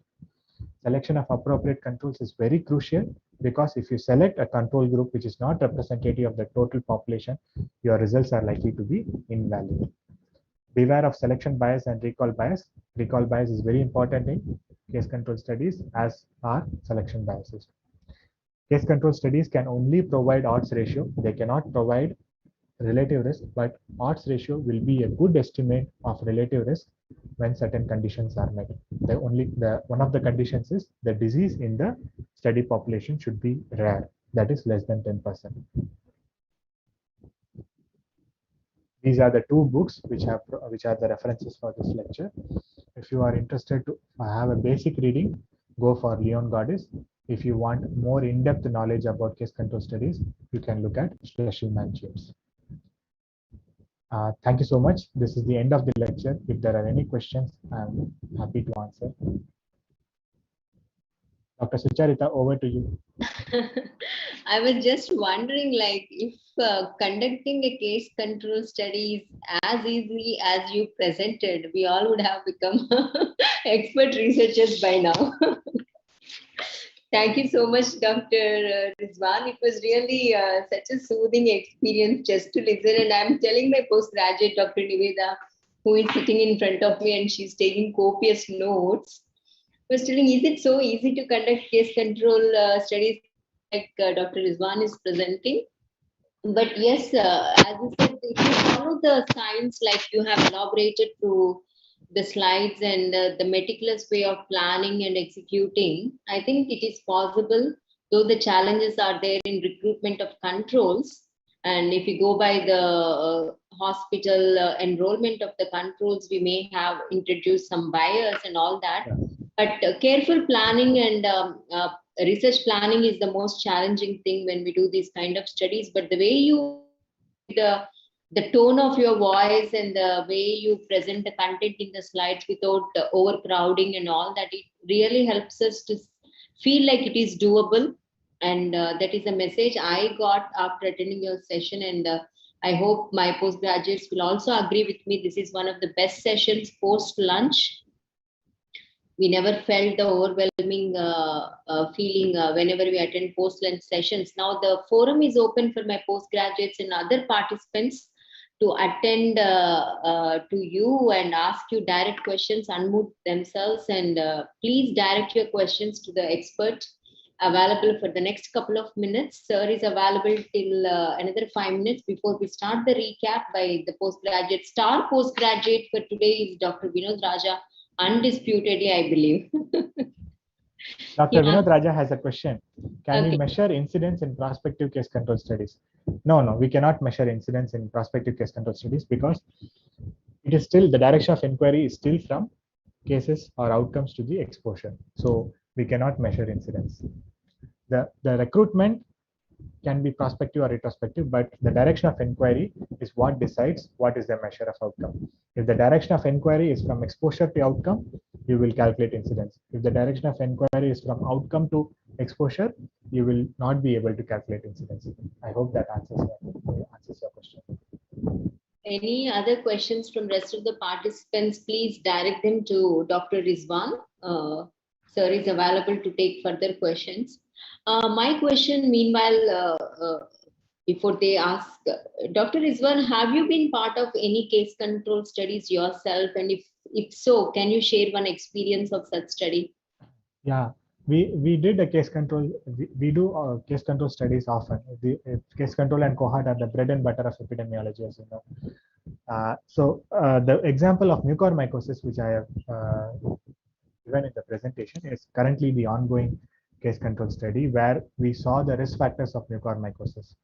So we recruited a group of COVID positive and developed mucormycosis patients, and the control group was COVID positive patients who did not develop mucormycosis. So what are the risk factors associated with developing mucormycosis after somebody develops COVID-19?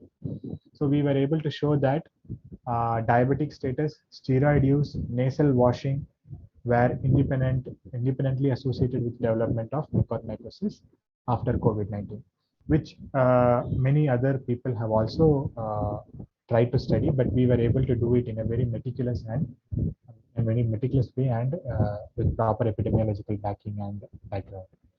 Another example would be where we try to look at the factors associated with adolescent pregnancy.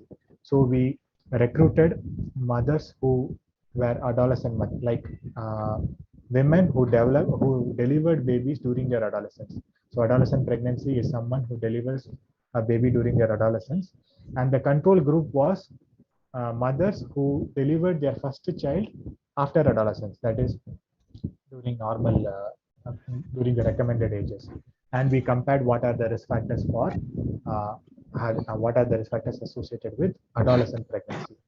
In that case, we found that having a husband who is self-employed or having a business type of occupation, belonging to a lower socioeconomic status, having mothers who were experience of adolescent pregnancy were significantly associated with adolescent. So these are the two examples that I can give you. And if you are trying to design any case control studies for your PG dissertations, or in your department you are trying to do some case control study, NIE will be more than happy to help you design those studies and try to contribute in any way possible. That was my next question, and you have correctly got it. And we'll definitely reach out to you, Dr. Rizwan, because careful planning with experts' guidance will save us a lot of time in minimizing the errors and also a lot of resources also, right? Any further questions from other postgraduates and participants? We welcome such interaction. This is the forum for you to utilize and interact with experts, please. Sir? Yes, identify yourself, please. Sir, I am Dr. Kavita, Community Medicine PG, sir.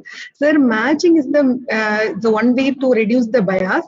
So, we have any statistical method to matching for that, sir? There is no statistical way to match. Matching is simply selecting a control who has the same characteristics as the case, right?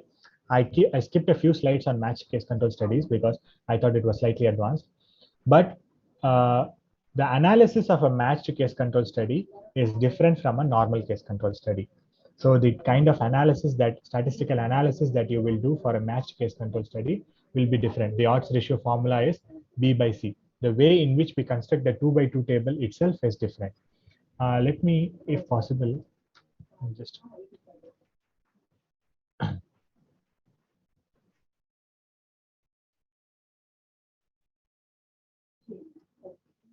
I'll share my presentation again where I skipped those slides.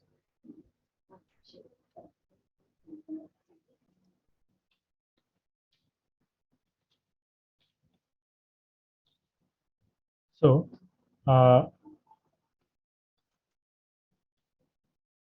See, matched case control studies, there are some problems. We should not be overmatching. Overmatching means we match for too many factors without realizing the implications, right? I have asked a question, what factors do you think will be matched if we take twins as controls? So one of the twin is a case, the other twin who does not have the disease is the control. What factors do you think will be matched?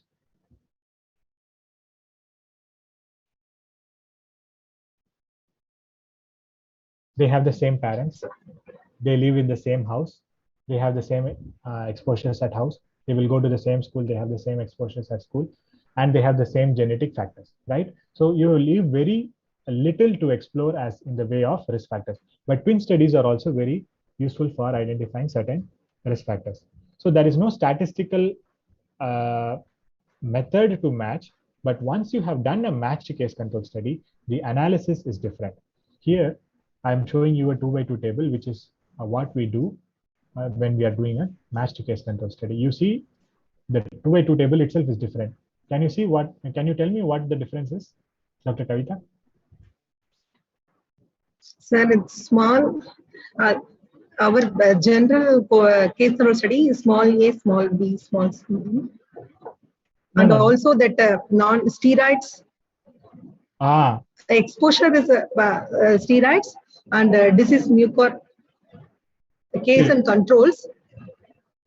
See, here in the normal case control study, we had mucor here, non-mucor here, right? Yes, sir. And we had steroid plus steroid, no steroids here. But here, the 2x2 table is different. You see, non-mucor patients, steroid plus steroid minus, mucor patients, steroid plus steroid minus. So A means in both the cases and controls, A has received steroids. B means in both cases and controls, they have not received steroids. So here it is a pair. So A means that pair in which both individuals have received steroids. D means those pairs who have both not received steroids. And the odds ratio formula is B by D. These are discordant, these are called discordant pairs, which means the control group did not receive steroid, but the control patient did not receive steroid, but the case patient received steroid. Similarly, C is the case patient did not receive steroid, but the control patient received steroid. So these are discordant pairs. They do not have matching exposures. So the odds ratio is called B by, the formula for odds ratio is B by D. So the statistical analysis is different for a matched case control study. Does that answer your question? Thank you, sir. Thank you so much. Yeah, that's a wonderful elaboration of the question from the postgraduate. She's appearing for the exam in May, and she's already a diploma in public health holder and teaching already in Omandirar College, but she was trying to get the master's degree now. She submitted her thesis in university yesterday. So you can see. For thesis, I am asking so many doubts for his also. Before I called you, sir, 1 month back. I remember. Thank you, sir. So we will not hold Dr. Rizwan further. So we will thank collectively on behalf of everyone. I would like to thank Dr. Rizwan for his valuable insights. At a later point, maybe for postgraduates alone, we can request sir to take one more session, and we will reach out to sir at a later point. Thank you, Dr. Rizwan, for your valuable time, and also the session was extremely delightful for me, at least that's what I said. And we value your participation time and again. ICMR-NIE partners, Dr. Jayashree and yourself today, but last time all three of you were part of the thing. And we hope that in the next month when we organize on the data thing, I'm definitely looking forward for your session once again, because next series will be on data management and data analysis. Dr. Kannan will come into the picture. He is our specialist here, and as a team, you can again lead that series thing. We will reach out to you at a later date. Tomorrow, I will again reach out for the request of all the PPTs, because participants have been requesting for sharing the PPTs. Thank you so much. Yes, thank you once again. Have a nice evening. Yeah.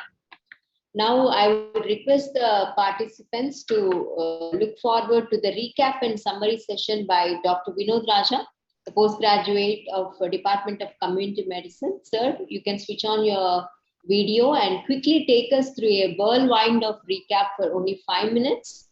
Not too much, but just a very bird's eye view of what all things we covered since morning.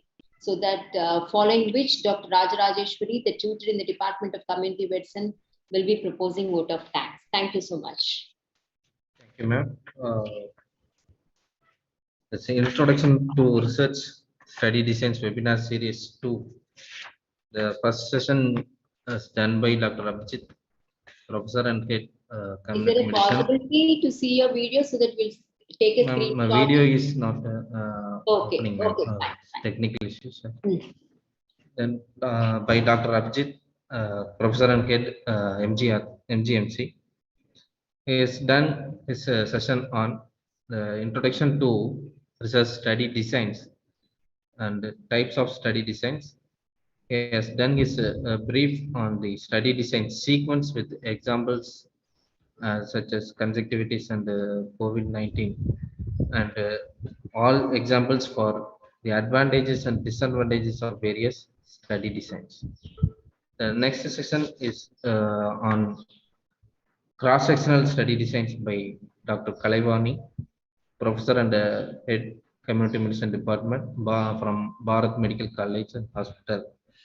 She has done the brief on the cross-sectional study designs, then selection of study designs and the need for cross-sectional study design, then types of cross-sectional study designs and steps to conduct the cross-sectional study designs, which contains the validation of questionnaire in a flow diagrams, attractive flow diagrams. Then how we analyze the data in terms of descriptive cross-sectional study and analytical cross-sectional study. She has briefed is the strength and the weakness of the cross-sectional studies and quoted the STOPE checklist for reporting the cross-sectional studies. The third session is on the observational cohort study by Dr. Sree Kadreshan, Scientist D, ICMR-NIE Chennai. She has briefed what is the importance for doing the observational cross-sectional study in terms of the natural history of disease, to know the natural history of disease, and the difference between cohort and the experimental study designs, experimental study designs, which is the ethical issue, which is the most important difference between the cohort and the experimental study designs. Then types of observational study designs, we used to confuse between the retrospective and prospective study designs. She has explained in a clear and concise way in what is concurrent observational studies and non-concurrent observational studies and steps in the cohort studies. Then the next session is done by our HOD, Dr. Sree Sucharitha, on the qualitative research methodology. Then she started with the history of qualitative research study methodologies, characteristics of the qualitative and quantitative research methodologies. Then what are the approaches to do the qualitative research methods, such as the theories, grounded theory, phenomenology, and ethnography, and the recent changing scenario, how to do the online focus group discussion, and disadvantages of qualitative research methodologies. And she presented the award-winning qualitative study on the special groups, which involves the steps in Clapp and Brown analysis. The last session is done by our Dr. S.A. Riswan, Scientist D from ICMR-NIE Chennai, on the case control study designs, started with background and use of case control studies with a beautiful example, mucormycosis and water. Then the designs and criteria for selection of cases, selection of controls, and types of exposure, which is an eye-opening for us. Just it is not only the dichotomous can be graded, and the what is the ratio of selection of cases and controls, and usual biases, then odds ratio, interpretation of the results using the odds ratio, and restriction and matching techniques, and use of regression analysis in the adjusted odds ratio, finding the adjusted odds ratio, and advantages and disadvantages of case control study, and finally with all our doubts we compared with the cohort studies. Thank you, ma'am.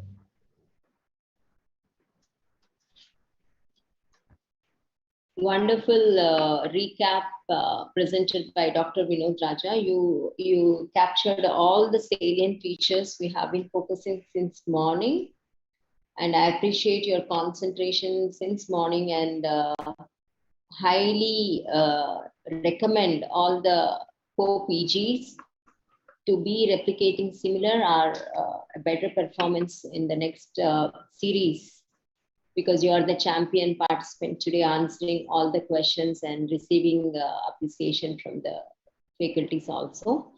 Thank you so much. Now I would like to request Dr. Rajarajeshwari, the tutor, Community Medicine Department. Is she present? Yes, ma'am. Good afternoon.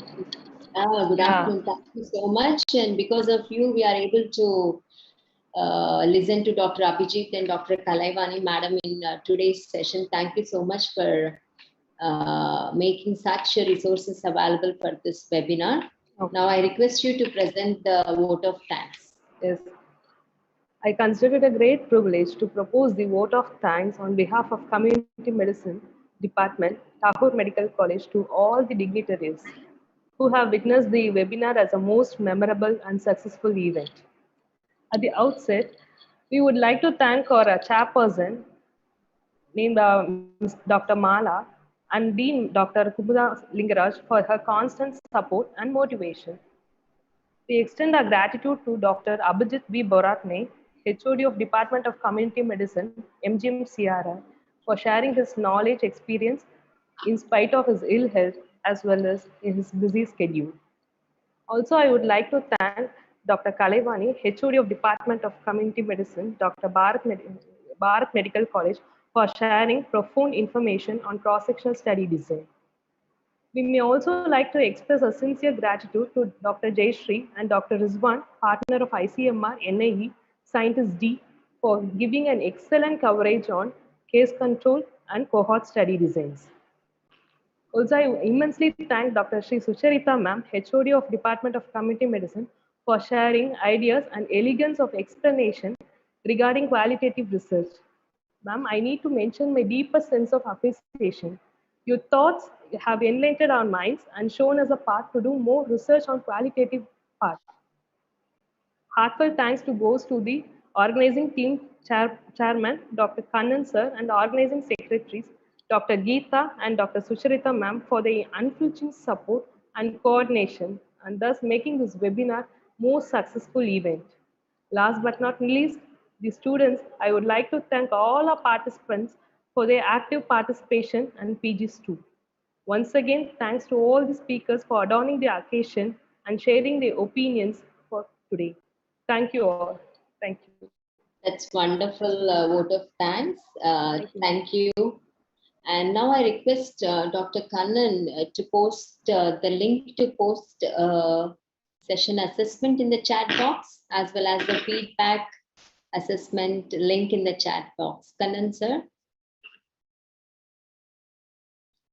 We request all the participants to take few minutes to complete these two submissions, the post session assessment link as well as the overall feedback for today's session, which will help us to plan innovatively for the next series, which will come up in the month of February.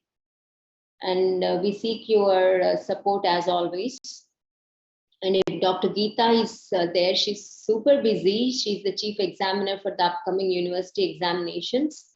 If madam is around, she can share her thoughts because morning she had poor network.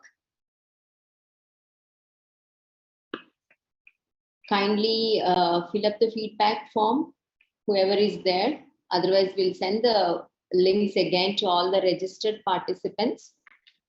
Because as you know, this has been awarded Tamil Nadu Medical Council credit hours. And according to the protocol, we need to send all this data, pre and post matching data, as well as the feedback forms for them to understand that we have successfully completed the proposed program as per the agenda without deviating from the plan. So we need your support.